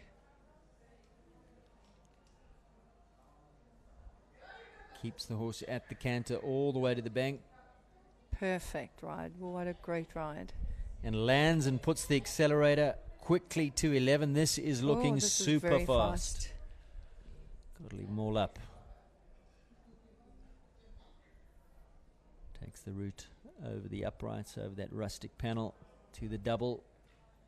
Perfect jumping in the center. Lost a stirrup, gets it back now. Quickly on the turn back on the hairpin. Whoops, a little bit of a horse slip. Lost its quarters slightly. Gets looking away good. with it. Clear to the last. Kayla Nordia, leave it up. Lacano Ballard. Wow. 101.44, the first of the clears. Amazing. Into the lead she goes. Nicole Horwood on 101.4. That was an amazing round. But you know, she's such a balanced rider.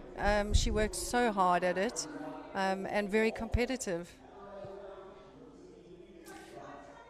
Loves the derbies too, loves the bob. Yep. So that is our current leader. Kayla Nordia, Lacano Ballard, 101.44 the time.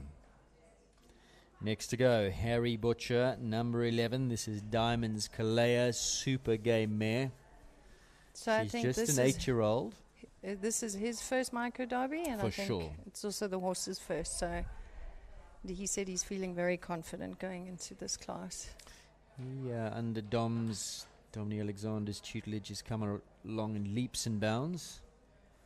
He's jumped one or two little 140s on this horse, and she's an 8-year-old daughter of Canaan.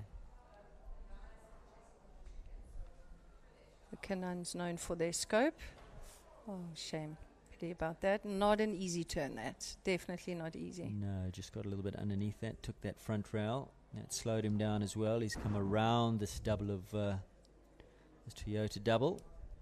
So if he is looking for the win, Harry's got to get his foot on the accelerator now and try and open up that stride and find a little bit more time.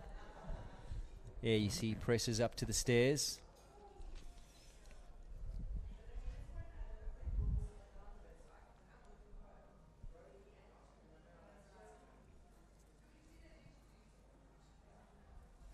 Such a game little mare, this.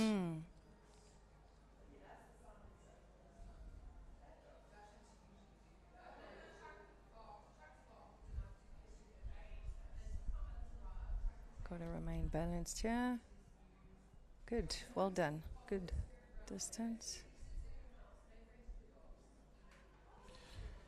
Rail at number 11, 4 seconds to add there. So currently adding 8 to his tally with a couple more fences to come.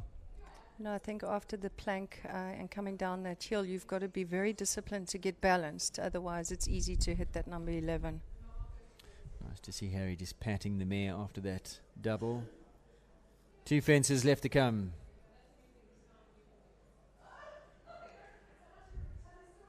Inside line to 15, sitting on a time of 1:20 seconds with 8 Very left good to round. come. Lovely round. I'm sure he'll be very pleased with that.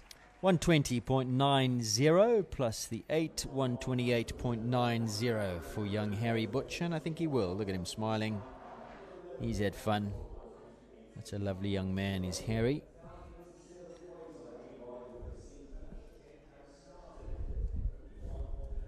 As we take a So look is at the this replay. Coleman? Yes, Coleman next.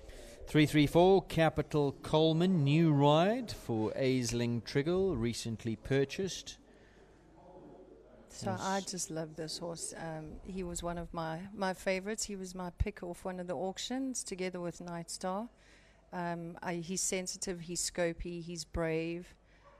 Just a lovely horse. Very well balanced, and AZ's doing a good job. New partnership. And of course you'll love the pedigree because Absolutely. soft spot for you in Yes. Colorado. Look at that. That was amazing. So a horse produced by Domini Alexander. Yanni Kleinans had a short stint on him, and now recently purchased by 334 and ridden by Aisling.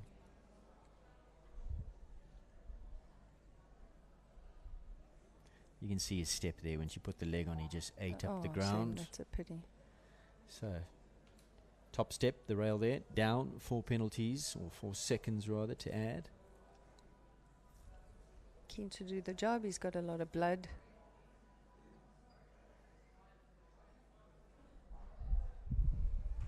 Plank goes down. Getting a bit stronger now. But a careful horse. Ah, top class horse.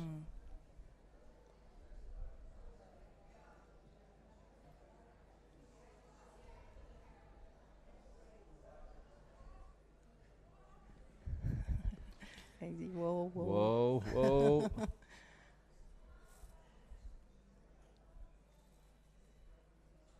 And she'll still be finding her feet with the horse. Absolutely. And I building think a it's her partnership. second show. Yeah. If I I'll just be out here to have some fun, gain experience on Oh, him. well Look how done, he jumps that- AZ. Look how he jumped Sure. the last one. Great Gives it- partnership. I think big things to come for these two. Super exciting for her. So Capital Coleman finishing up in this table C Micro Derby.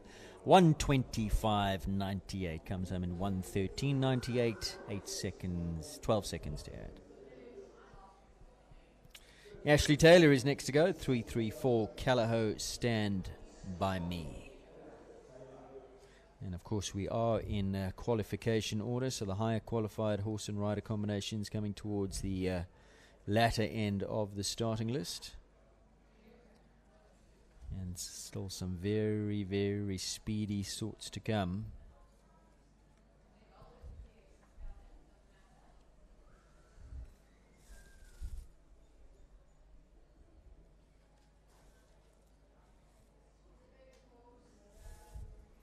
Only a 7-year-old mare by the lovely Callao Sampras. Oh, very good ride to that.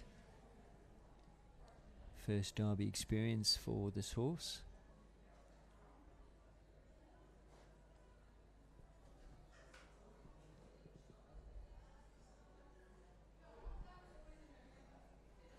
Of course, Father Barry, highest qualifier in this class.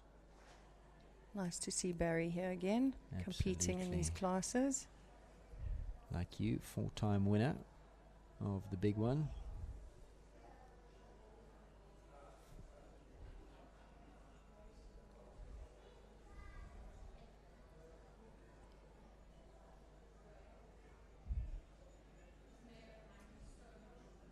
Good ride. Just needs to balance up to this, not get too long. Good. Good turn, very quick there.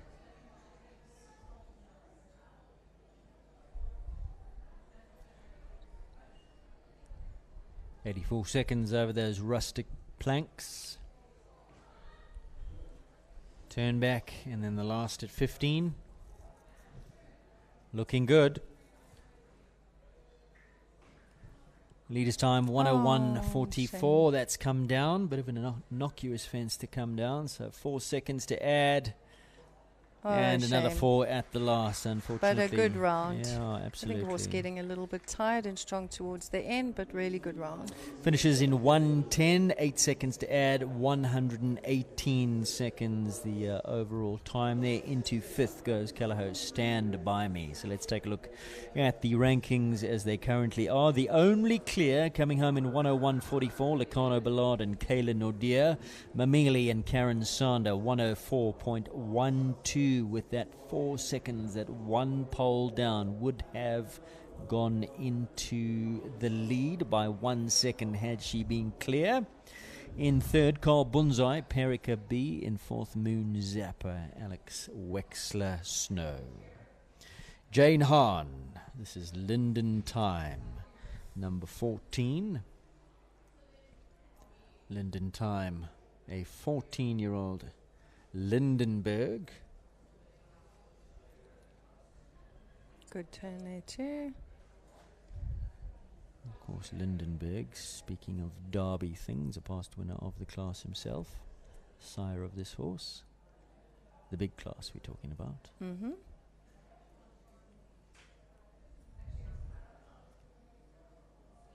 And Nicole sitting on the sidelines this year. FOMO. Definitely. It's a strange feeling, but I have to say I don't miss the anxiety and the pressure. So it's nice to be sitting here watching. When was the last different. time you didn't have a ride in the Derby? So we were saying earlier that it's since 2012, hey? So, yeah, strange feeling, but nice.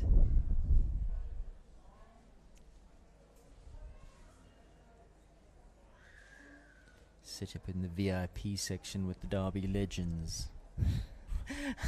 It's one of those things. When you get older, things change. Have to start again. Looking like a good round, this from Linden Time. Looking very good. He's not the quickest over the ground, so she'll be looking to leave them all up. So far, so good, with 2 left to come. On the angle, back to that. Getting balance once again in the saddle. Will she go clear? 1 left to come. Oh! shame. Oh, dear. And- such a pity. Such a lovely round up until then. So, her time 1:17.07, her actual time 1:13.07. Had she been clear, 4 to add at the last, 1:17.07 for Lyndon Time, and Jane Hahn puts her into fifth. Lacono Ballard, 101.44, leading this micro derby class. 13 have gone, 19 left to come, just 7% the clear round rate, just with the one clear. Right, so here's a master of his craft next to go, number 15, Ronnie Healy, Kellehoe's Lord Lucius.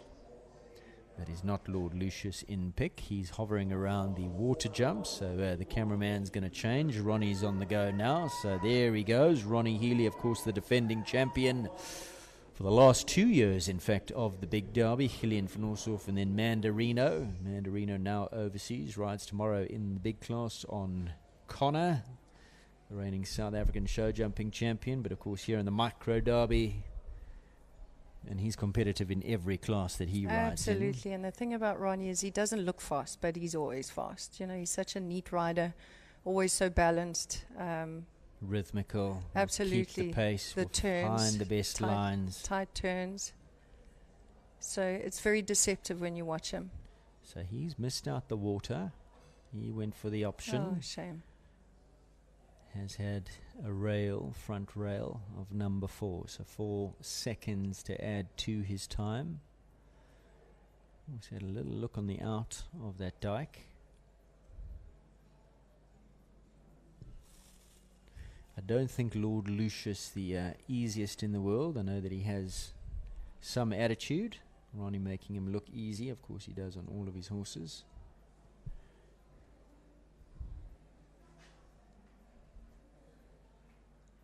He is a master of his craft.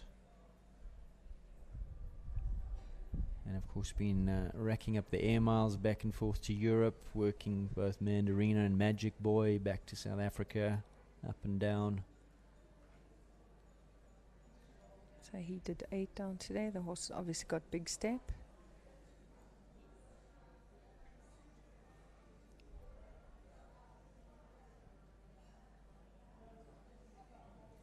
Nice ride. So time to beat 101.44. Not going to go in front of Ballard today, as he canters down to the last. Lovely round. Leaves Very it up, good. just the one down. 107.91 with 4 seconds to add. Final score 111. Nelson 0.91.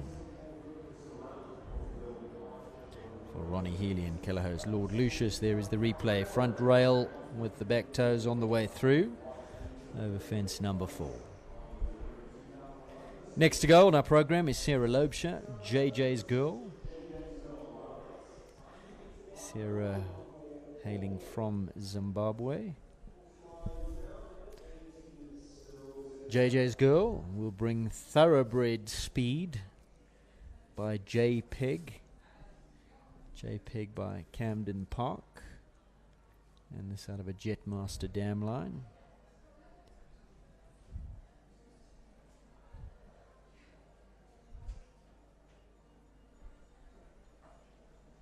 Good ride there too. Keeping it nice and tidy for the first couple of fences.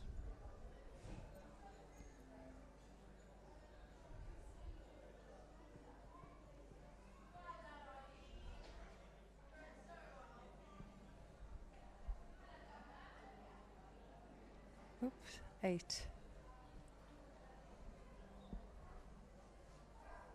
She's on a good pace. Definitely.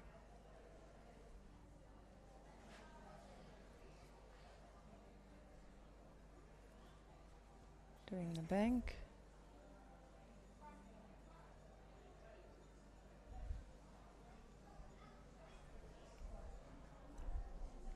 Lovely ride. Nicely done. Right, where's she in her time? 73 seconds to number 11. Jumps that in 75. I think she could be there or thereabouts. Of course, Ballard was clear. She clear so far. 85, 88 as she comes to the double. Leaves that up. She's not going to go ahead of Ballard, who cut the beam in 101.44. She's gone a little bit wider to this. Kayla was a lot tighter there. Kayla was home now.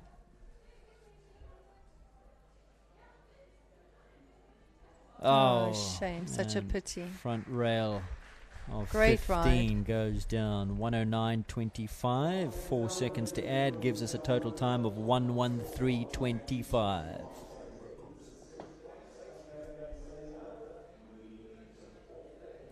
Which puts her into 6. Let's recap the top 6. Ballard leading from Mamili and Karen Sander. Perica B and Carl in 3rd. In 4th, Moon Zapper. In 5th, Lord Lucius and Ronnie. And in 6th, JJ's Girl and Sarah Lobsher. Alex goes next. Alex Mashevsky, Regenesis Vet. Calaho Landino, number 17.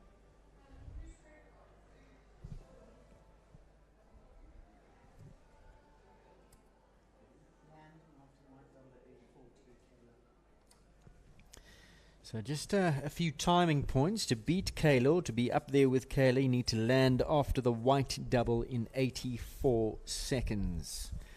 That's where they need to be. So this wonderful, wonderful Landino, 13-year-old by Lissabon out of a Silvio Dam. We've seen him jumping in the very biggest classes around. Some World Cup outings for the pair of them, trained by Damien Stevens. I think the horse stationed with Liam at Dyser Stables just down the road.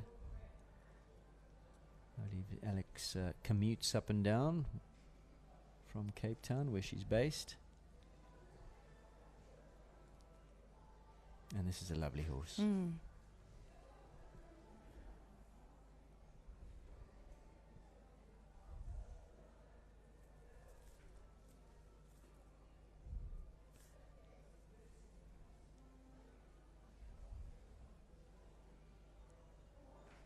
Doing the 7 off the table. Nice. Right, so get the rustic panels out the way. Currently sitting on 89, 90 seconds. Needed to be at the double in 84, so a little bit behind where Kayla was. And of course, she was flying around. In fact, she was home already. Just gives you an indication of how quick she was going. Very fast.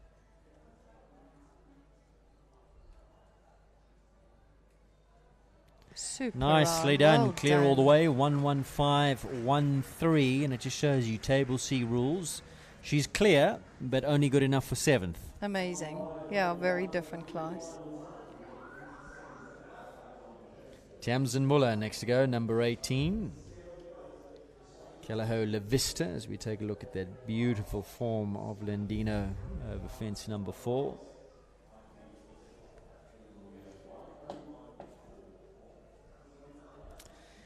Tamsin's up, Calaho La Vista next on track. Another Lissabon here.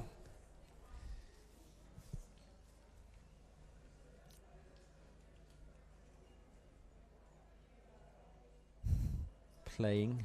A little bit feisty today. Still lots of petrol in the tank. Sure. Big air over number 3. Beautiful technique. Gives the horse plenty of air up through the wither. Over the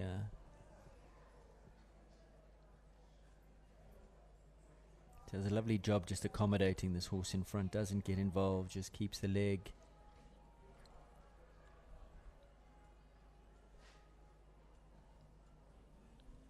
He looks like he's having fun. Absolutely. Or she, rather.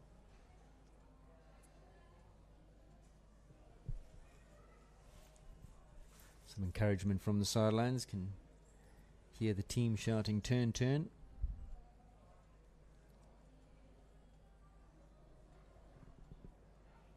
Good ride. Nicely done.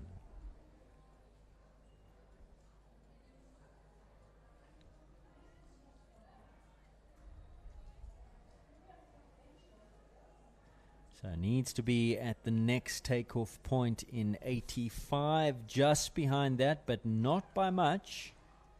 Super careful horse. Got to be quick here. Goes a little bit wider than Kayla. Whoop. Look at that. Runs Wow, to the base. amazing. So Kayla was home now.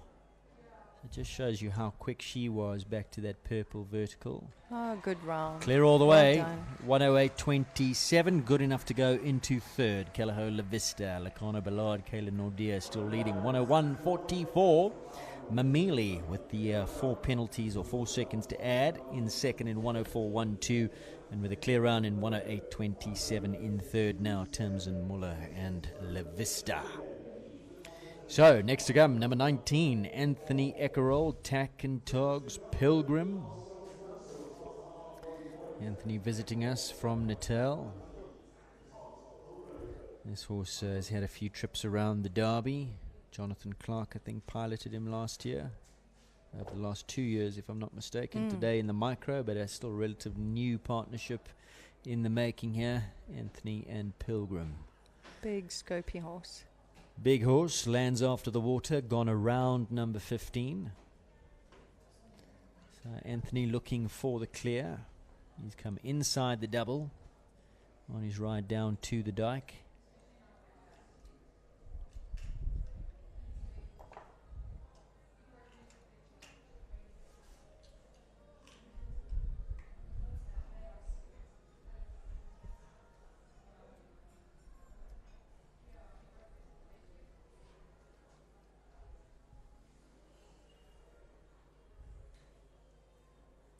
Good.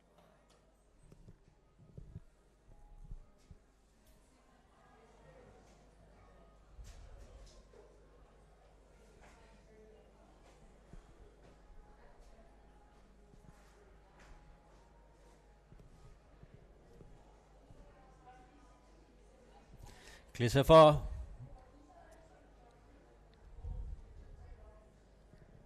Some ways off of Kayla's pace, having gone around number 15.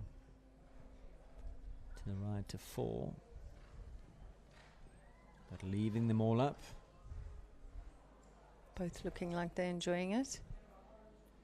Got a smile on his face.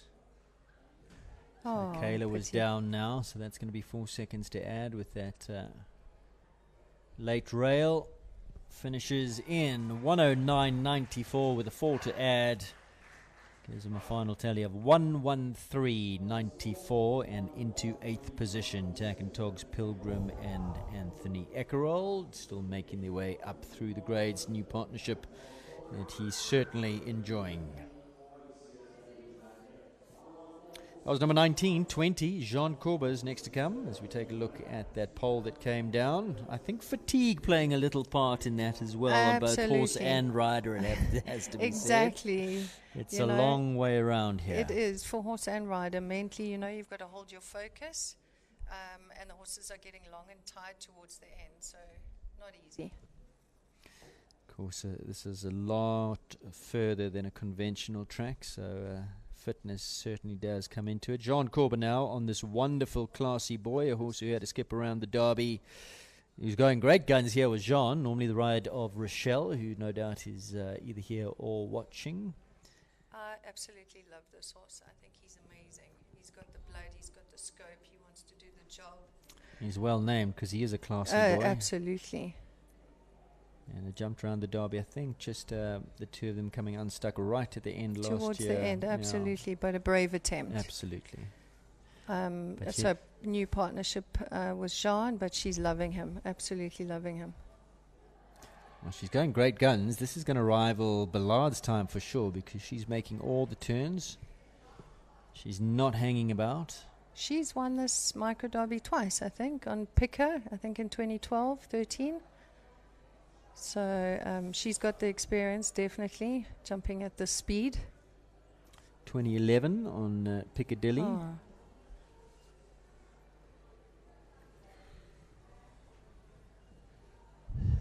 So one down. She was there in 85. So level pegging Ballard's time, but I'm afraid she's had 4 seconds. Can she make it up? not going to get the... Oh, shame. And all coming a little bit unstuck right at the end. Number 15 on the angle. Come on. Oh, what a pity. Shame. I think just the line maybe just wasn't exactly straight to the last fence. But a good attempt. New partnership. Still need to understand each other. Exciting one for the future as well. There's the rail that came down. That rustic panel. And then I'm afraid the two disobediences right at the end there for Jean Corbin Wilberg's Classy Boy. Now this one is going to be super speedy. Will she leave them all up? This is Tanya van Lille and the out-and-out galloper, Callao Lucius. She is not going to be hanging around, I can tell you that much. Let's see. So, time to beat Tanya, 101.44.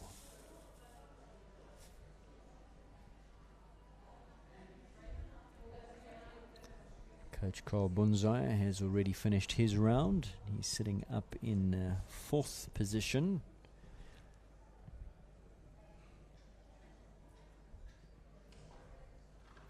Front rail is down. Just a little stutter on takeoff there, I thought. I think so too. Shame.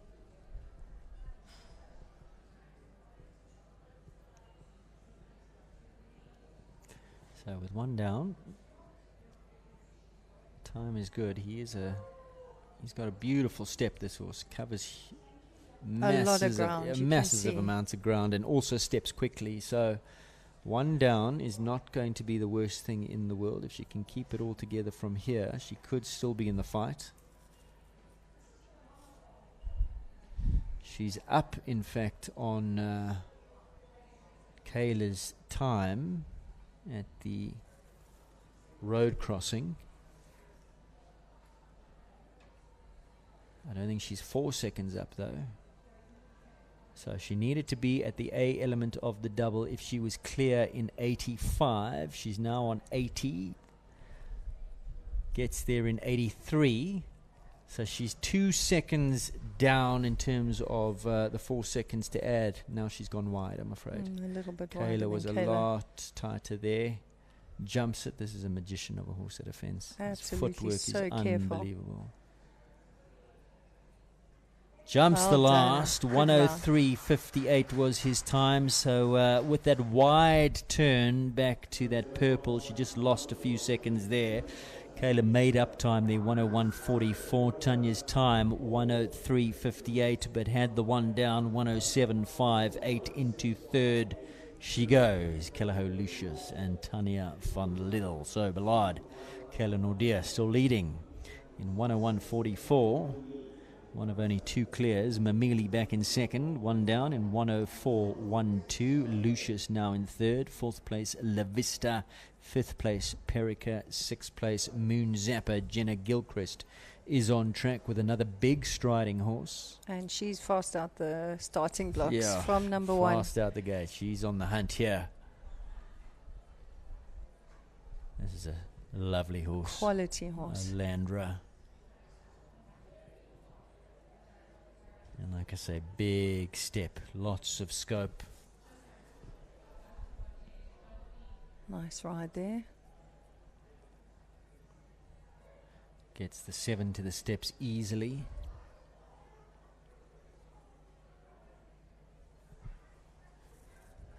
Road crossing in at 52, so 2 seconds down on the leader's time. She got there in 50, did Kayla. So going to look at to make up some time now. Okay, she's done 8 off the road crossing. So far they all stay in the cups. No seconds to add. She's got to be at the takeoff point for the double in 85, just behind Nice that. ride. So she's there in 86. She's a second down. Now here's where Ballard was very tight back to this vertical. She's gone wider. So I'm afraid not going to make up the time unless she's absolutely flying to the last. She steadies up, makes sure she gets a good line, leave them all up. I thought what that was a good pity. ride. Absolutely, me too. 107 was her time. 4 seconds to add. 111.07. Only good enough for 7th. So had she been clear, 107.07, she would have gone into 3rd. Okay. Lucius's time, 107.58. Kayla still leading. Clear, 101.44. But I think Jenna will be very happy with that. That was an amazing round. Grant Langley goes next. Forsyth Leroy Brown. Gonna have to bring the mad and the bad Leroy Brown if he's going to challenge this time of Ballard and Kayla. 101.44. Grant also a very fast rider. He's going to pin his ears back. I don't know if the horse has got the... What he has got is a big step.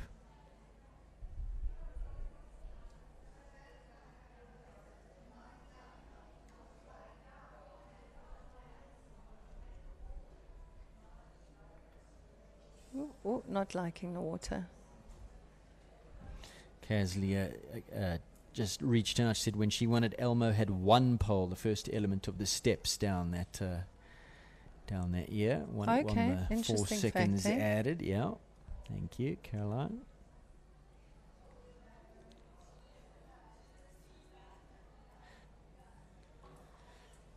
So he's gone around 15 and taken a pole, and then gone around the double. So not going to make the time. We'll challenge the leader's time.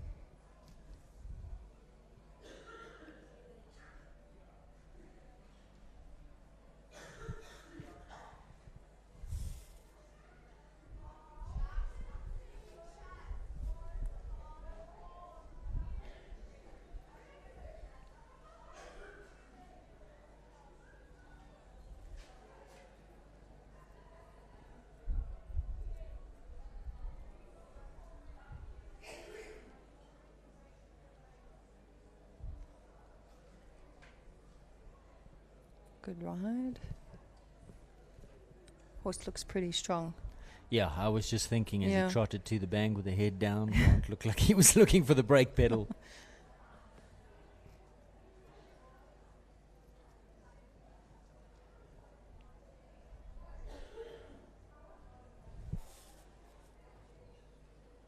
Still just an 8-year-old, this horse, so on the up. Plenty of scope. Lovely horse, Leroy Brown. Strikingly beautiful. Homebred.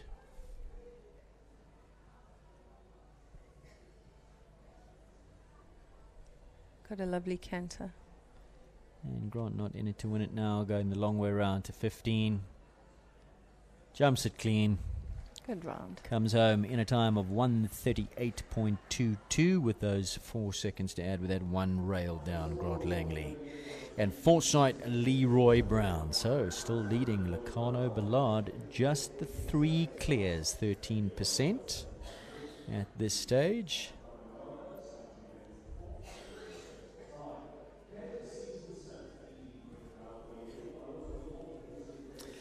Right, Thoroughbred Power, bringing the speed all the way from Port Elizabeth. Caleb Seaton Smith and Blue Steel Equestrian Milkwood Stud King Julian.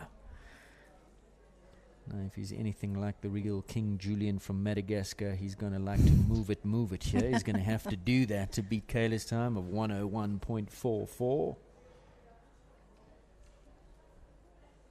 He's going well. Absolutely.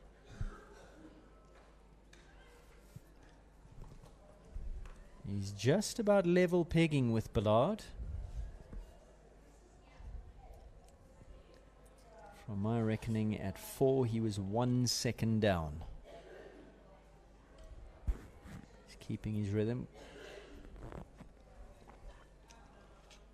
Speedy horse. Yeah, he's actually going. I think he's making up a little bit of time here. Slowed up slightly to that road crossing. 1 second up. He's 1 second up on Ballard at this stage, is King Julian. Next timing point will be at the A element of the Toyota double, where he needs to be in at 85 seconds. And of course, Super jumping them smooth. clear, which is first prize. Don't add any seconds. 5 seconds to get to the next one. I think Ballard had made up a bit of time. He's up in 80. Sit. Oh, good. In 80. So he's up. Don't slip. 2 seconds up. He's gone a little bit wider than Kayla here. Keeps him up. Encouragement from the family. Come on, get home. Oh, leave it up. Yay, well done. And he has done it. Amazing He's round. done it. Wow. 99.33. What an amazing likes horse. to move it, move it. Well done. Super horse. Wow. Caleb Seaton Smith, thoroughbred power. And such a good rider. Absolutely. The whole round was so balanced, Beautiful. fast, good turns, neat turns. Met them all going forward, no pulls. Oh, look at Super Jason. round. Jason is winding up, boy. Before Jason goes, it's Nutella, Ronnie Healy, riding for owner Kazlier. Ronnie Healy, his second spin around here. Nutella. What a beautiful horse he is. On the up as well. Quality individual. 7-year-old. Huge striding horse. New leader, 99.33. The first rider that's come inside of 100 seconds. Caleb Seaton Smith. King Julian. Ronnie taking the option at 3. Which I think he did on his first ride as well. Yes.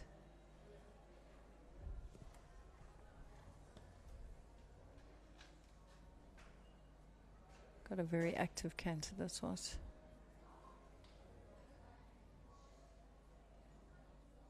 Super ride.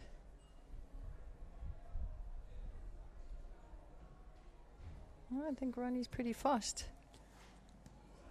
He's always so deceptive because he Oh. never looks like he's chasing. He just looks like he's sitting and cantering, but such a good rhythm. Good ride. 7 to the plank. He's on par. I'm told he's on par. Next timing point will be the next fence. He needs to be... Oh, it's down. Such a Is pity. it down? Yes, it's down. Needs to be here in 82. Just He's touched it. actually 2 seconds... He's gonna 2 do a seconds bit up, quicker but of here. course he's got the 4 seconds to add. That was tighter. Oh, what an effort. Very Jumps it. good. Look at the Wow. time. Amazing. 98 quicker than Caleb, but one down. 98.86. What a ride from Ronnie with the one down into third position. 4 seconds to add gives him a time of 102.86 with one down. Ronnie Healy goes into third. Without that pole, would have been a new leader and made it look effortless. Absolutely, but he always does. He's a magician, Ronnie. Now, Jason, he was confident, said he'd done his homework. He was in co-commentary this morning, for those of you who missed the 130 championship class. And this little horse is very speedy. I think if he leaves them all up, the time could be challenged here. Well, it will be, but of course, got to leave them all up. Jason Phillips on his way round on this wonderful little Callao Fandango. On the angle to 3, inside ride, inside of 15, 2-4. And that's the shame. problem. If he gets to the base and he has to check, just the back rails sometimes become the issue. So 4 seconds to add. It's an early rail. Can he go quick enough to buy himself time and keep himself in the hunt? Got big step for a little horse. So he needs to be at the road crossing in 44 seconds. 49, I beg your pardon. He's there in 47. So he's up. He's 2 seconds up. So he's found 2 seconds. Still needs to find another 2. The next timing point will be that double of white. He needs to be there in 82. That He was is fast. flying. He is flying. So he's had one down. Will it be a repeat of Elmo's victory 2 years ago? He needs to be here in 82. He's there Oh. in 77. 76. He's up. Has he found an extra 2 seconds? Needs to come home in 99.33. Is he going to do it? Great turn. Remember, 4 seconds to add. He's had one Good down. ride. Jason Phillips Oh, clears well the last. done, 94.21. 98.21 goes into the lead with one rail down. Amazing. Isn't that so amazing? Wow. Look at him. Look at him. He is pumped. Absolutely. But did you see, once he had that rail down, he put foot He to the went, boy. accelerator, boy. Early rail, back rail of number 4, off of that inside turn, inside of 15, and then he said, right, now we got to go. Amazing. Wow, Jason Phillips take a bow. 4 seconds to add, still quickest, 98.21. Kelleho Fandango leading. Is the time safe, Nicole?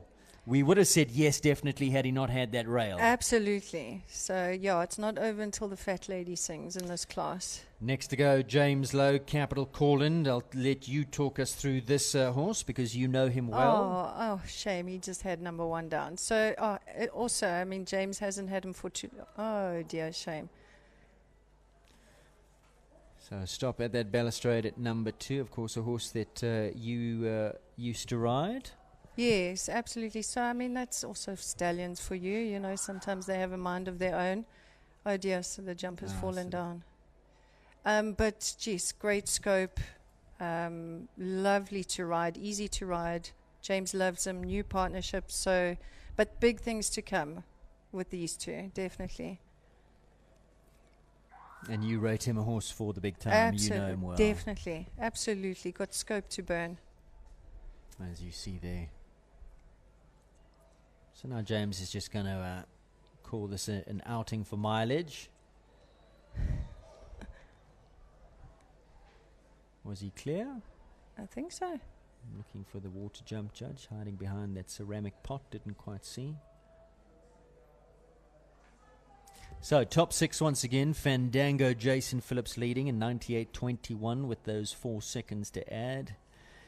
In second with a clear 99.33, Caleb Seaton-Smith. Ballard in third now. Natella in fourth. In fifth place, Mamelian Karenson, and in sixth, Lucius and Tanya van Lille, with 7 more left to come. 6 more after James. I think they've found their rhythm now. It's looking really good.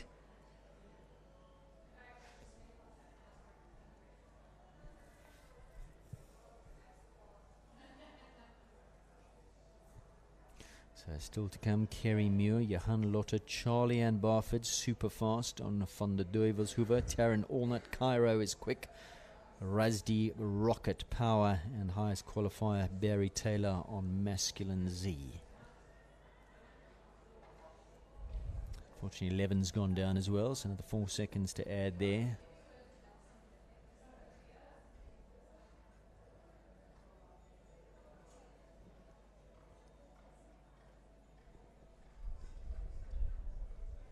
As you can see, lots of scope. And he's careful.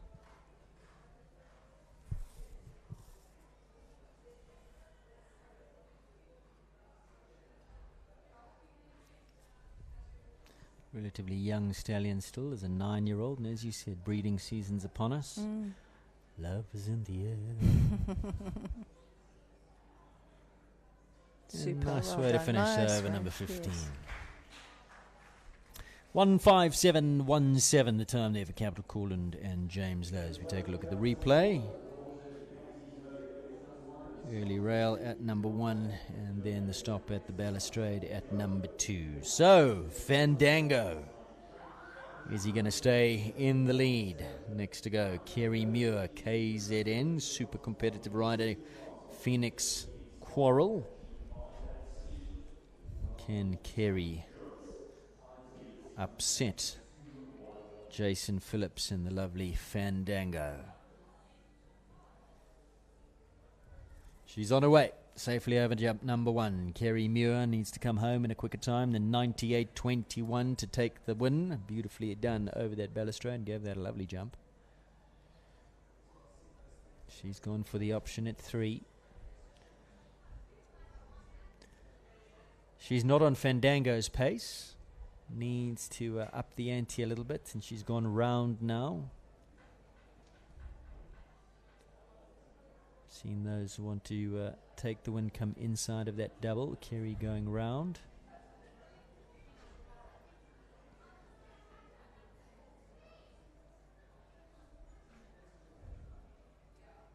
Asking the horse for a little bit more step now. Gets the 7 to the steps.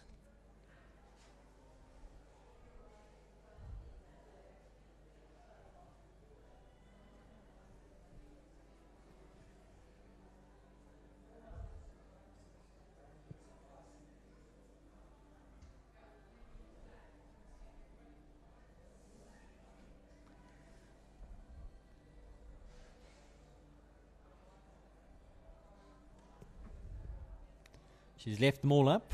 Needs to be at the double in 82, which is now, so she's a few seconds adrift.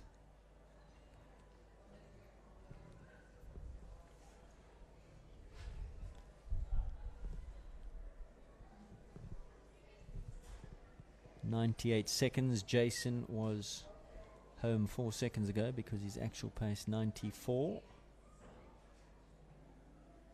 She's left them all up, has Kerry. Beautiful Very clear nice round. round. 108.13. That is good enough to go into 7th position. Phoenix Squirrel and Kerry Muir. 108.13. And a beautiful clear round. Johan Lotte, as we take a look at the replay of Kerry coming through that 2-year double. Johan goes next. Bell's gone. Nova Sonnenstra's Forever Delarock. Now, Johan, always deceptive on this horse. He Yeah. never looks like he's travelling, but the horse has got huge step. And Johan, another master of finding the quickest way around a jump-off track. And we'll call this a table. See, the whole thing from start to finish is like a jump-off. You've got to get there as quick as you can. He's going to have to bring his A game if he wants to beat Jason and Fandango. So some timing points for you, Nicole. Take off at number 4 in 20, at the road crossing in 47, and the white double now at 77 to beat Fandango. That's what your timing points are. Whoop. Oh, my goodness. Goodness gracious. Paddled in the air. Well Did recovered. well to recover. So the first good timing ride. point, he's there in Come on, Jan. 21. So he's 1 second off of Jason's pace at this stage. Second timing point will be at the road crossing in 47. That was remarkable. He Sure. paddled in the air. Did he clear the back tail? I think he did.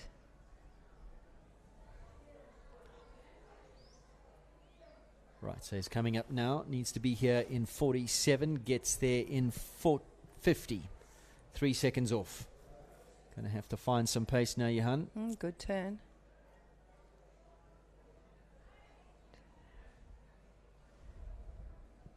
Nice ride. He's done the 8. Still needs to find himself some time now. He needs to throw caution to the wind down this line. Needs to be here now. Added so one he here. is 3.5 seconds off of where Jason was. Just shows you how quick Jason was on that little Fandango.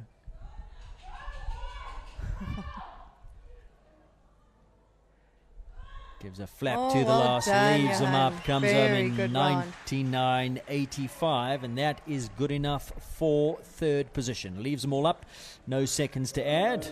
99.85. In second, we've got Caleb in 99.33, and your Jason in 98.21 with those 4 seconds to add. He was absolutely flying on that little Fandango. I think he lost a little bit of time. Johan over the water, trying to regain his balance horse and looked like he paddling was over. trying to fly. Yes, He was I think he could have saved himself a second there, but well recovered. not too many more to come, but the next one is a super fast one. Number 30, Charlie Ann Barford, Kom Il van de Duvelshove Z. So remember our timing points. Take off at number 4 in 20. Let's see where she's at. Charlie, horse- another fast rider. And this horse is full of blood. So at 20, she is Good there ride. now. She's up. She's a second up on Jason. She's on track here. This is a super fast horse. Got natural step, natural blood, gallop. Wow, 6. Beautiful. She did 6. Sure. Was that 6 to the... No, she coming out She the had to dike hold to for that 7, yeah. exactly. And then 7 to the steps. She's up 2 seconds. At the A element of that road crossing, she needed to be there in 47. She was up 2 seconds on Fandango. Sure, this horse has got step. She did 7 there. 8 here. This is fast, Aiden. Final timing point coming now. She needs to be at this A element in 77. Gets there in 75. 2 seconds up on Come on, Jason. Charlie. Got to keep it together now. Great turn back. Oh. That's the risk you take, unfortunately. Cuts the Well beam tried. in 92.75. Such a fast time. And she's still in the lead. 4 seconds added to her time, 96.75. Jason's time, 98.21. Charlie with the one down, into the lead Wow, she goes. amazing. 96.75. Charlie Ann Barford, look. She's such a fast rider. Unbelievable. And so efficient around all her turns. Here's where the mistake happened. And that, Nicole, an 8-year-old. Was amazing. Charlie Ann Barford into the lead. Jason Phillips now in second. Kelleho Fandango in third. King Julian in fourth. Johan and Forever De La Rock in fifth. Now Ballard in sixth place. Nutella in this Table C speed competition. Micro Derby.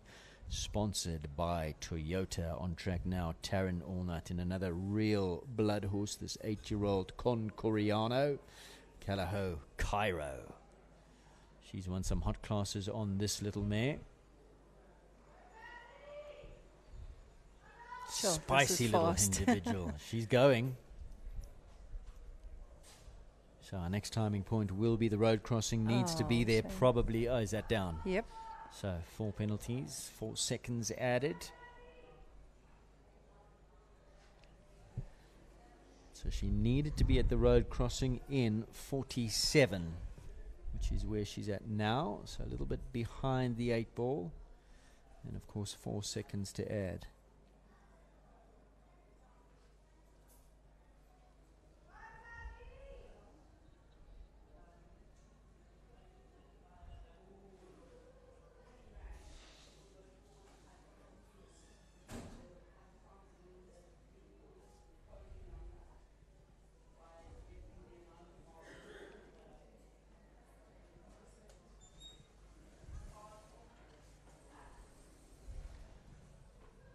Horse's reflexes are remarkable, so quick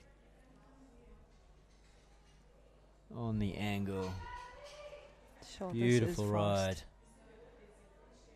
Great ride to the last. Wow, 98.66, 102.66 with the 4 seconds added. Take about Taran Allnut, because that horse, it's pretty new to this level. 135s. Super competitive. I think we're going to see plenty wins, and so nice to see Taran on a real good sort. Kelleho Cairo, such a good rider she is.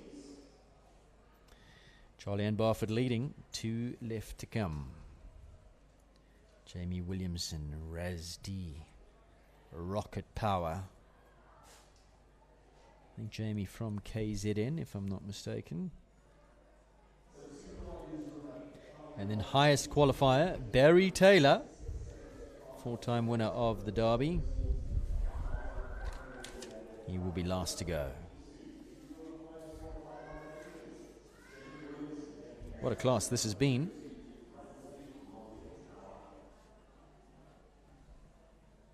Jamie Williamson on her way round now on Rocket Power. Not the start she wanted. 4 seconds to add at the first fence.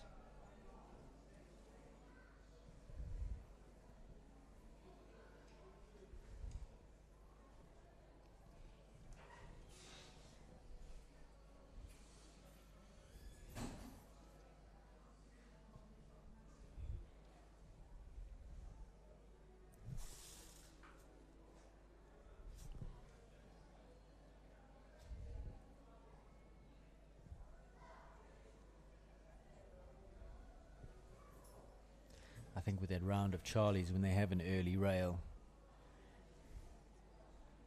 she was so quick. I think the thinking is, well, Sure.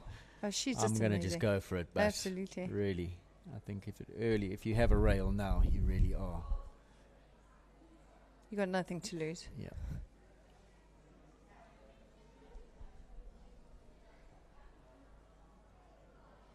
Second rail, so 8 seconds to add to the final time.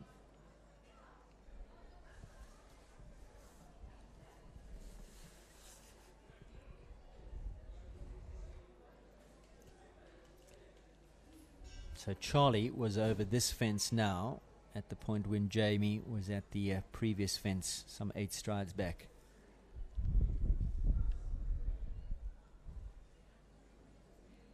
She was absolutely flying.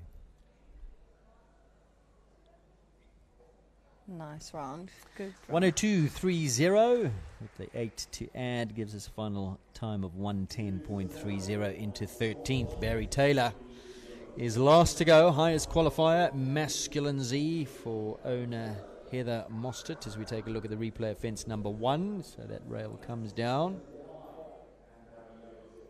What's going through your fence, through your mind in a table C when your first rail comes down and you know how fast Charlie's gone? Oh, I suppose it's disappointing. Get but into I suppose 6th gear straight yeah, away absolutely. and just You've throw just caution even to the wind and go for it. Step into another gear and just go for it. Nothing to lose.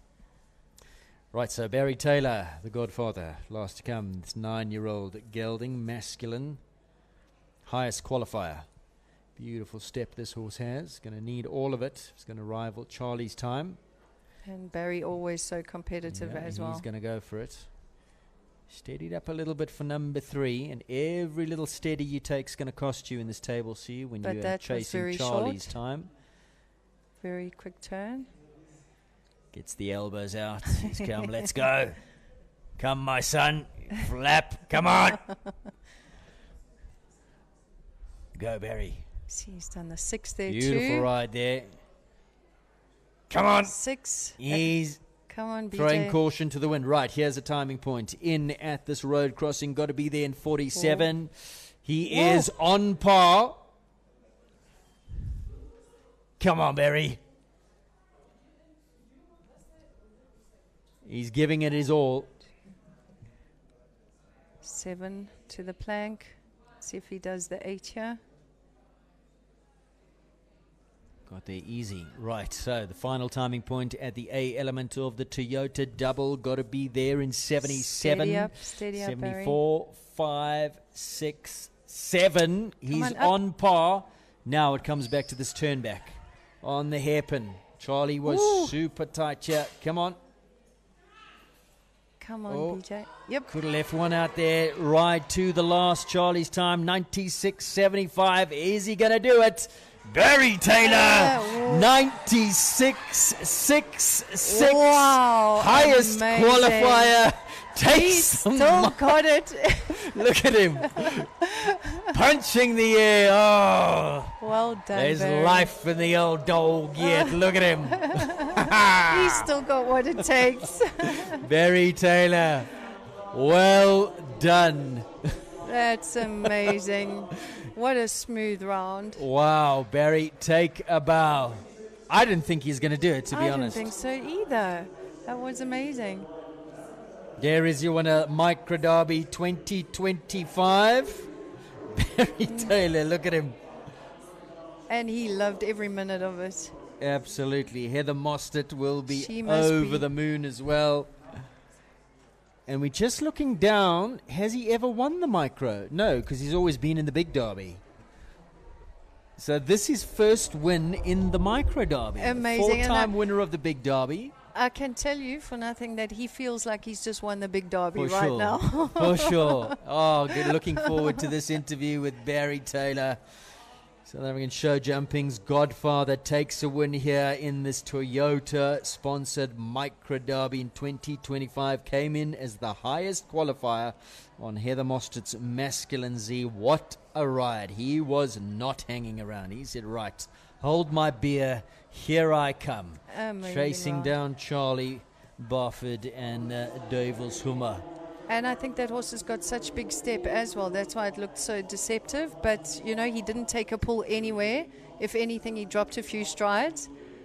Has to be said, so Charlie's time, 96.75, that was with the 4 seconds added. So in terms of the fastest time overall, Charlie will take it, but had one down. The penultimate fence there on the angle went down. She still came home in a very fast time of 96.75. Barry Taylor leaves them all up, had to go clear, 96.66. So really nothing in it there. The two of them separated by milliseconds. Charlie second, Jason Phillips third. One down in 98.21. A really great effort from him on that wonderful Fandango. Caleb Seaton-Smith was clear in 99.33. There is the final result on the screen. Johan Lotte in fifth on Forever Delarock. Kayla Nordia 6th. 7th place Taryn Allnut. 8th place Ronnie Healy. 9th to Mamili and Karen Sander. And 10th place to Tanya Van Lille, 107.58. But Barry Taylor, what an effort from him. So exciting for him. Like I say, he's going to feel right now like he's just won the big derby. You know, he's still so enthusiastic. It's so nice to see. While we have a little bit of time, let's talk about where you are in your career. 4-time winner of the Derby, won every major competition there is to win in South Africa. Nothing escapes your trophy cabinet. Am I right in saying every major title you have? Yes. A lot of it due to the mighty Don Kumako, who sadly we lost this year. Passed Talking away. about legends of the sport, he has to be the outright, in terms of equine legends, the one that really stands taller than any other.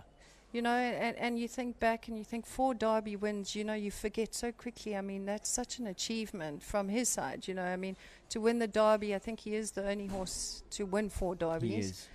I think Torch Sign won 3, but yeah, no other horses won 4. Won 4. So, no, absolute legend he was. And not only the Derby, I mean, it is Derby weekend, so we speak about the Derby, but also you're the only combination to win the outright Triple Crown Series, so the Derby, SA Champs, Outdoor Grand Prix, all in the same calendar year. Same year. I think that was 2013. So I wish Toyota were sponsoring in that year. That would have been great. So it's just so amazing that that Toyota have got so involved in the sport, and to bring in a car as a prize is just for us. It's just so motivating. So, yeah, but definitely wish they had sponsored in 2013. Yeah. Horses in your string, obviously Impossible, your ride from last year, who you went into the jump off last year, Yes. sold. Ray has the ride now. This year, yeah. How do you rate his chances? So very high. I mean, obviously I'm biased, but I think he's got a very good chance. So he came second in the mini derby 2 years ago, and then last year obviously jumped to clear and came third. So this is his arena. He likes these big open spaces. He's brave. He's careful. And Ray and him seem to have built a great relationship. It's all coming together now. I think he did very well yesterday. He got a third. So I think he's got a very good chance. Your selection, if you were a betting person, taking a look at tomorrow's field, it's Derby. Anything can happen. So like I say, obviously I'm a bit biased with Impossible, but I do believe that he can win. There's Lexington. He's on form. He's been knocking at the door, Lexington, for a long time. Due a big win, isn't he? Both of them, they're a great combination. So Lexington, I think obviously Ronnie's had a great year. And there are a couple of dark horses. I think there's a few that have got a chance to shine tomorrow. And with Derby, anything can happen on the day. So, you can prepare as much as possible, but just on the day things can go wrong. So, yeah, there's a strong field tomorrow, put it that way. Where are you going to be, up in the Toyota VIP watching? Yes, I'm going to be watching. I'm not stressing. Normally over Derby, I'm always anxious. I don't eat. It's a very stressful time for me. But so tomorrow I'm going to be sitting in the VIP and enjoying. And in terms of your string, where you are, you rebuilding, you've got Figaro. So I got Figaro. Who else is in your string? Young horses, mainly. They're all young horses. They haven't been to a show yet, but got some proper quality, and there's 10 of them. So looking forward to that. It's going to be a long journey. 10 horses, and you're a full-time professional Yeah, business but person. actually Tamar is helping me at the moment. Okay. But we've got 10 in the yard that we're producing. And Kronos and Tamar we must talk about. She's not in Yes. this field. He was injured. He won the He was World Cup. injured, But yes. how good have they come together? Gee, what an amazing partnership, hey? Absolutely. And she absolutely loves him, just dotes on him. So While you're talking about Yeah. that, I'm just looking at Barry still huffing and puffing. That taking smile- a bit of energy, but well grinning, worth it. Grinning from ear to ear. Barry Taylor takes the win here on a masculine Z for Heather Mostert, the owner. They'll be so proud of their horse. I chatted to Heather before the class. I said, "What's going on?" Barry's in the saddle. Said, "Yes, she was taking another holiday. I think she was Another in Greece one. this time." I said, "Oh, shame. You needed another holiday, didn't you? A holiday from your previous holiday." But Barry, well done, sir. Looking forward to that interview. Great to see Barry up there. Absolute legend of the game. When you talk about South African show jumping legends, I think possibly one of the most decorated riders in the history of the sport. He's a 4-time winner of the South African Derby. Took him a little while to get his first win in the Derby, mind you. I mean, he had, I think there were 20 years Really? odd before he got his Okay. first win. Okay. But then once he had ticked that off, the others came fairly quickly. Today a winner here in the Micro Derby, but Barry hasn't won every title multiple times, winner of the World Cup Series as well. Out and out champion of the sport. Ugh, and you know, he's always so enthusiastic about it. He gets so excited when he wins. It's never boring for him. So nice to see. And of course, Lorette going great guns on Oropo. We'll And see another her one, like I tomorrow. say, a Yeah. dark horse. I mean, Yeah. I love that horse, and Lorette is riding so well. So another one. Dominique Collier. Dominique Collier, exactly. That's why I say it's a strong field. You know, got to have a bit of lady luck on your side. Exactly, and like you say, Derby, anything can Anything happen. can happen. And then, of course, Fairy Tale ending. If Goofy were to win it with Oh, that'd Ashley, be won it amazing. with Ronnie 2 years ago. This year, I think they're Ashley retiring piloting him Yeah, so that would after- be a yeah, it Fairy would be Tale amazing. ending, wouldn't it? And there they are, Barry, Jason, Charlie. Charlie the fastest around the track, but one down. Barry clear, Jason one down in third with the 4 seconds added. He was bullish about his chances this morning. He said he had done his prep. He was looking forward to it. Finishing up in second. Anton He Mostert meant lurking business. around the bottom of that picture, the owner of Masculine, along with wife Heather. Well done, Barry Taylor. And then, of course, not only Derby up for grabs, but, of course, the overall Year of the Legends title, where some lucky person will drive away in that Hilux 55 Legend Bucky. And that series is open as well, because I think there's only 20 points or so separating the top 5 or so on the standings. And remember, tomorrow's class is weighted 2 times, so Okay. double points on offer for the Derby. So not all So- home and hosed and clear-cut like last year's Triple Crown results. Exactly. So that's going to be interesting tomorrow. It's going to be very exciting, I think. When do you have to give your Fortuna back? They haven't told me yet. I'm hoping they've forgotten. I just reminded them, keep it, keep it, keep it. Yeah. So well done once again to Barry Taylor, just being interviewed there by Roger Bierman. So we'll have our own interview in a moment or two. Looking forward, as I said, to that. But Nicole Horwood with me in co-commentary, and for the first time in a long time, not riding in the Derby, but she's going to kick her feet up and enjoy tomorrow's event. Great having you in co-commentary with me, I have Thank to say. you, Aidan. Thank you. Pleasure. Might not be the last time either. We might keep your phone on you. Don't block my number, please. Okay, won't. I won't. Definitely not. But yeah, it's been amazing, and I think we've had some good quality horses. And I think the nice thing about this class is it's exciting, you know. Yeah. And you don't know until the end who's actually going to win. And a clear round doesn't mean that you're going to win. So I think it's a crowd pleaser, this class, definitely. I think we need more of these, actually. These table series, you enjoy them. Well, I Yeah, wouldn't we say need to- I enjoy them, but I think... but You would if you had an out-and-out speed horse. I mean, if I had like a look at me, absolutely. Yes. But, just for the crowds, it's exciting.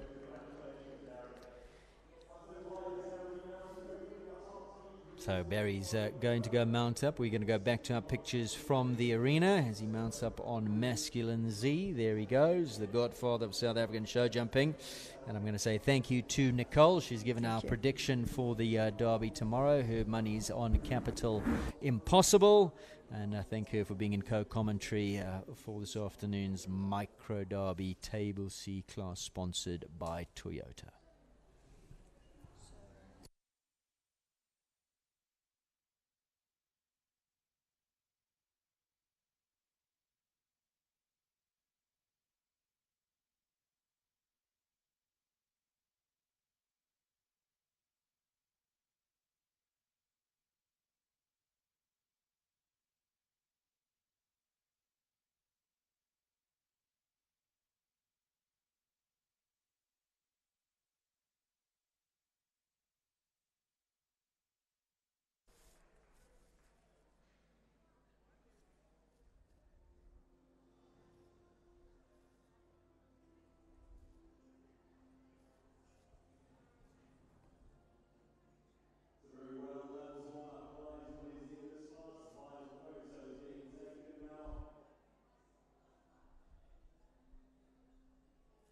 Highest qualifier coming into today's class takes the win. Aboard Masculine Z, Barry Taylor. What a class act he is in the saddle. Just an absolute master. Winner of the Toyota 1m35 Micro Derby. There he is. 96.66, 96.75. Charlie in second with a 4 seconds added. Late rail, Jason in third. Fourth place to Caleb Seaton Smith. Well done, young man. Fifth place, Johan Lotta, Kayla Nordia, Ballard in sixth place. Taryn Allnut, seventh. Ronnie Healy and Natella in eighth. Ninth place to Karen Sander. And the 10th place to Tanya Finlil and the wonderful Callahoo Lucius. Up next, we will be having that interview with Barry, so stay tuned to that. Always entertaining is Barry. Looking forward to his look back over this class, and also look forward to tomorrow's big one, the South African Derby, sponsored by Toyota.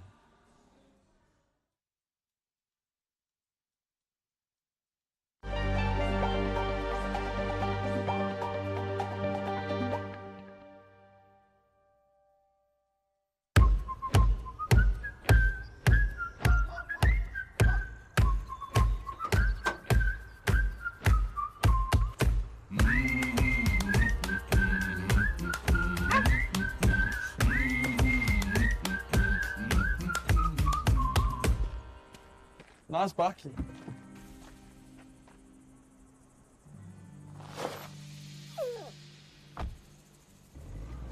It's not a bucky. It's a Hilux.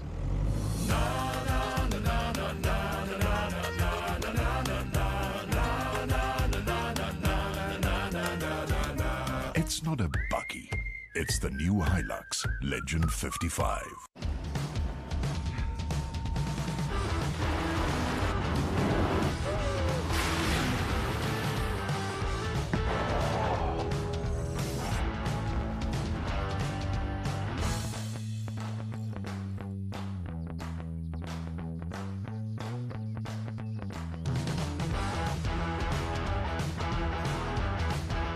The new Fortuna GR Sport, the luxury of freedom unleashed.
I am a living legend.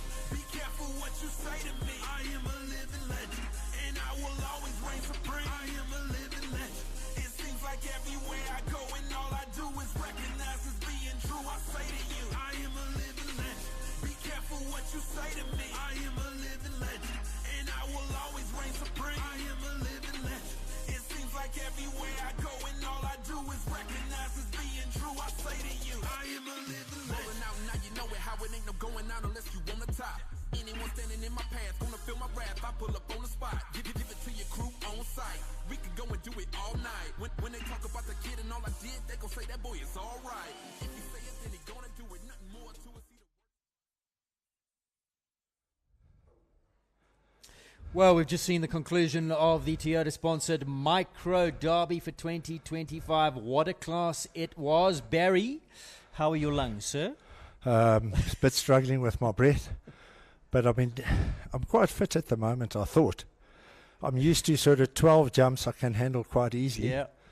But, I must say he's such an easy horse to ride. Yeah. I am out of breath. That was special. That was special. You came in as the highest qualifier. I had Nicole, another Derby legend, 4-time winner, sitting with me talking about it. We wondered, is anybody going to come out and challenge Charlie? But you got your elbows out. Literally, figuratively, you went for it. Well done. Yeah, I think so. Just a bit of the history on Muzzy, masculine. He belongs to Heather Mostert, and everybody sort of, when Heather said to me, would I ride him, they all said to me, oh, he's an elephant. Anyway, he's definitely not an elephant. Well, he's a fast elephant. Yeah. But he's is Dumbo, the flying elephant. Yeah. One thing, when I went in, obviously Charlie, when I looked at the list last night, I saw Charlie, Jason Phillips, both. We always sort of, all through the years, we've battled each other in the sort of the speed classes. And the thing with him is, I knew if I half rode him nice to each jump, he jumped them clear. So I wasn't worried. Even if I was a bit deep or a bit far, I knew he would clear the jumps. So I was trying to catch up. Where I could make the time on her was obviously the 7 from the treble, from the dike.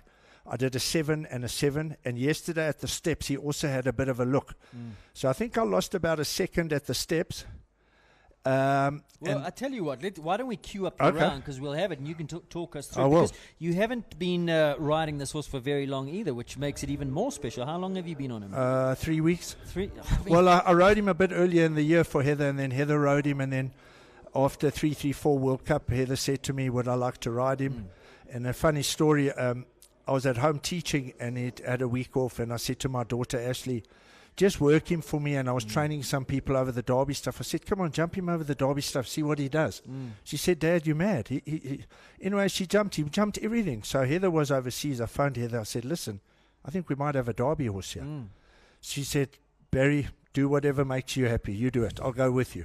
So that's where we are today. Awesome. Before we queue up your run, do you realize this is your first win ever in the Micro Derby? It is 4 mini derbies, 4 big derbies, first win ever in your... Yeah. In this one. And I've tried for a long time. And I've had some good speed horses. I've always seemed to sort of... last year I had a very good horse of Nicky Whitfield's, and we finished 4th. I actually said to Lorette this morning, funnily enough, I just got a good feeling. Sneaky, huh? I said, I've won all the other derbies and I've never won the Micro. It would be nice just to put it on my CV. What did she say? She said, just go out. She says, you know what you're doing. Yeah. Absolutely. Well, let's queue up your round. You talk us through it. Table seat competition, which is always fun. And here was your round. Last to go. So number 1, I had a good shot at. I thought I can, from the start to number 1, I could pick up. And I think I dropped a stride to most horses to number 2. Jumped that beautifully. Yeah. You see, that's why I never worried about the jumps. Then here, I had a good ride. I chose that because Water would have to ride him too hard at. I had a really good angle, if you see off the turn. So my turn here was important, where most people were 2 strides. After that, I was 1. And then I just kept galloping, and I had the stride to the dike. And then you see I drift right. Yeah. And then I get the 7 strides in here. Easy 7. And then I go 2, 3, 4, 5, 6. I actually did 6. 6? So that's what I was planning. I thought I did 7 in the end. Yeah, so I just kept coming here. I was a bit lucky because he took off a stride early. And then I turned here, and I was in 2 minds whether to do the bank, but this was obviously the quicker option. Had a good shot there, and I had a good ride. I just kept coming off the bank now. He just had it. And then I did 8 here, where most did more. I think 8. 6, 7, 8. Most people were doing 9s and 10s. And then down to the double here was my worry. I had a good shot here, and I had to do 8 to beat Charlie. And that's why I never worry, because you see how he picks up. Most other horses on that ride would have knocked the front rail. Good turn back here. There, got it. A little bit weighty there. And then I had a good shot to the last. I had a lovely shot. This is where he's so quick over the ground, his big step. And I had a good shot there, and Brilliant. And look at the fun. There's the fist pump. Nicole was saying this probably means as much as a win in the big derby. You had fun out there today. Yeah, today was one of the nicest days of my riding career. To be honest with you, it's just, and part of it is having the horse. You know, it wasn't like, hell, I have to. It was just enjoyable. Yes, exactly. It was enjoyable and fun, and I find a little bit now the 150s at my age, a little bit have to. I don't ride enough to be where this I can do easily. But it's also about the horse. And yes. Now, where to with this horse? Would this horse go back to Heather, or are they going to say, I don't know, maybe this is a tilt at the big class again next year? Let's see with Heather. I think he's a big derby horse in the end. Yeah. I mean, I think he's a World Cup horse, for sure. He's a 150 horse, that's for sure. It's Heather's horse. Yeah. I keep saying to Heather, you got to ride him, not me. Yeah. It's your horse. I've done this enough in my life, but if Heather wants me to, I'm here, but it's their decision and it's their horse. Let's talk about your career, Barry. You are a legend. It is the year of the legends, sponsored by Toyota. You are a legend of the sport. 4 wins in the Big Derby. Your first win, I was there that day. I interviewed you. We go back a long way. It was, I think, 1999 or somewhere. 98, 27 years ago on Checkpoint. Took you a few years to win that first derby. You were knocking on the door for a long time. Power Force were second 5 times. Yeah. I was second 5 times before I won the derby. I battled for years to win it. And there's only 2 people who've ever won the derby at Inanda and here, and that's Gail and I. Yeah. So I won it in the second. There was the second last year, Correct. and then Shirley Kemp beat me in the last year that it was held at Inanda. And then the first one here, I won with Sunday's Eagle. Yes. I was standing at the gate, and it was raining so hard, I couldn't see the bank. That was 2000, wasn't it? Yeah. I couldn't actually see the bank, and I mean, it's not 50 meters. Yeah. That's how hard it was raining. I remember. And then those were the battles with Ronnie Lawrence, who was a great rider, and he was a great a derby rider also. So those were the years, and then Avalanche came.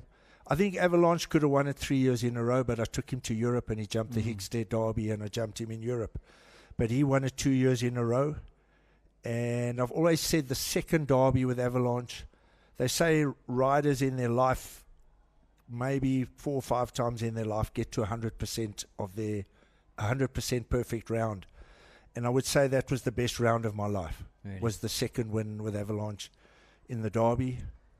And then I've kept on sort of trying, but sort of there's so many factors. I think was 21 years ago. Do you? But since then, Greta Star, Lorette has won it. So where are you now? You're not riding in the big class tomorrow. Lorette's there. Yeah. Tomorrow's a big day for us. I think Ori with Lorette, we're quite hopeful. I think he'll be a brilliant derby horse. It might be a year early for him, but we're hoping to be in the prizes. It's Lorette and Ashley's time now, not my time. Oh, don't write yourself. No, I still love it. I do it. Might be back next year. No, I love doing it, and I'm fully. That's why I do it because, but you know, for 20 years of riding in Europe, Lorette stayed at home here and ran Farnham for us and worked. It's a little bit. She's the priority now, you know, and try and find Ashley some nice horses, which we have more young horses coming through. And like her young horse has got a 3-3-4 horse, a young one. She only had the 2 last jumps down today. and it's only she's a 7-year-old, and I think it could. But that's sort of what the family thing is. Yeah, I still ride. I still love riding, and if I had this horse, and you said to me in 2 years' time, come and do the Derby, believe me, I'll get myself fit enough and go. Well, listen, we might see you there. Derby weekend. What is it about derbies that is so special? Once a year it comes around, we get big crowds. They love it. It's something in South Africa. You can win 10 World Cups and nobody knows who you are. You win one derby and you've arrived. It's a South African way. It's such an important thing. It's every single person, family, from owning a little Shetland pony, they know the derby's on this weekend. Whether they're coming here to watch, whether they're now watching it on the live stream, every single person who owns a horse or a pony, their kids own ponies, knows the derby's on this weekend. Yeah, it's an institution. And Lorette always said when she won it, she said, I feel like I've arrived. Yeah.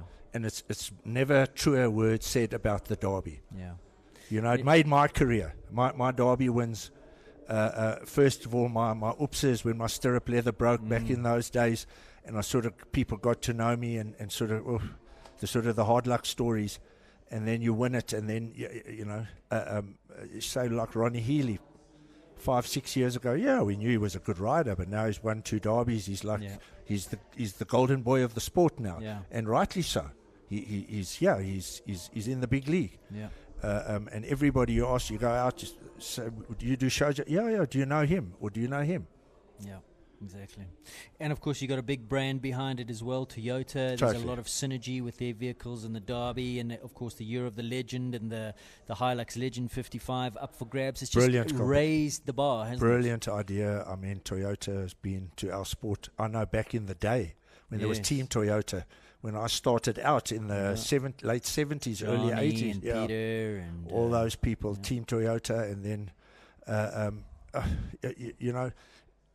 I know so-called the big sports can't get corporate sponsors, and here we've got a big corporate backing us. It's very important. Yeah. Before I let you go, we're going to take Lorette out of the mix because I don't want to cause any domestics at home. But your selections, removing Lorette from that mix.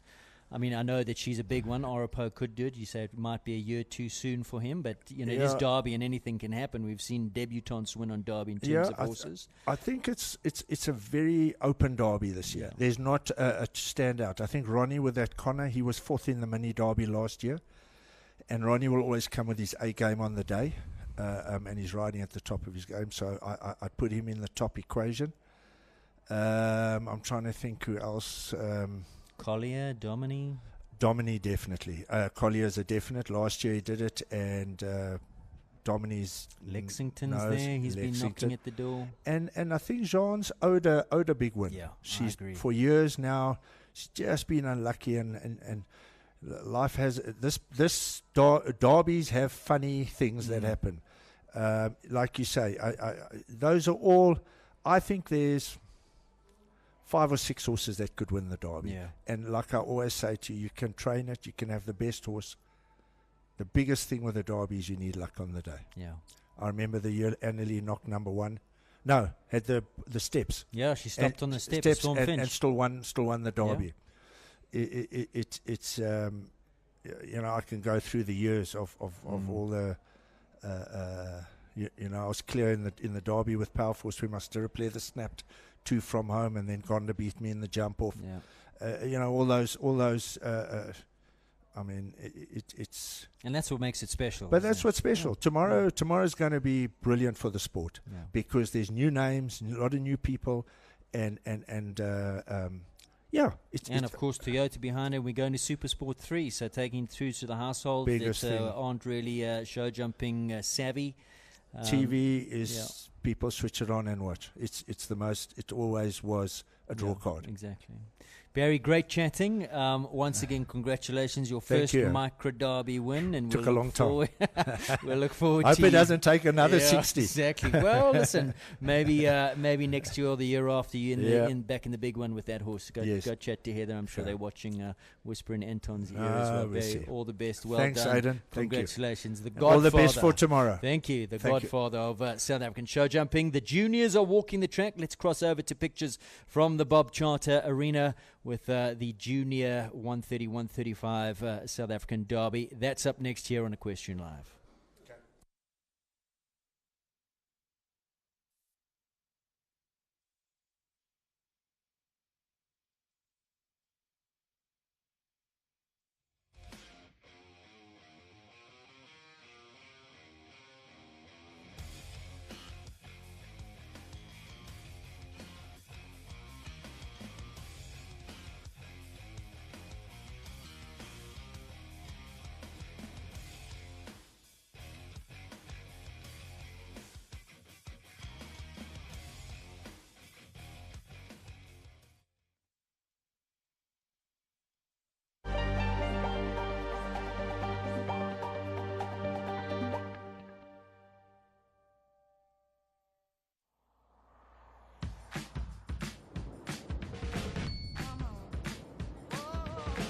Chasing that feeling, baby, yeah, we got it all.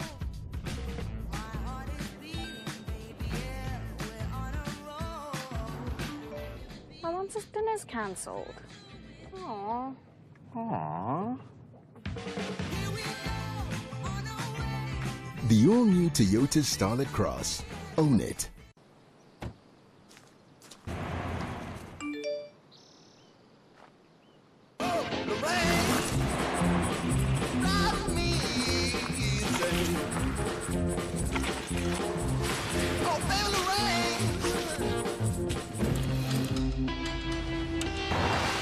Your phone. Hello? Hi, I think you have my phone. The Land Cruiser Prado. Truly masterful.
Welcome back to Equestrian Live. The juniors are up next. The 130-135 South African Derby for the juniors.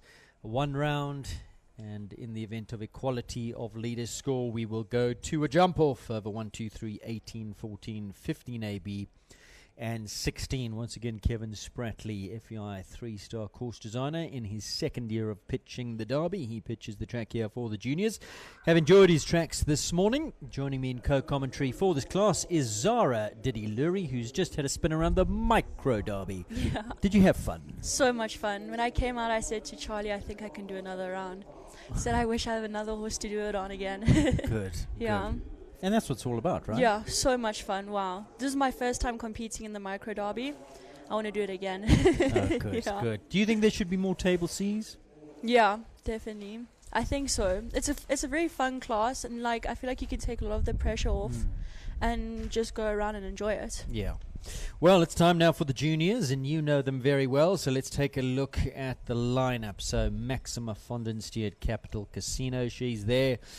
Isabella Saunders, Victoria Gravenstein, great to have her in this class. Classic Queen, Thoroughbred, in at number 3. We're going to skip down, have a look at some of the others. Gabriel Morris there, La Quinto, Jenna Kirk, the Charmer, well-established partnership. Amy Cave, great to see her, visiting from KZN on Latina. I saw her Let's Fly win with Helen earlier on in the day. Georgia Scribanti, she's going to be dangerous on Casey. Of course, we're in reverse order of qualification as well. Felicity Tennyson, Kalaho Kikasa at 20. Holly Smith, the South African junior show jumping champion on PMH Pollyanna, is there at 21.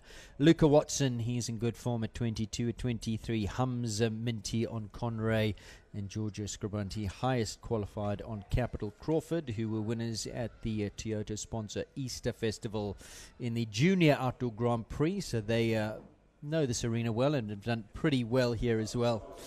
That's a lot of wells in that sentence. It's a breezy day, as you can see. Toyota flags are flying. Our first competitor is in the arena, ready for action. You had a walk around this course? Yeah, I had a brief walk around. I didn't walk the whole track. I had to go do something quickly. It's a very long track for the juniors. I definitely think fitness will play a part.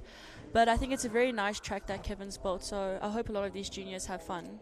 830 metres is the length of track. Time allowed 143 seconds. Remember, Derby rules.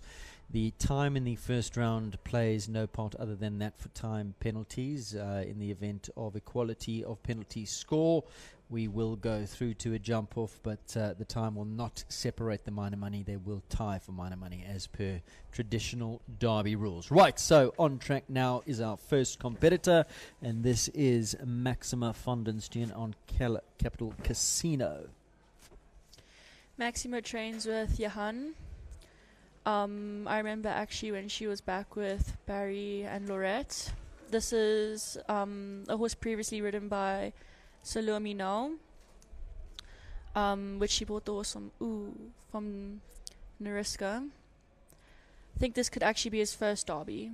He's a lovely horse. Yeah, he is a very, very nice horse. Just had a stop there, but I've always rated this Casino very highly. This 9-year-old Consuelo Lancer. Beautiful, big, scopy jumper. Maxima actually hasn't had the best luck with horses. And she gets a pretty good tune out of this horse. So I think it's a great partnership. And I think it's a good horse for her. Yeah, you can see the scope of the horse over that fence. Now she's sitting on the 4 penalties for the disobedience. But beautifully scopy. Good boy, she says, as he comes out of that dike. Some nice encouragement. Ooh. Oh, goodness.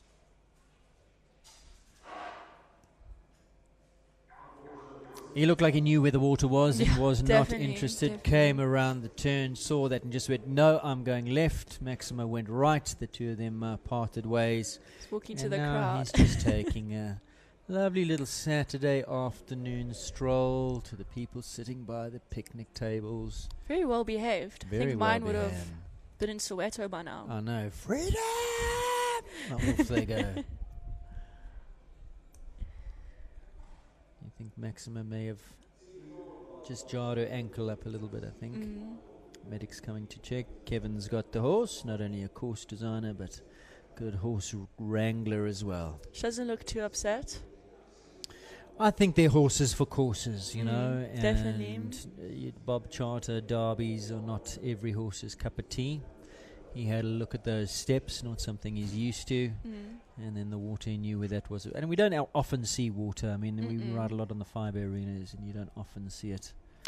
And derbies once a year, so if your horse doesn't do it, And I it's mean, only one he's- show you're missing. He's a class animal. I mean, he's full of scope and jump talent. So she's not too phased by that. They'll leave. In will come our next Isabella Saunders. At number 2, MRM Support Calaho Corrado will be next. Isabella trotting in. Isabella trains with Kelly O'Connor. I know she was with Rogan. She actually bought Moonlight from Kelly, so she's the owner of Moonlight now. And now she's training under her guidance.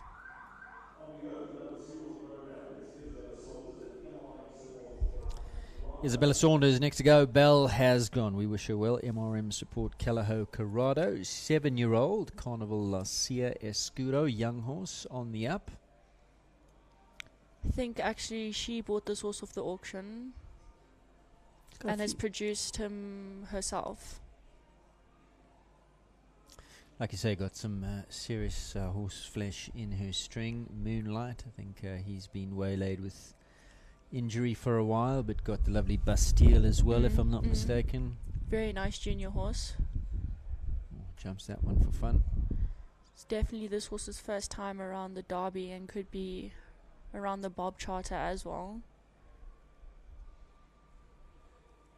And of course trained now by Kelly, who knows Derbies and Bob Charters well. Winner of the Derby herself on Hera. Did she not win it twice on Hera? SA Champs, I think she won twice. Okay.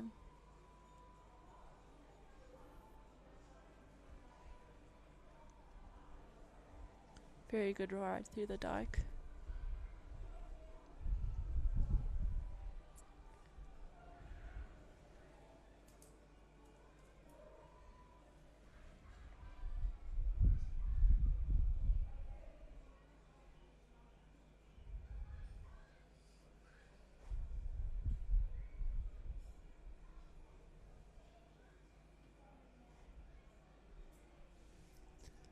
So far, so good.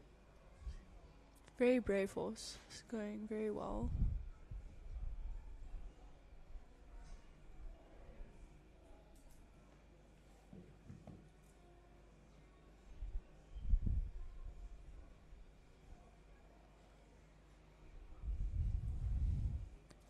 Nicely parted down that bank.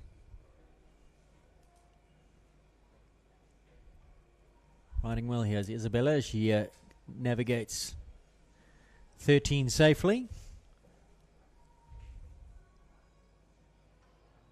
One down at 14. Toyota double now.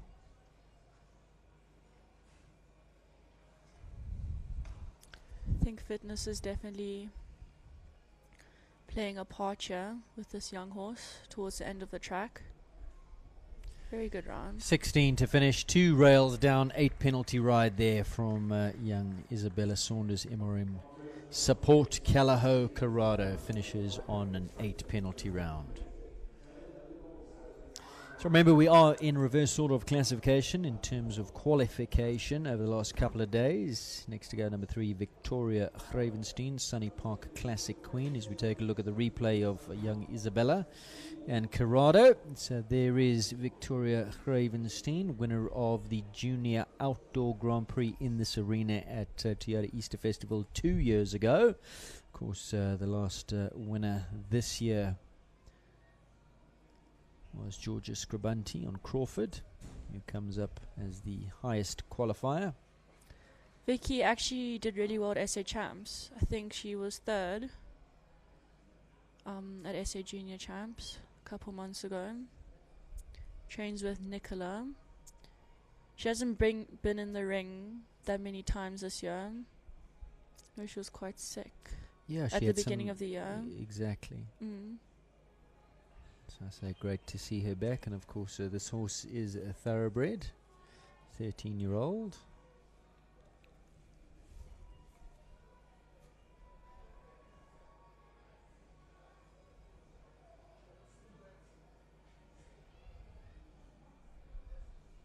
And she's travelled overseas. We see her riding in the green jacket, having achieved her Protea colours. She went over with Devon, didn't she, for that FEI World Jumping Correct. Challenge or I think she something? did very yeah. well in that. She did. She did do very well. Wasn't she on a wasn't it a podium finish? She was in third, or Oh, I know she came third on one of the days.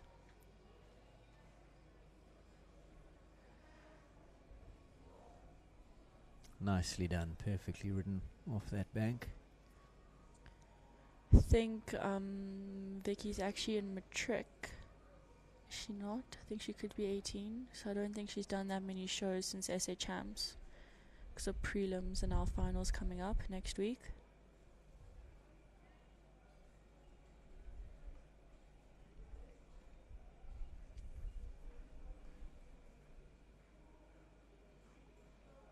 Sitting on 8 penalties, coming towards the last.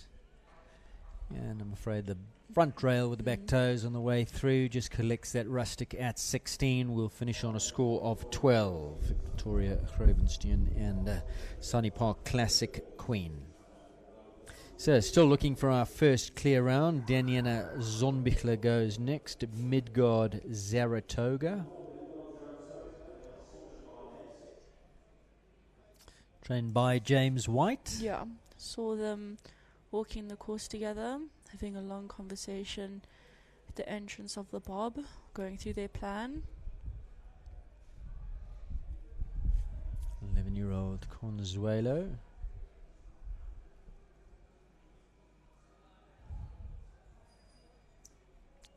I think this could also be her first junior derby.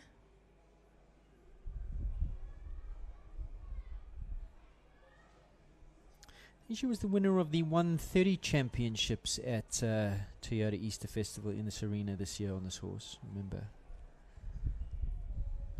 So horse goes well here.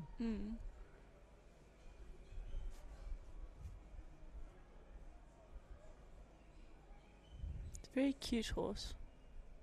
I think he can be a bit cheeky sometimes, I've seen in the warm-up arena.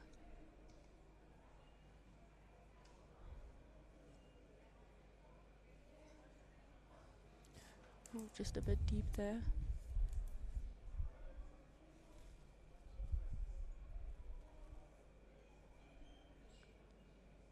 Very good ride to the St Andrew's Cross.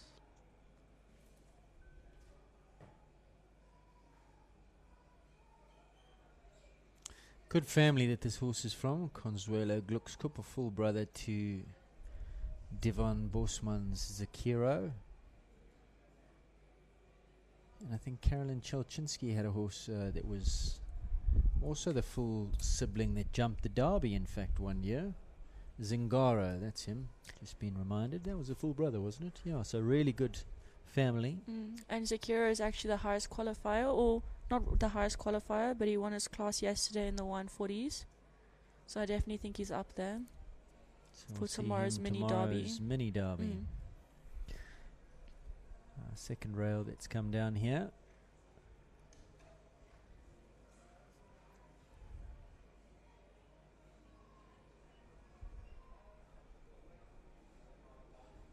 Jumps clear to finish. Finishes on the 8, 128.18. At the moment, 2 8 penalty rounds at this early stage of this 135 Junior Derby competition. We're heading to an 8 penalty jump off, but of course a long way to go, so I'm sure many clears to come.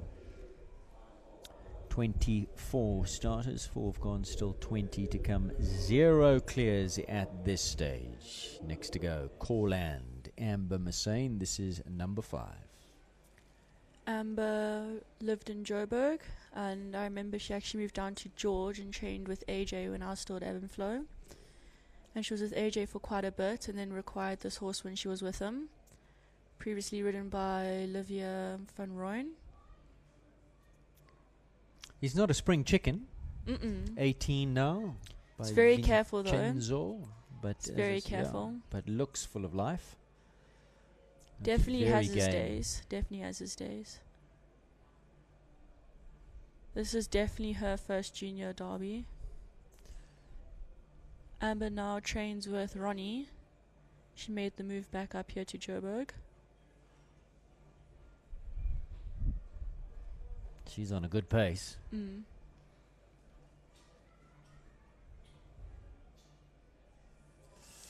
Oh, yeah, she looked a tad just off of that. I think if Mm. she just sat and waited for the extra, the horse would have jumped, but just a little bit open going to that.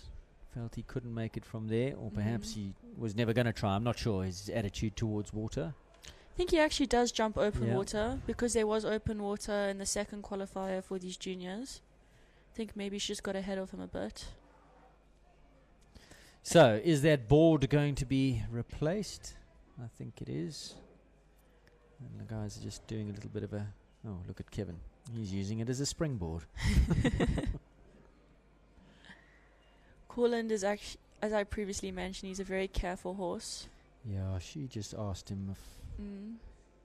So I think if you put him a bit wrong, doesn't want to jump from there, but he's a very good teacher. If you get it correct, he'll jump. Right, so she's going to have her second attempt at the water.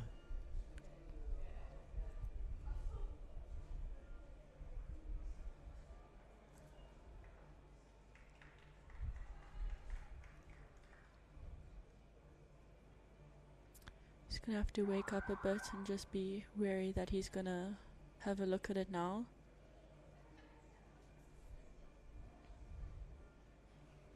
I think she just needs to support him a little bit to this ride now.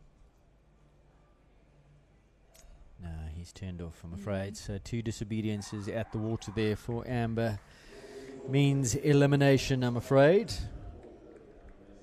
So at the moment, 2 on 8, 1 on 12, and 2 eliminations. Casino with the fall, also turning the corner to the water. Casino said no thank you, and Corland again at the water says no thank you, not today.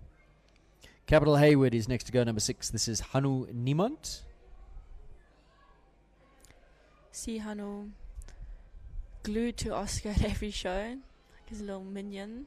Always in the warm-up learning and helping and watching. Well, he's jumped 2 beautiful jumps over 1 and 2. If he jumps them all like that, he's going to go clear because he really gave that lot of air, beautiful balance. He bought this horse off the auction. Funny enough, Charlie actually loved this horse off the auction whenever he watched this horse jump.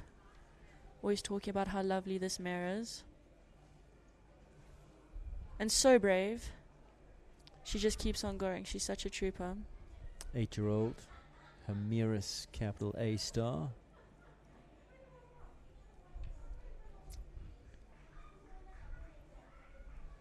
A-Star's actually with us at Charlie's. Oh, really? He's still going, yeah. Does a little bit of dressage here and there. Is he intact still? Yeah, he is. I mean, he's a Very super, naughty in the super paddock. sire of broodmares. Yeah, there's a lot of good, there's a lot of good A-Star mares. They have bred some very good horses.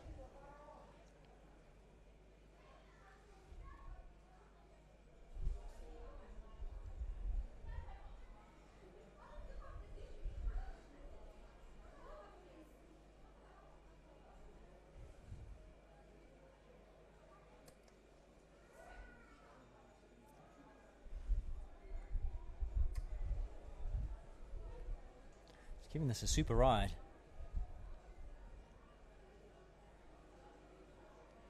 Remember the best score thus far, 8 penalties. This could actually be the best round. Seen this mare jump, and the best round Hanu has jumped. Very organized. In fact, one of my real fancies for tomorrow's derby is Collier, who's out of an A-star mare. Well Yo, done. very good round. Into First the clear. lead he goes, right, with a beautiful clear. Well done. Hanu Niemand, capital Hayward. That's our first clear. Outright leader. Well done. I can see why Charlie really liked this horse. Feel like even though you low qualified, you can still bring it out the bag and come out with a win. Doesn't matter where you qualified. Light touch for Lachey Greef. Sands Dancer at number 1's gone down. So sitting on 4 penalties right from the get-go is Lachey. Lachey trains with Nicola. I remember when I spoke to her about this horse at Easter Festival, she told me it's not the most careful horse, but he'll definitely get around the course. And you're Brave. Yeah, very brave. Thoroughbred, 11-year-old daughter of Orisy.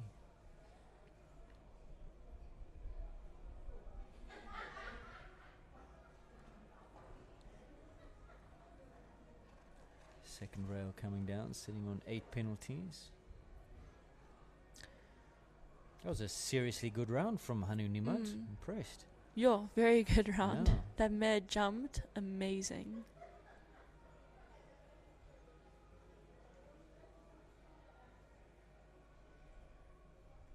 Noticed Isabella Saunders is the only one that's gone inside that Toyota double to the water. All these other juniors are going around. Maybe she's worried for time or something.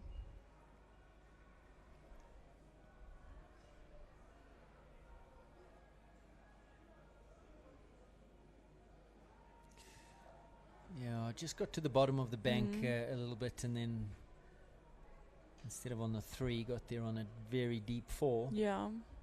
Puts you at the bottom of those planks. Cramp for room.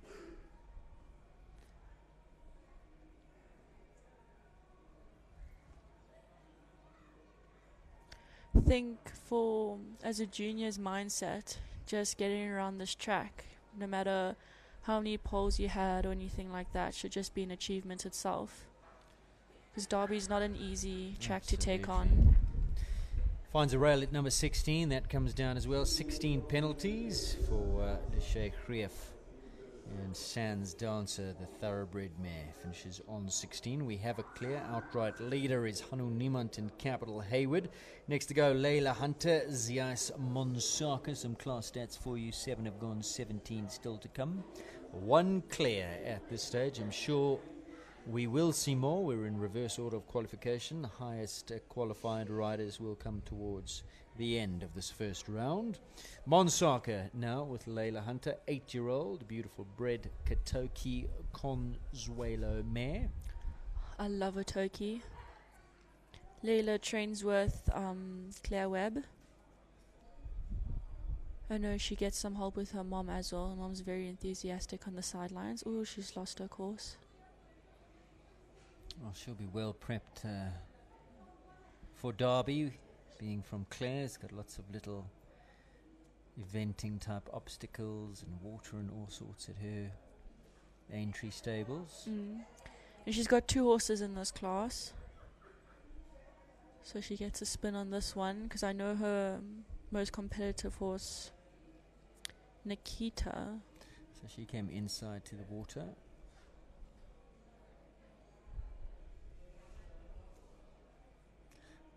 Was that a foot in the water at 7? I think it was. Just found the back tape. Inspecting. Gillian Shaw is the jump judge at the water. Said she just found the tape, I'm afraid, so 4 penalties.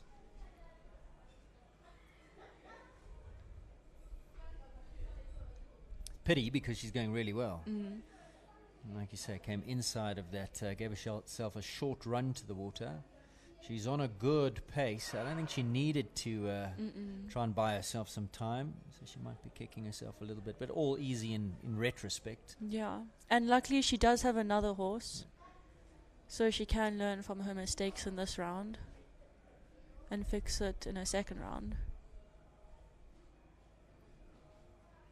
Sitting on the 4 with just the 2 fences left to come, but of course the next is a double. Jumps in clean. Out clean, no, 1 down. She gave a little wall in between there. Got to the second element a little bit quick. That is Just a bit down. deep. 16 is down from last 2 fences coming down. So a 12 penalty round, I think that is. 3 down. Layla Hunter finishes on 12. So we've got an outright leader, Hanu Niemand, who's our only clear. And the next best, we've got 2 on 8 as we take a look at the replay of Layla taking that B element of that Toyota. Somewhat airy. Just jumped in a bit big Yeah. and didn't support him coming out enough. Second element quite open. Right, next to go is young Gabriel Morris. This is the Ice Le Quinto, number 9. 11-year-old Quintender, capital Armani Gelding. This horse previously ridden by Danielle Everstone. I was actually speaking to Gabriel earlier because I didn't know much about him. This is his second 130.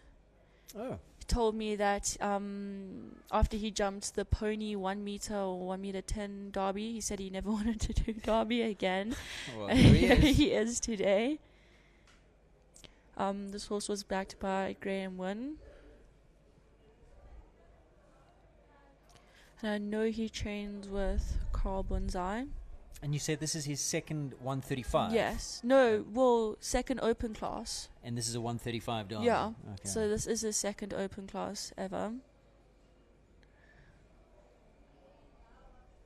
Gets And away with he that. actually did the post-derby classes on ponies, so he didn't even do the main derby classes on his ponies.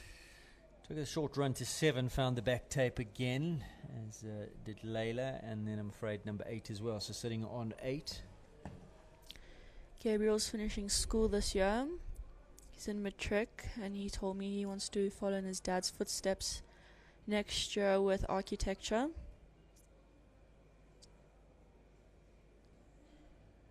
And he said he might as well jump derby to end off the year with a bang.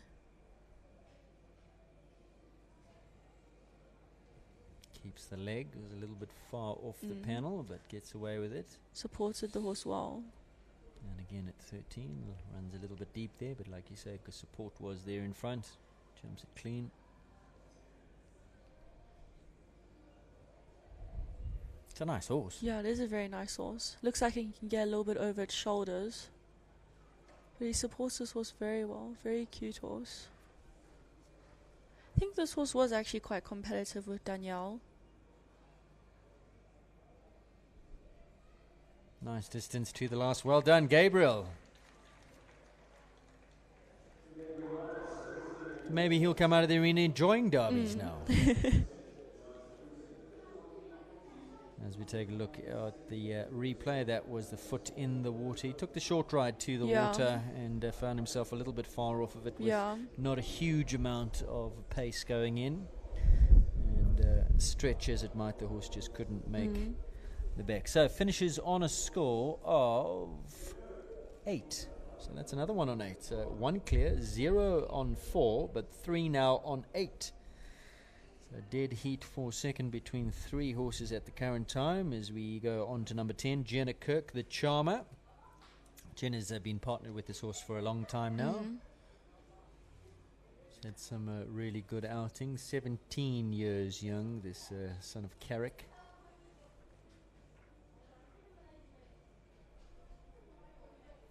I know last year he had an injury, so he wasn't at shows for a while. He's come back very strong. Jenna always competitive. Disuniting through this turn. Nicely done over the water.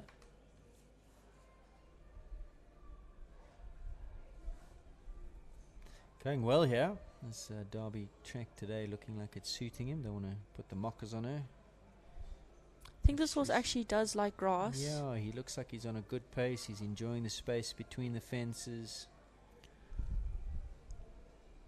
I think he's won a class. Jenna train with Sandy? Yes, she does. Trots down to the bank. Keep the body up. Press off the middle. 1, 2, 3. Good distance. Nicely done. Very good ride to the planks.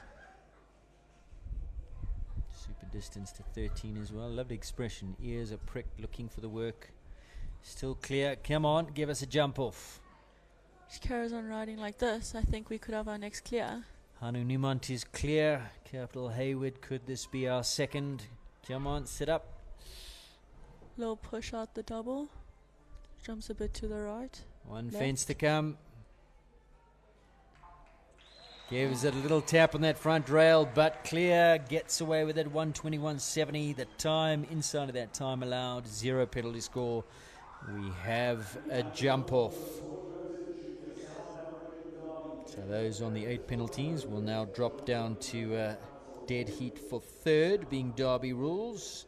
And we will have a jump off for first and second. So take a look at the replay. Beautifully done down that bank and over those panels. And there is the final fence. She jumps clear, goes into a jump off with Hanu Nimont.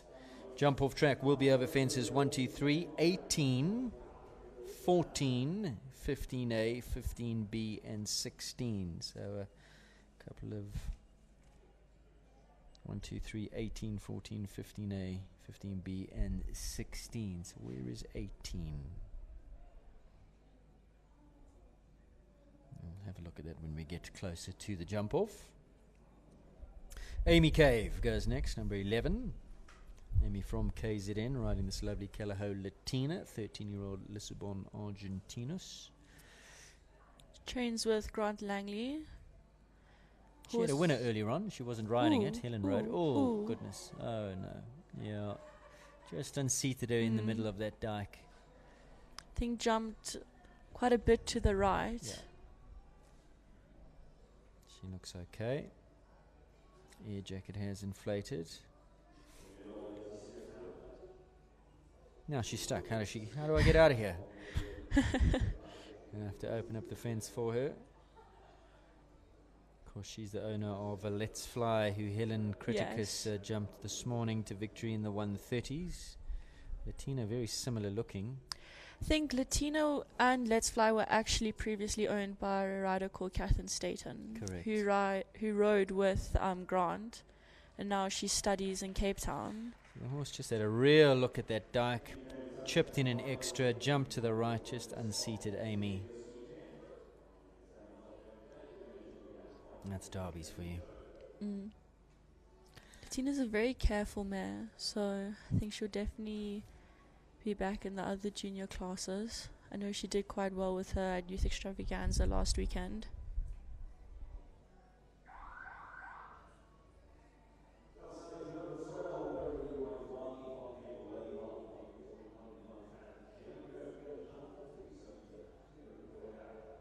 Hails from a real horsey family.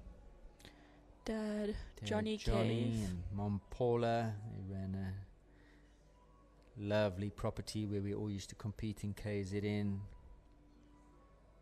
And her dad is the vet in Durban. Baker McVeigh. Yeah. Right, Bo Reed goes next. Mardi van het Lielehof. This is a lovely horse. I really love this horse. 13-year-old gelding. Previously owned by Christina. And he looks like a Derby horse. You look at this horse, he's got plenty of scope. He's been around the 120 Derby twice. The old owner of this horse also trained with Ronnie, and Bo Reed also trains with Ronnie. So I think Ron knows this horse very well.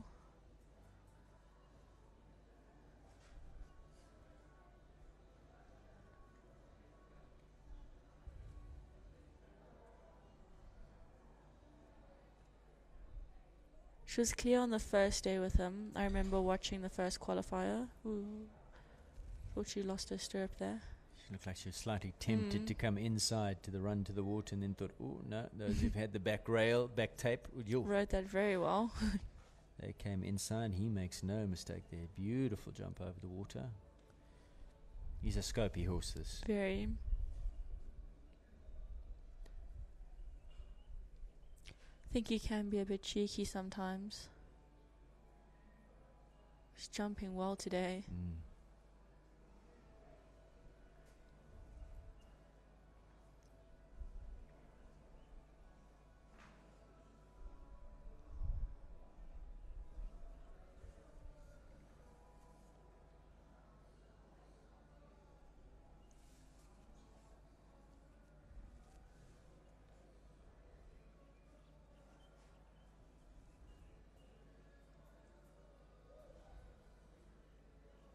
Like think the she's gonna be reaction at the base okay. of 13. For time.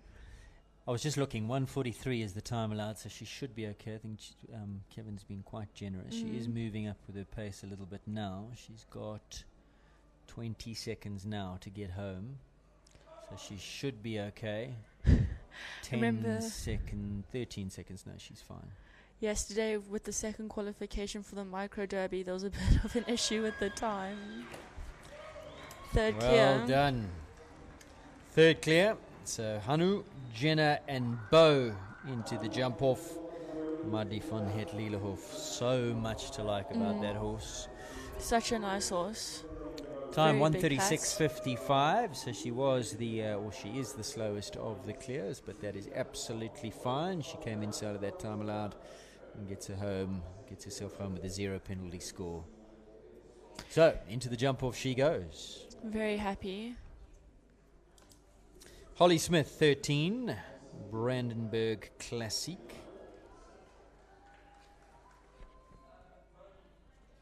This looks like Juliana on Carlson. Right now on track, this is Juliana.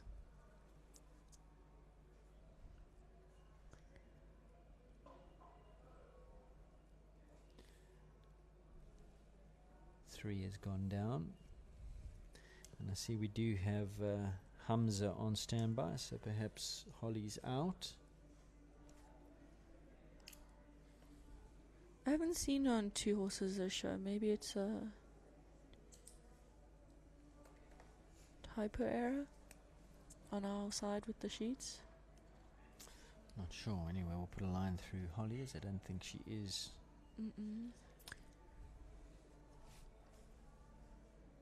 Juliana trains with Joe. No, she's just finished prelims now. And she's going into finals. Oh, ran a little bit deep to that. Got away with it. I think this horse is made for these derby classes. He did a bit of eventing with the owner, Ethan Kutsia, who used to train with Patrick. Okay. So this horse is definitely brave when it comes to these types of jumps and fences and everything. And Juliana gets a very good tune out of him. Their partnership's been great so far. I think running a little bit deep there, a bit quick from the bank. So 2 rails down now. She had an early rail at 3. 12 is down as well, sitting on a score of 8. To further fence down, now on 12. Ooh, jumping very goodness. to the right there. Just looked like he Kind of spooked at hesitated something, yeah. on takeoff and then jumped, went very right and just on the angle ran right past the second element. We'll have to regroup now. So that's 4 penalties to add and possible time penalties. Let's have a look. She came a bit on the left side now as she reapproached. 1:38. Going to start running into time now. 1 or 2 to add for time. 1:44.86. 2 for time for Carlson DH and Juliana Hayden Smith. Total score of 22.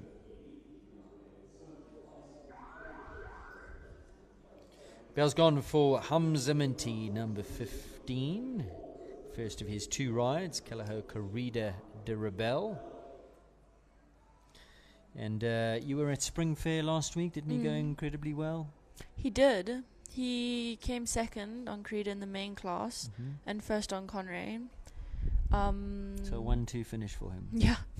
And I think Creeda came second on the first day as well and third on the second day.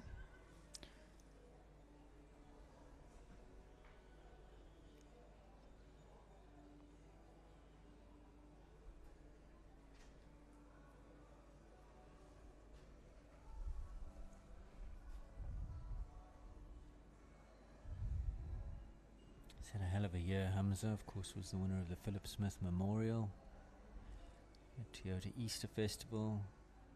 Super competitive. Hallmark of his riding is his upper body position is so correct. The pace in which he rides. He's got a glorious eye and a real feel for rhythm. I think he actually told me he's going overseas. We were talking about it at Spring Fair. Or was his brother, Utman, both of them. To ride? Utman's going over to study, and Hamza's going over to ride, but they're both going to different locations. Oh, where is Hamza headed to? I think they're heading to Spain, as far as I've been told by them. And Utman's going to go study somewhere else. Both very clever boys. Well piloted down that bank to the panel.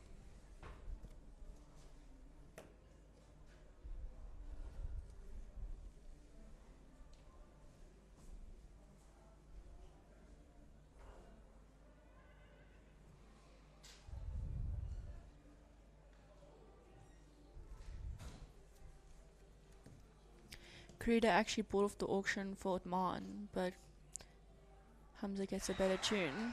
Another clear, so we've got 4 clears now. Well, he's a class act. So too is the mare. Together they are sublime. Hamza Minty gives us another clear. So that's 4 now going through to the jump off in this Toyota Junior 130-135 South African Derby. Hamza Minty, well done. Georgia Scribanti, she's got 2 in this class. Callagher Casey the first. Crawford is in pole position. She's on her way. Another real top class rider. She's a winning machine. Love Georgia. She's got such a good and natural feel for the horses, and a very good horsewoman. And a feel for pace. She started Rhythm, off with a very balance. good canter. A real talent. George absolutely loves her horses. She's down at the stables, whether she's grooming them, spending time with them, doing homework or anything. She's just always with her horses. She's a great person to be around as well. So I hope she has a good day today. Very nice family as well that she comes from. Mom and dad are always supporting her at every show and always there with her.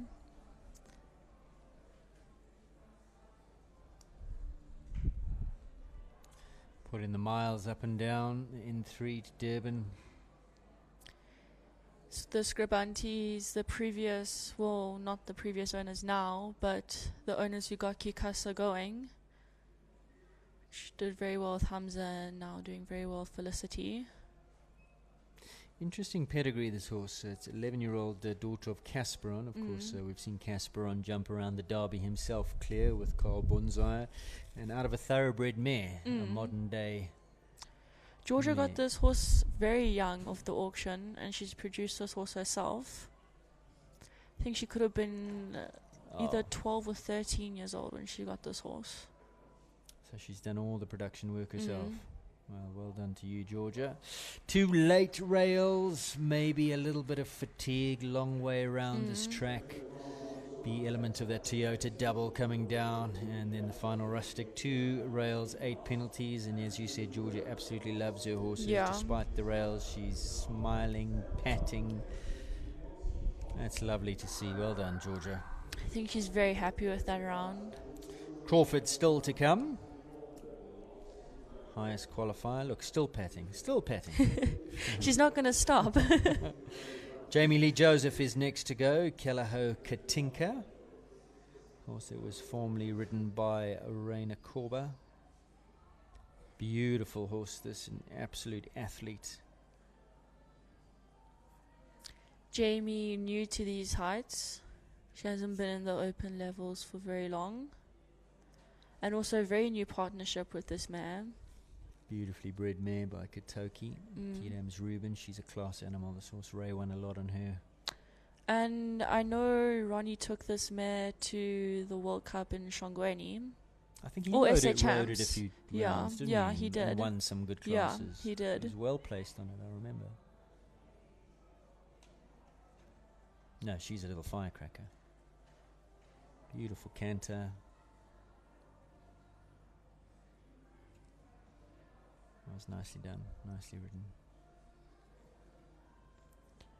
think Jamie qualified on this horse for the Youth Olympics and got her COC. I think she was doing the qualifications for the Junior Olympics.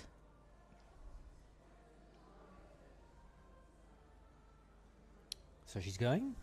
Well, The it's a whole big selections, story, yeah. yeah. There's still the selections and everything. I think it's between South Africa, Namibia, Zambia, Zim, and Swaziland. I think Egypt's... Oh! Shoot. Oh. She looks a bit sore there. Oh, the mare's a little bit sore.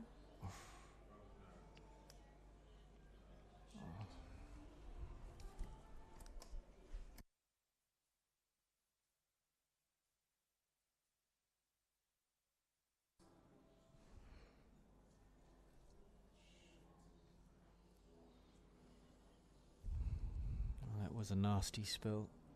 It just looked like she jumped from the top of the bank and then went into the surface on landing, and the feet gave way.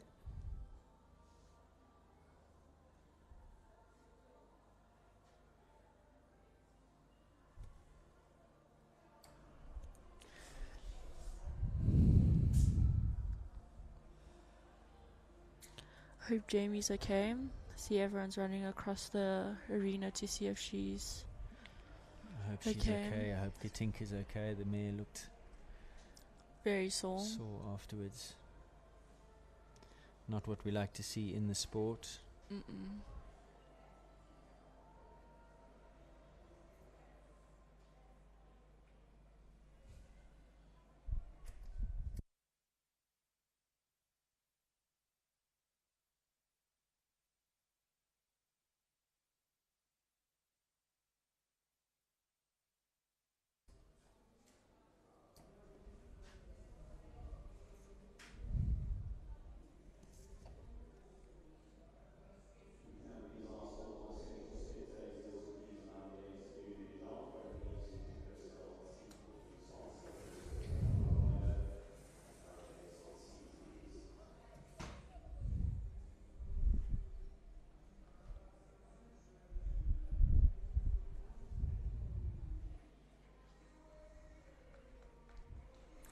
Jamie is up, so that's good news. Medics are with her, but she's on her feet, so she's okay. The horse box, the medic equi ambulance is on its way in.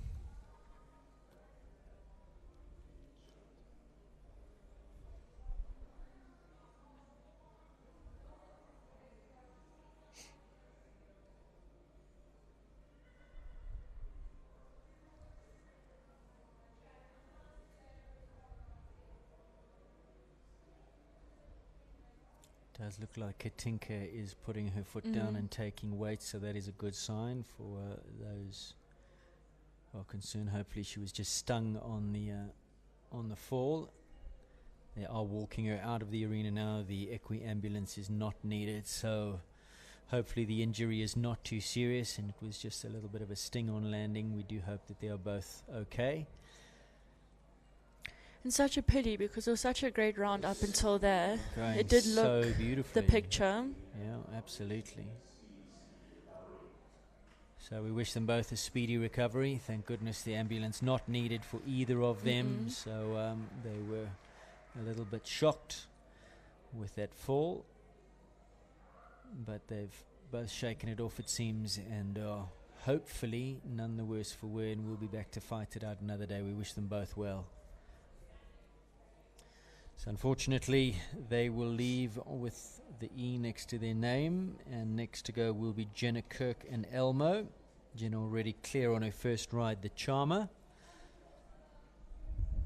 In fact, it looks like number 17, Christian Prinsloo, is coming in on Brandenburg Classic. We were talking about Holly Smith and how that must be a typo, definitely, because I thought want to that say was in commentary, but when did she acquire that horse? That's what I was thinking right now. I was thinking, isn't that Christian Prince's horse?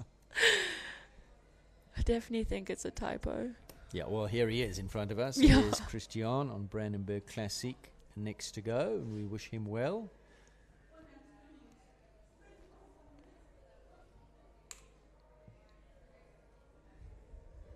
He is a Derby kind of a horse, this Classic, so hopefully they have a good ride here. And as we say that, collect the rail at fence number 1. Commentator's curse. From what I've seen, this horse isn't the most careful horse, but it's definitely gotten this boy around some big and technical tracks. Fortunately, a second early rail puts him on 8 penalties as he rides up to the steps.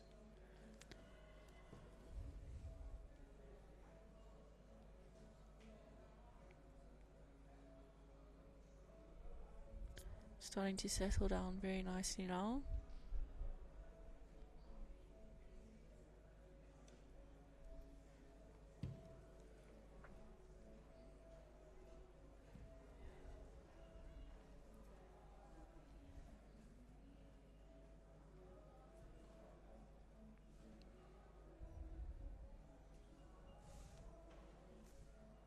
You're very lucky there.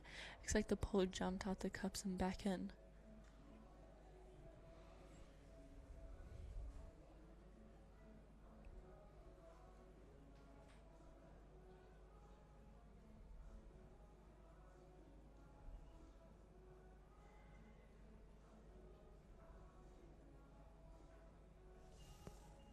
So 3 early rails, but now settled down into a nice rhythm and going rather nicely.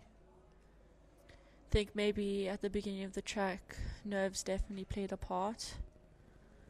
And just starting off well with a little bit of pressure. But starting to look very good. Nice ride down to 13.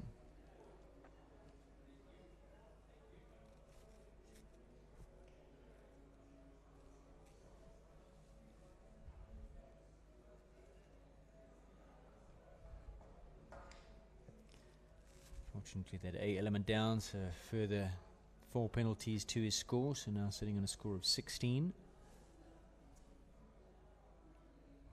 The horse getting a little bit tired towards the end of the track. Exactly, so finishes on a score of 20 and 132.04 with those 2 late rails.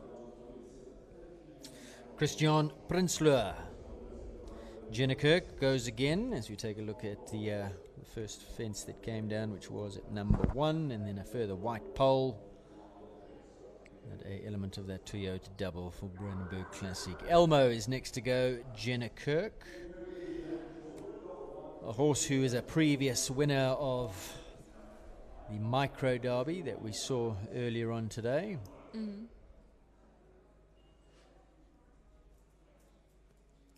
Jenna's got on very well with this horse. She's been placed very highly with him. Well, he's got a Derby pedigree for sure, Elmo. He's by Sorrow, but his mom, Roquette, was a rider of Ronnie Healy when he was just wearing short pants, knee-high to a grasshopper back in those days. And she jumped around the Derby, I think, a couple times with Ronnie. Sure, that's amazing. So this horse is bred for this. Absolutely. Roquette was a superstar. Very quick as well, Elmo. Super fast. I mean, he won that Micro Derby and on a 4 second, or 1 down, 4 penalties, which is 4 seconds added to his time. What year did he win it? 3 years ago. 2022, yeah.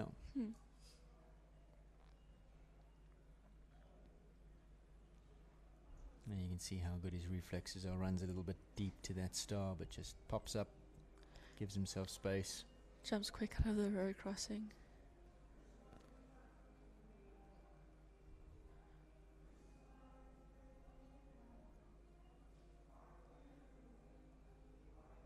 I think some of the juniors that just watched what happened definitely have it in the back of their mind to go careful down the bank now or something. Well, he put in 4. He jumped very similar to Katinka from the top and landed short at the base of the bank. Luckily, he stayed on his feet, but then rode from the base on that ride 4 to the panel, got away with it. I think she could have 2 clears now. Yeah, she's already clear on the Charmer. 1 left to come here. Still on 0. Leave it up, Jenna. Bit deep there. Deep again. Doesn't matter. And clear all the way. So puts herself in the pound seat with 2 clears here, does Jenna Kirk. The Charmer clear. Elmo is clear. Well done.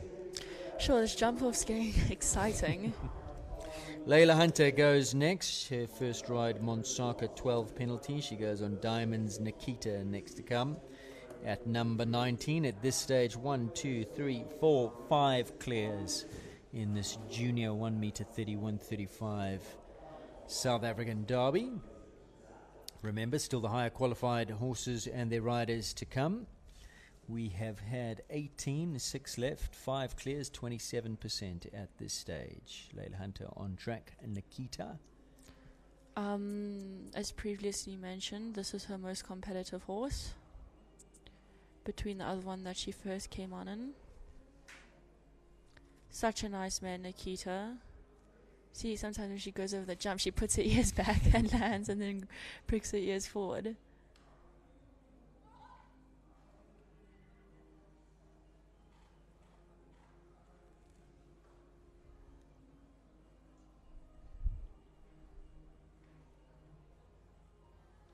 Back, now forward. Yeah, she looked like she was just a little bit at the gallop to number 8. Unfortunately, has found a rail there, so not going to go through to the jump off in this SA Junior Derby. I think Layla also new to these levels and these junior classes, so she's getting the experience, which matters the most.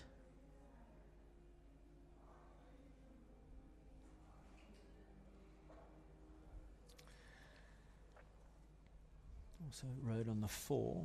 She came off the bank halfway down, but just landed a bit short. Went on the 4, got herself a little bit deep, I'm afraid, there. So sitting on 2 rails down, 8 penalties.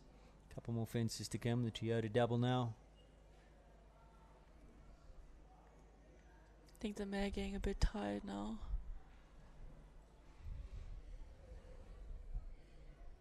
One more to come.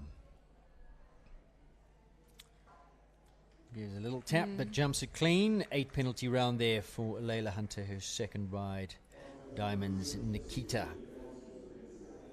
So Hanu Niemand is clear. Jenna Kirk is clear twice on the Charmer and on Elmo. At this current time sits in pole position in the jump off on Elmo. Bo Reed is clear on Mardi, and Hamza Minty on his first ride. Kalaho Karida de Rebel is clear. And of course Hamza does have a second ride on his Kalaho Conray. Some classy combinations, partnerships still to come. This is Felicity Tunison, Kalaho Kikasa in at number 20. Who we saw riding in the pony class as well. On Coco Chanel. This is Felicity's first 135. I know she's done 2 130 shows so far. She had a very good youth extravaganza. And she's already won that junior rising star class on Kikasa at the beginning of the year. And how old would she be? Would she be Felicity just turned 13. So she's got a big future ahead of her. She would be the youngest in this class? Definitely. I mean, you wouldn't look at her and think she's 13. I mean, when I met her last year and she told me she was 12, I was like, you're lying. Wow. Big jump up over that water. Trains with Ronnie? Yes. I know she trains with Nariska with her ponies and with her junior horses, Kalaho Simply Well, Kikasa and Where are they based? If she's Nariska's Middelburg and Ronnie's out so here. the ponies are in Middelburg with Nariska, I think. And then she actually lives here in Kailami, just around the corner from Ronnie. So does she drive to Middelburg to go ride her ponies? She doesn't ride them. Oh, right. They get trained there and then they come to shows for her already. So she doesn't train on her ponies at home. Takes a flyer to that panel, gets away with it.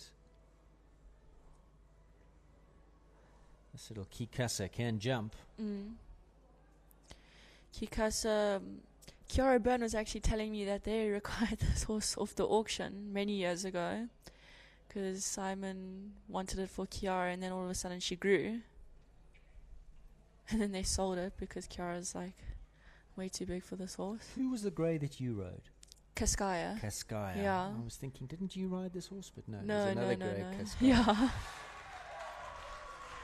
Wow, well, there you go. Well done, Felicity Tiernison. Beautiful, clear round. The crowd goes wild. 6 of the 6 clear. So shaping up into a very good jump off. But don't forget still Holly Smith, Luca Watson, Hamza Minty and Georgia Scribanti still to come. And you'd fancy all of their chances to make it through to the jump off. In now is the current South African junior show jumping champion Holly Smith. Of course, she's won that title twice. And she won it in July in the Peter Mini Arena on this horse. Only sitting on this horse for 3 weeks. And she won SA Junior Champs on Pollyanna. Or it could have been 2 weeks. And she's only been with Pollyanna now for 4 months. Yeah. She had a very good show at Youth Extravaganza. Just a bit unlucky in the first round. At the second last jump, just touching it lightly. And her second run was clear, yeah. I think Polly really likes Holly. It's the Holly and Polly show. Mhm. Of course, a big shout out to the Gartons as well. Yeah. I mean, who doesn't like this mare? She's amazing. And they make a very good combination. Mm. Well suited to each other, her style of riding. Pollyanna won a lot with Hannah. A lot of Grand Prix and championships. Jumped in World Cups, top level. I don't think she went around the big derby though. I don't think Hannah ever did derby with her. I'm trying to remember. You put me on the spot. I should know, but I don't. I think you're I right. don't think she ever did derby with her. But I know Hannah's always traveling from here overseas and then back here and then overseas riding. Keep up. She's back here. Yes, she is. She's got very nice horses at the moment. Young horses, but very nice. I don't think. Well, she told me she doesn't like the winters so much over there. No, I don't think anyone does. Imagine mucking out in the cold. Your hands are frozen. Super round, Holly Smith to the last, jumps it clear. Clear. Well done, through to the jump off. She's going to go, and she is quick in a jump off. So too is Hamza Minty. So too is Jenna Kirk. Looking like a really hot jump off in the making here with another clear Holly Smith. Holly and Polly through to the jump off they go with 3 left to come. Luca Watson, Carlson 113 is next to come. He'll be followed by Hamza Minty, Callagho, Conrad, and Georgia Scribanti, Capital Crawford. Luca just came back now from Zim. He went over there to try qualify for the Youth Olympics.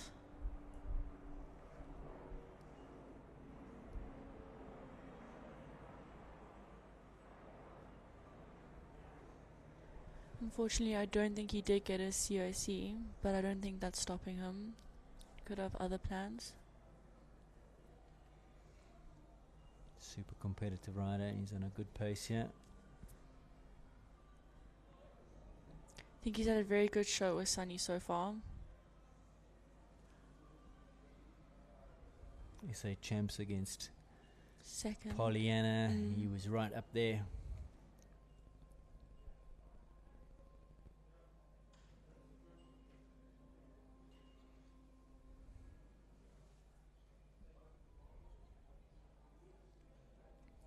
Trains with Chad.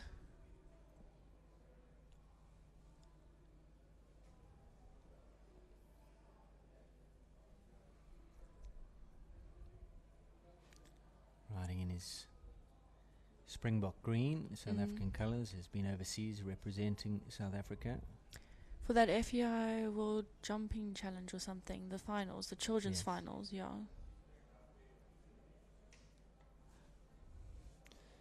Looking like a really solid round here from Maluka. Clear so far. Got to keep it together, get himself into that jump off.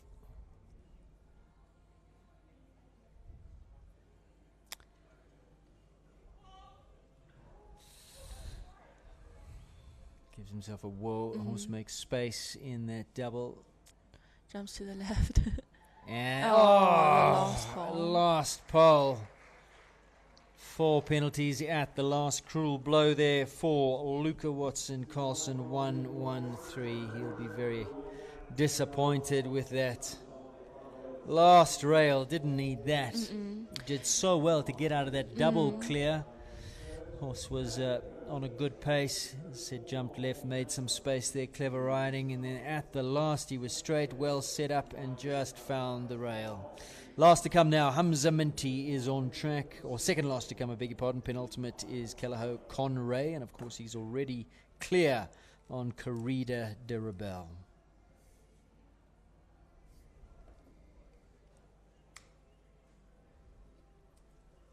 And what a partnership these two make. I know Utman's been trying to steal this horse. I saw he rode at SA Champs. SA Champs. Yeah, adult SA Champs. I think Hamza was writing exams or something, or he was taking a break because he's done quite a lot this year, and then they bought puppies. So I think he was waiting for his puppies to come, and his brother went to Durban for SA Champs. Oh, got away with that. Looked like he left one out there. Clever horse. I know sometimes Conrad can be a bit funny with these derby obstacles. I remember I was competing against him in 2023 on Cascaio during Junior Derby. He was a little bit funny with some of the derby stuff. Getting a very positive ride here this afternoon from Hamza.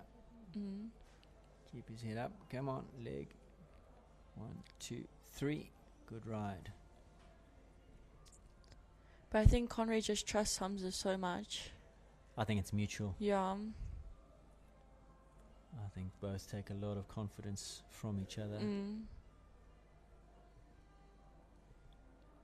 He rides him in a very forward pace. Yeah. And that's what he likes. Yep. I mean, a lot of these small horses get their scope from speed. And beautifully does it done. again. Hamza Minty through to the jump off. He goes, and he is going to be very difficult to beat. Out and out galloper.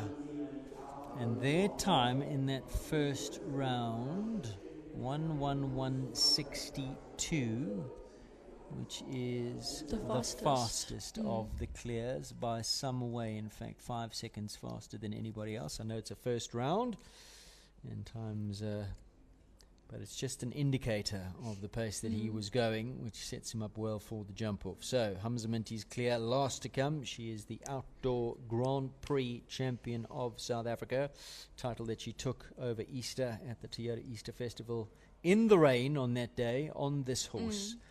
Is Georgia Scribanti. Her second ride, 2 rails down on her first ride, Casey. Who won Junior Derby last year? Now I'm trying to think about it. Did Georgia not? I think she did well last year. Alex Rick. Okay. On Laos. Yeah. Okay. Oh, it's down. Not her day today. 8 has gone down a few times.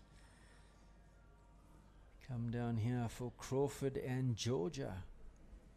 So won't be advancing through to the jump off, I'm afraid. Junior Derby 2025 on either of her horses. So we have 8 going through to the jump off.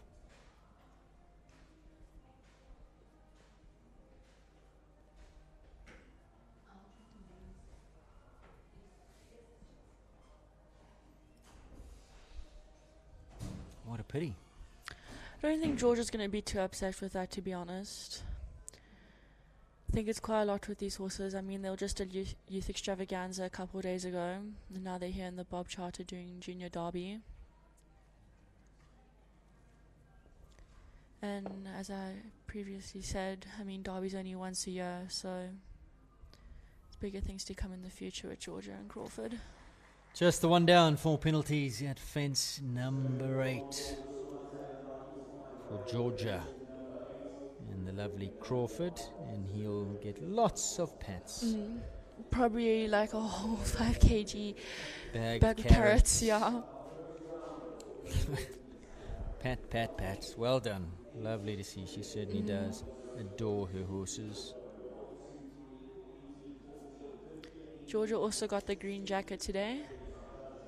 Yep. I think she got that for the Nations, that Tri-Nations thingy. Who was Tri-Nations? wearing green? So she was wearing green. Hamza's in green. Luca's in green. Vicky. Shannon. Was Shannon in green? Vicky, I beg your Yeah, pardon. Vicky. Vicky was in green. So let's take a look at the jump off track on paper. 1, 2, 3, then 18. So having a look at this jump off.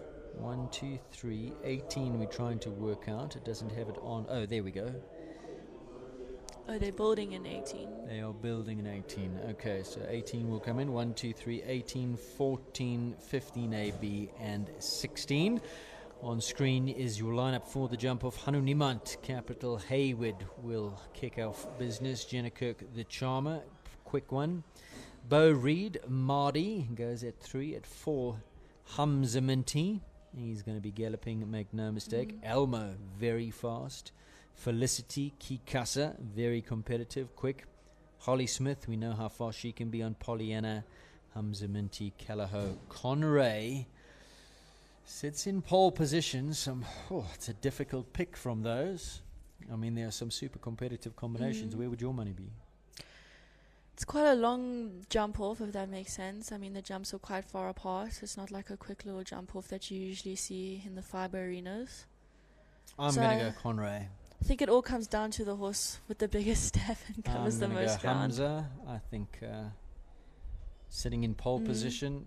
He'll have a ride first on Kikasa. He'll know his way around. He'll see what he has to do. Look to improve on Conray. My money's with Hamza, an absolute. I think everyone's money's with Hamza, even watching. But I on the mean, live it stream. is very, very competitive. I mean, Holly Smith, SA champion. Pollyanna, she's going to be super quick. Yeah. Felicity's going to give it her all. Jenna's got 2 chances. Elmo's super fast. Hamza again on Corrida. Well, I mean, it's difficult to call, but I don't think you'd have long odds. Yeah. Put it that way on Conray. In fact, I don't think you'd have long odds on any of these, to be honest. I mean, Bo Reed and Hanu, definitely not experienced to this level. And I think those horses just naturally a little bit slower. They would have to be very quick, clever with the lines that they take. Bo was the one who came closest to the time allowed in the first round. Hanu, I think this horse, deliberate in its step. Yeah. I think a lot Young of them, horse. Yeah, is very young. And I think a lot of them that aren't as experienced will just be looking for a great round and just trying to improve. But let's see, it's jump off time now. First to go, Hanu Niemand.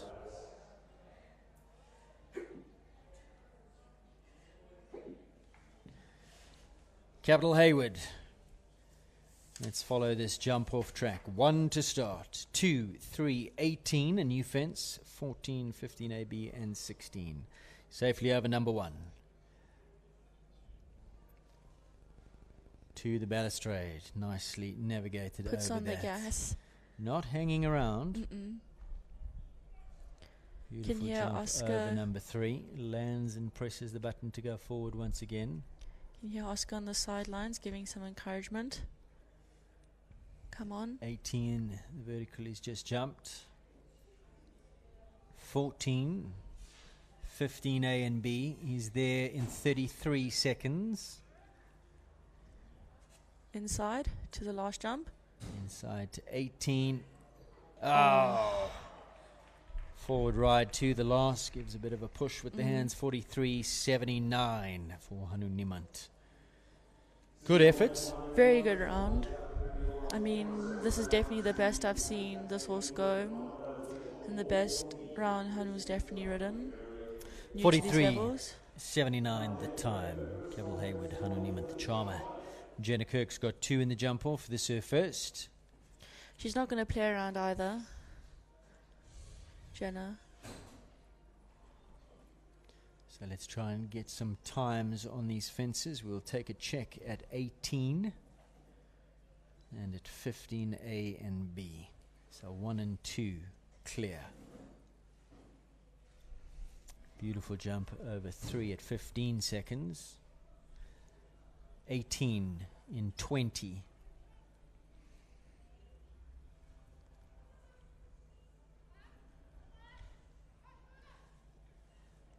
I think that's Jenna giving 15A and 33. That comes down, I'm afraid. So 4 penalties. Inside she comes to 16. The last on track.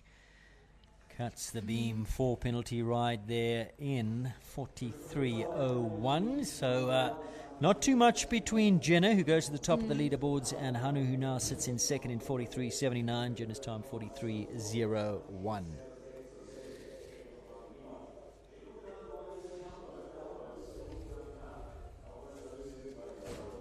Take a look at the replay of the A element coming down there from that Toyota double. Next to go, Bo Reed, Mardi van het Leulehof.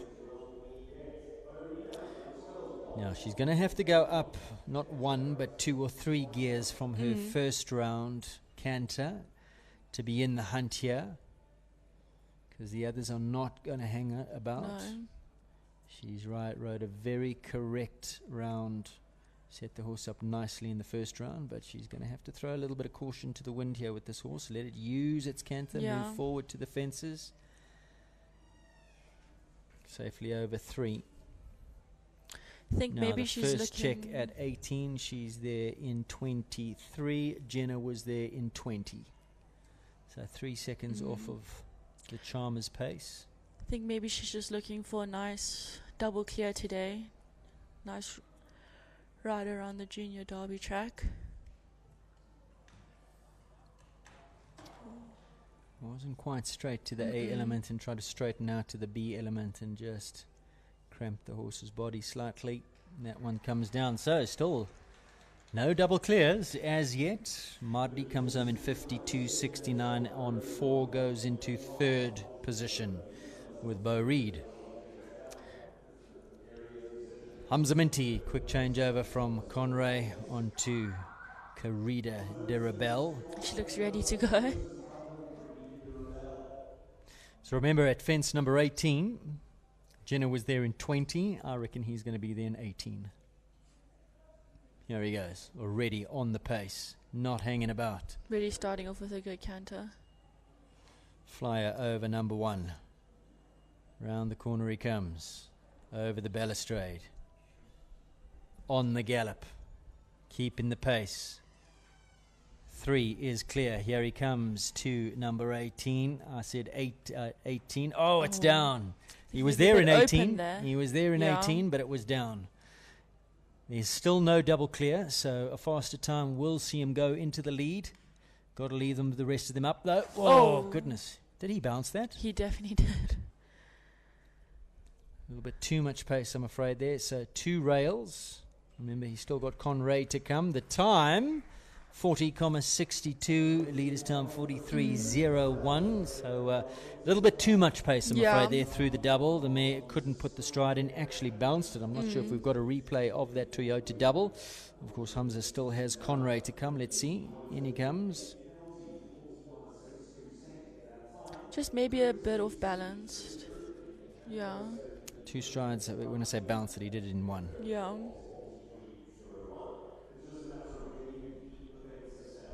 That's one place where you don't want to drop a stride. It's the combination. I mean, he wasn't far with getting away with it either. No. So that was Carida de Rebel. Jenna Kirk, she's doing the changeover on Elmo. She leads here on the Charmer. 4 penalty ride in 43.01 for Jenna. Following Elmo, Kikasa, Pollyanna, Conray. 3 left to come. 4 with Elmo. And still no double clears. So 0 penalty second round will go into the lead. But of course, you've got to go for it, because none of those left to come are going to hang around and look for to bank on a clear. It's definitely the Not- fastest junior horses that are left in the country. You know that whoever's coming and banking the clear, they're going to go and try and go faster than you. So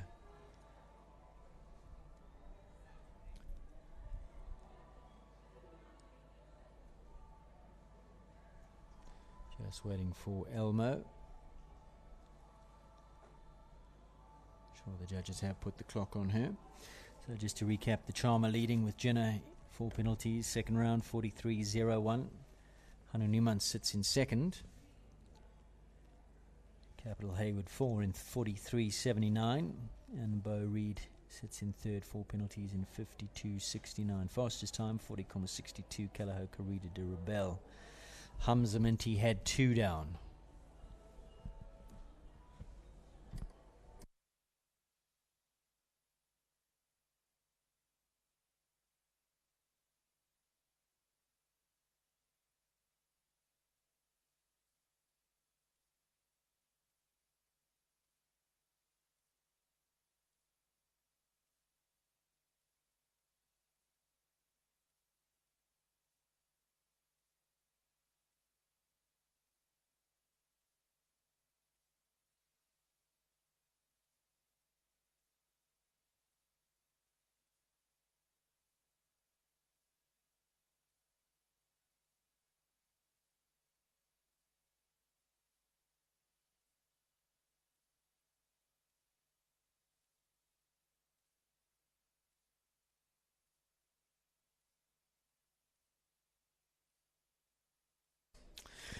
There's a man who's no stranger to Derby, Sean Neal.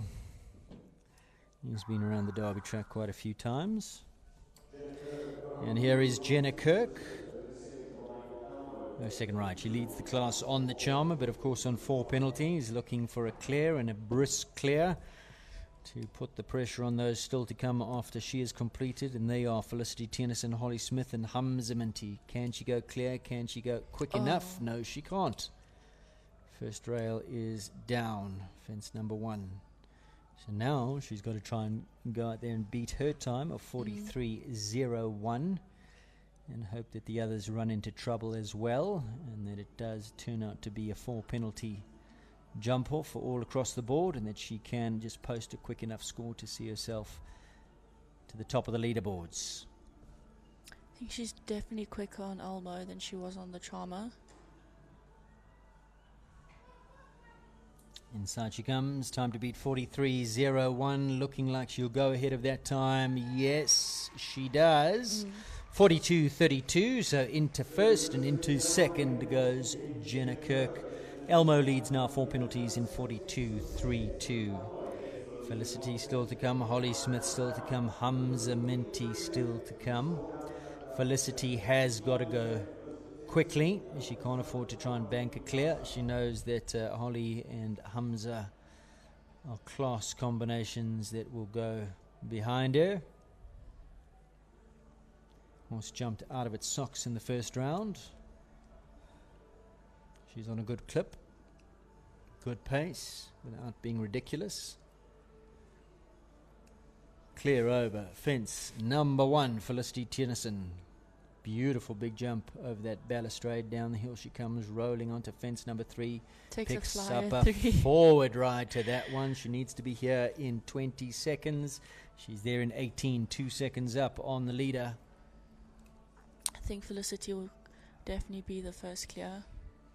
She slows down now in this distance. Doesn't want to run out of space in that double. Goes left in the air over that, leaves it up. 1 left to come. If she goes clear, she goes into the lead. The time is good as well. Double whammy, 39.63 and clear. There is your new leader, 39.63, blistering time. And she's clear. That's now going to take some beating. She's laid down the gauntlet and put the pressure on Holly and Polly, who are next to come. Needs to be at number 18 in 18 seconds. And 15A in 31. Holly Smith, South African champion, next to come. Pollyanna.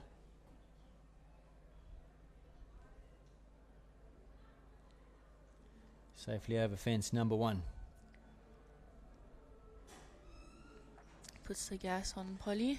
Now here's where Felicity was absolutely flying. Got to keep up the pace. Nice stride into number 3. To 18 she goes in 18 seconds. I think she's Ooh, a little bit of a slip just there. down on that. Got to move up now in pace. I think she's quicker down that distance than Felicity. Whoa, that Actually was had tight. a slip before number Time 14. to beat 39.63. Has Take the she fly. done enough? Yeah. Yes, she has. Into Yeah. the lead she goes. 38.56. Holly Smith and Pollyanna. Class, class, class. Felicity into second. Holly punches the air. Is it going to be a victory punch? One left to come. It's the flying Hamza Minty, his second ride. Few mistakes on his first ride. Here he goes. Conray safely over jump number 1. Got to be at that number 18 in around about 16 seconds or so if he wants to rival Pollyanna and Holly. Here he goes to number 3.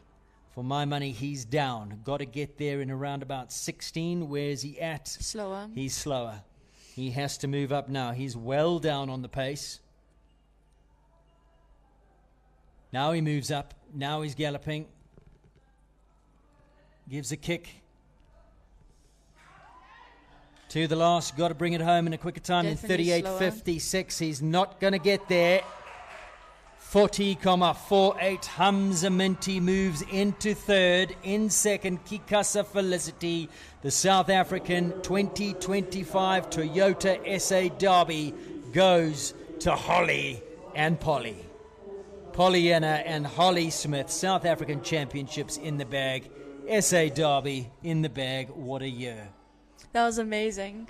In the back of my mind, I definitely have Holly and Polly for this junior derby title. It was very well ridden. I mean, Felicity came out. She put the pressure. She I thought definitely she was did. going to be difficult to beat. She Yeah. came off that balustrade, down the bank, galloped flat out to 3, took the flyer, cleared it, landed running. The only place she kind of drew back in pace was after the rustic Yeah. onto the Toyota double. Yeah. She got a little bit steady down Yeah. that distance to buy herself space in the double, and that's I think where it cost her, because coming out of that double she was very quick to 16. Yeah. Left that up as well. Just the check in that distance. Pollyanna and Holly Smith kept going forward to that double. It was Pollyanna's footwork coming out of that double at the B element. She got Yeah. very tight. Yeah. She almost turned her up in the air to make some space, just cleared it, and that's where she won it for my money. And I think Kikasa actually is naturally faster than Conray, because when Hamza did have Q, definitely think Kikasa was up there more than Conray at a time, from what I remember. Hamza will be disappointed, I think, Definitely. with today. I Yeah. think he overcooked it a little bit on the first horse, Yeah. and then maybe underdid it on Conray, having had the round that he Yeah. did on the mare. I think maybe he was just a bit unsettled and a bit wary and riding Yeah. a bit too careful. I mean, I know with Conray you can't ride like how he did with Corrida, because you'll definitely have a rail or something. So, well done, Holly Smith. Equine Performance Products, PMH. Pollyanna takes the win here in the Bob chart in the last class of this Saturday afternoon. And it is, of course, the Toyota South African Junior Derby for 130-135. My big thanks to you, Zara Didiluri, for being with us for the commentary of this class. Your show is done, is it? Yeah, I actually started off with the showing, I can't lie. Showing's my favorite. Then I finished off with the jumping today. Showing is your favorite? Yes. No, you must be joking. No, Charlie I mean, gave, Charlie gave me her mare, Pia, yeah. to do some of the showing classes on, and she did very well. I mean, I've seen that sparkly blue jacket of yours. Did you use that for showing? or No, was no, it no, because tweed? it's mesh, so I had to use tweed. Okay. Yeah. Did you bling up the tweed at all? I did. Are you allowed to? I did put like a little rosette diamante thingy here. Okay. Yeah. And then a few little sparkles on the brow band. Yeah, a very big red brow band with lots of diamante. You are such a girly. Zara, thank you so much Thank for you for being with having us. me. Always a pleasure. We're going to get back to our pictures because Pollyanna is coming in that splendid red blanket from Toyota. She's on her way in. What a great ride once again this afternoon from young Holly Smith. We're going to stay with these pictures, enjoy them as they come in. Holly Smith, Felicity Tennyson. Great ride from her, 13 years old. Unbelievable, big future she has, big match temperament. Nice to be young and bulletproof. In third, Kellaho Conray, Hamza Minty. Take a look at the times, 38.56. Holly and Polly, 39.63. Felicity and Kikasa. Hamza Minty, Conray, 40.48. Fourth place to Elmo Jenna Kirk, 4 penalties in the jump off in 42.32. Fifth place to the Charmer and Jenna Kirk, 4 penalties in the jump off in 43.01. And in sixth place, Capital Hayward and Hanu Niemand. Hannah Garten there, adorned in her Toyota garb, Toyota hat, Toyota t-shirt. Of course, has won plenty classes on Pollyanna as well. Holly having a giggle. Proud moment for both of them.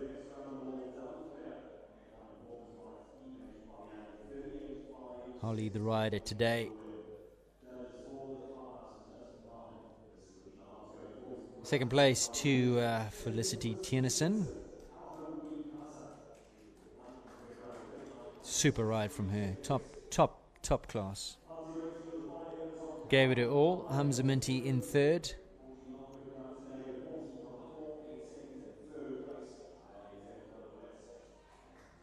Jenna Kirk and Elmo.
Super pictures here from the Bob Charter. Mrs. Regina Hobbs on the SASJ executive going forward to present the prizes. Felicity Tennyson, silver. Hamza Minty gets that bronze medal, and of course the gold medal going to Holly Smith. There she is.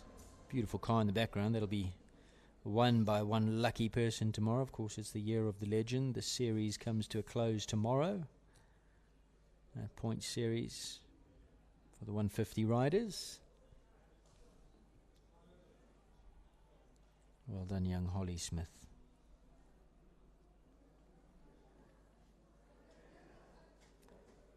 Has already won South African Junior Championships twice in her career. Clarissimo, her first win, and of course this year on Pollyanna, and of course a win today in the Junior Derby, and of course she won the Outdoor Grand Prix as well on Clarissimo. So in terms of the Junior Triple Crown, she's won all 3 legs as Holly Smith. The big 3 in terms of show jumping competitions here in South Africa. All titles already in her trophy cabinet. So well done, Holly. We'll be taking a interview, hopefully, with Holly. Roger Bierman, commentator for the show here at Derby over the weekend, currently conducting his own interview. But, of course, Equestrian Live will get her up here into the hot seat once she has concluded her victory canter. So well done again to Holly Smith. Well done to Dominique Alexander, her coach, to the Smith family, and, of course, to the Garton family as well. And there's Hannah and Pollyanna.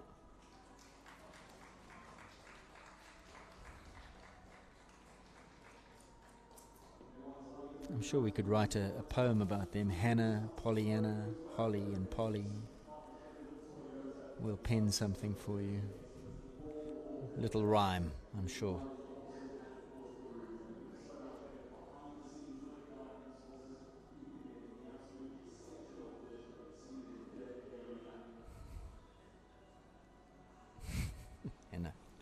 All smiles. I don't know who's got the biggest smile, Hannah or Holly.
First there was Hannah with her wonderful Pollyanna.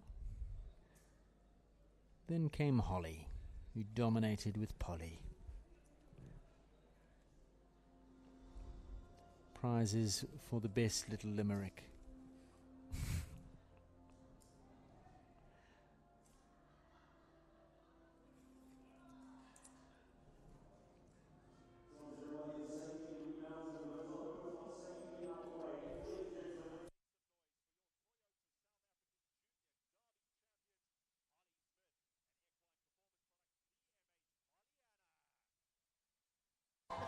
Well done, there they go. Another big title here in 2025 for Pollyanna and Holly Smith. Well done to the two of them. Second place, Tikelaho Kikasa. Felicity Tennyson's got a huge future ahead of her.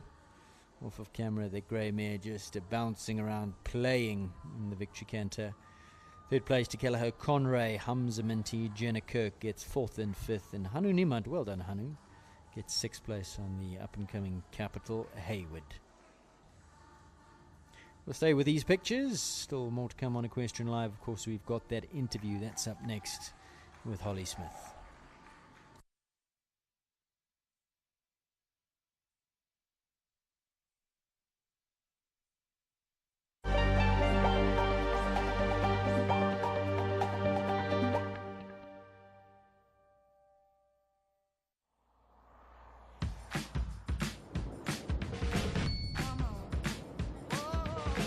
Chasing that beating, baby, yeah, we got it all. My heart is beating, baby, yeah, we're on a roll. My mum says dinner's cancelled. Aww. Aww. The all-new Toyota Starlet Cross. Own it.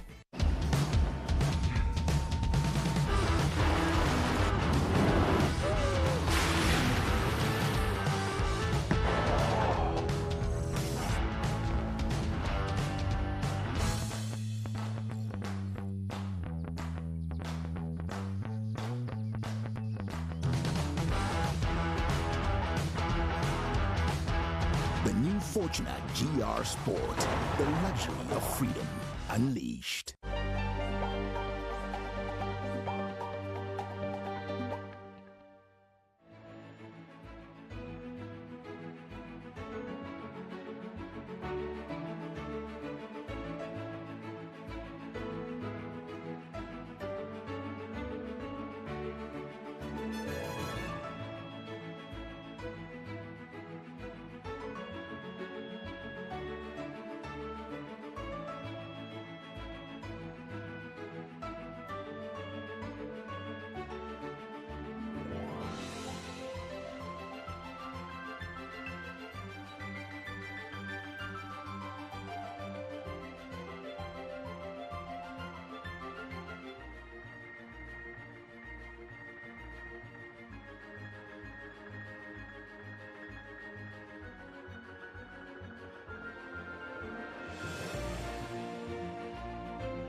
Welcome back. So we've just seen the conclusion of a very hotly contested junior derby sponsored by Toyota, and another big title under the belt for young Holly Smith. We call it the Holly and Polly Show. You are dominating things.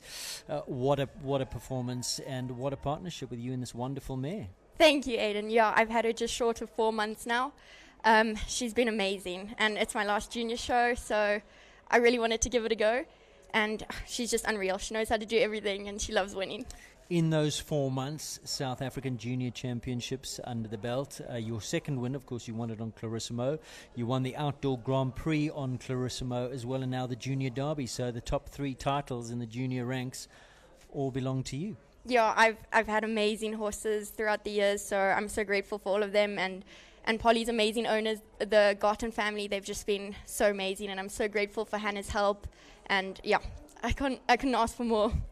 Now, you say this is your last junior show. Is that because of age? You're now officially an adult, or are you electing to go up into the adult ranks? No, it is my last year. I turn 18 in December, so unfortunately it's my 18th year when I'm 17 Okay. throughout the year, but it's, yeah. Now, will you continue riding her? Will this partnership continue up into adults as well? Yes, yeah. So until she retires, that's the plan. So, yeah, we'll carry on in adults next year. That's fantastic. So this was a seriously hot class. Couple went through to the jump off. Couple with 2 of them. Jenna Kirk had 2. Hamza had 2. Some really, really fast riders in there. You had to have backed yourself, but we saw Felicity go just before you, and we thought, wow, she is fast. Were you aware of her round? Was anybody watching? Did anybody feed you information, or did you and Dom just have a plan and stick to the plan? Nobody fed me any information. When we went through the jump off, before the jump off started, I said to Dom, I've got to be so fast. All of these riders are unbelievably quick. So I just stuck to the plan. I saw a little bit of what Felicity did. Not much, but I just planned to go sort of flat out and hope for the best. She's so quick. Well, we have your round. I think we have it queued up, so we're going to go to your round and talk us through this jump, of course, and what the plan was and how you executed. So 1, I had a pretty normal, good shot, and I canted up to 2. I tried to jump it on a slight angle. I had a good shot here, quite a big jump. Tried to jump right, and then it's tricky to canter up after going down the hill. But then I made sure to canter up after this oxer, and I didn't want to get too long over here because I tried to turn back tight. But she had a little slip, which really, ooh, yeah. And then we planned to drop one to the double. She's so careful. It's easy to do those sort of things, and yeah, she jumped with a lot of care. And then she was unbelievable through that just double. Galloped to the last. I had such a huge ride. It was a bit scary, but oh, she was amazing. Absolutely brilliant stuff. 38.56 your time. Felicity's time 39.63. You are the South African Derby champion for 2025. Let's look back over your career as a junior, some of your highlights, some of these special horses and some of the special moments. Is there one that you can say, well, that was the best win of my career, or they're all special? So actually winning now SA Champs with Polly was really special for me. I had a really bad patch last year. I was struggling with confidence and everything. My top horse, Clarissima, retired, and I felt like I couldn't ride any other horse, and I lost all my confidence. So to do it with Polly was just super special, and then of course to win with Clarissima. All of them are special, but yeah, this year was extra special, I think. Your team, the team behind you, your folks, I mean, you're not from Gauteng, you do a lot of traveling, there's some horses based here, you ride in Cape Town as well. What is the schedule like? What is the routine? Well, I'm actually based here with my granny. I live here in Joburg to train with Dom and Hannah.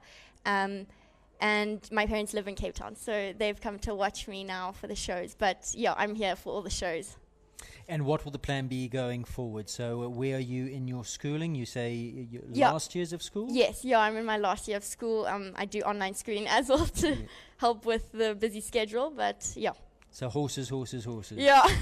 And then tell me about your coaching team, because you ride a lot with Dom, and he's been really instrumental in your success as well. Yes, I've started riding with Dom in 2023, and he's just been amazing. He understands me, he gets my riding, and he's so helpful. Yeah, he's just unbelievable. And Hannah's been helping me a lot with Polly because she knows Polly best. Well, I saw her dressed up as grooming Yes. in the lineup, and we're saying, I don't know who's got the biggest smile, you or Literally, Hannah. Polly's like her baby, so yeah. But yeah, Dom's been just absolutely amazing. I'm so grateful for everyone that's helped, yeah.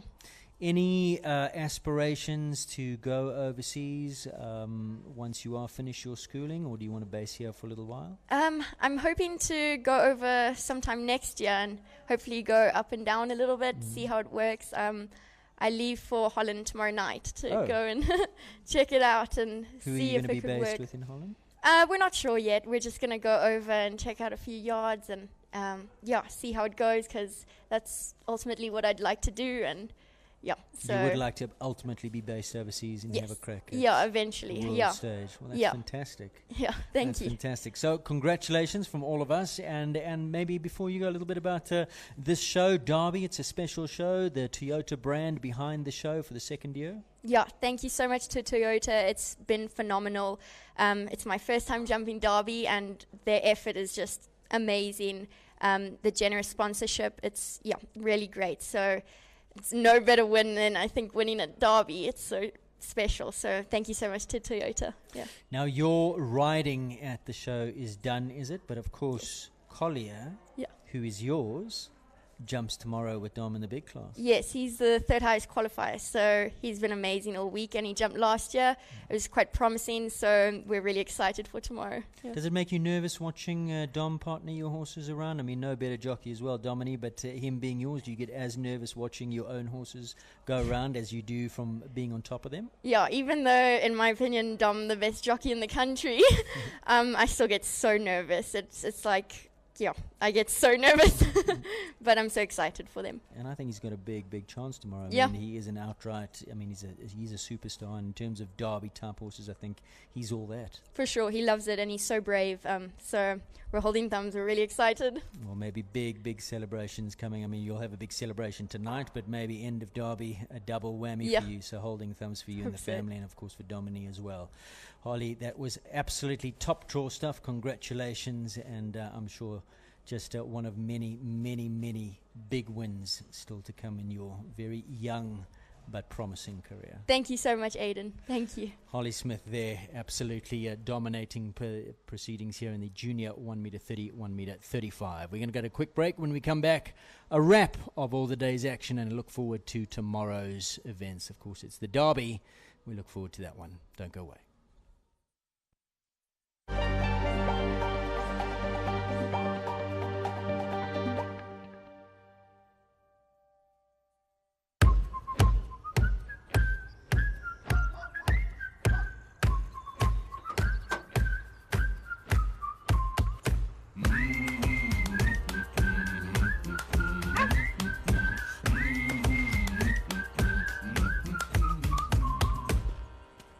Nice bucky.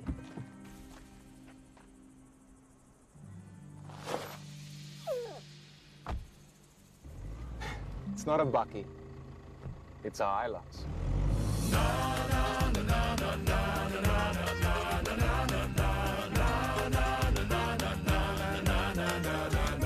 It's not a bucky.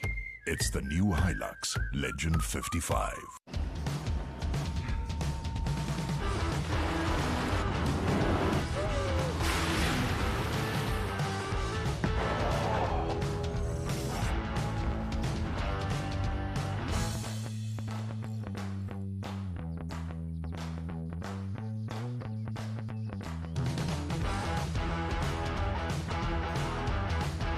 The new Fortuna GR Sport, the luxury of freedom unleashed.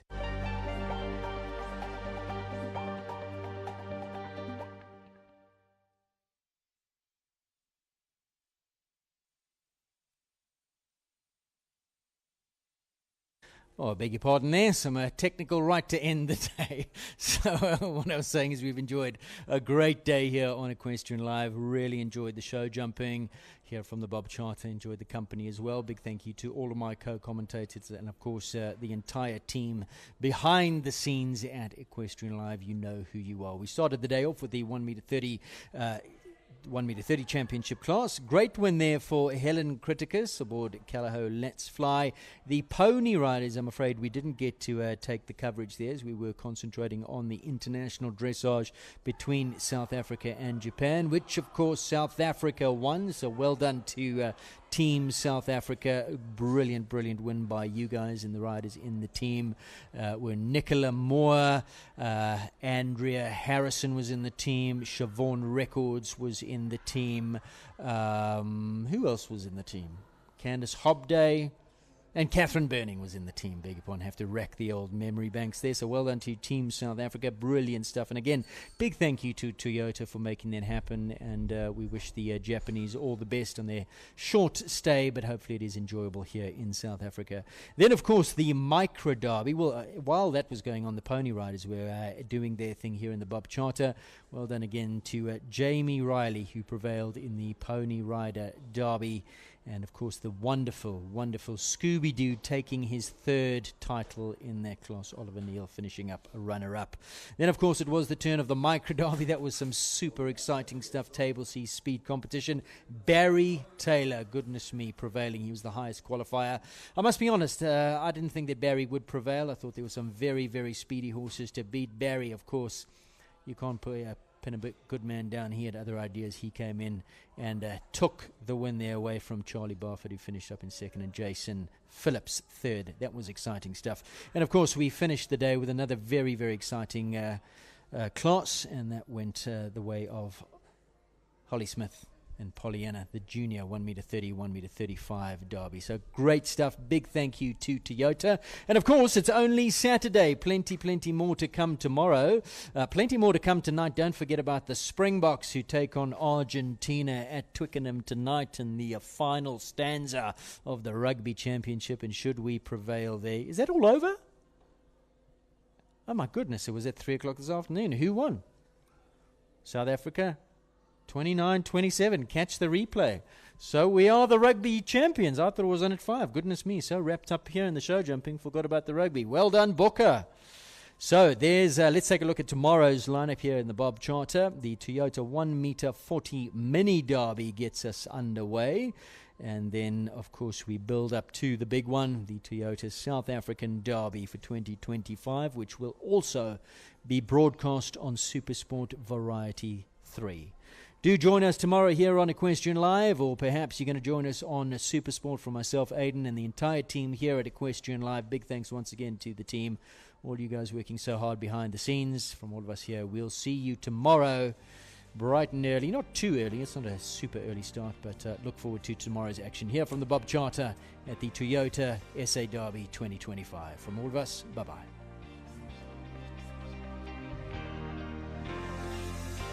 The 2025 Toyota South African Derby, proudly brought to you by Toyota South Africa.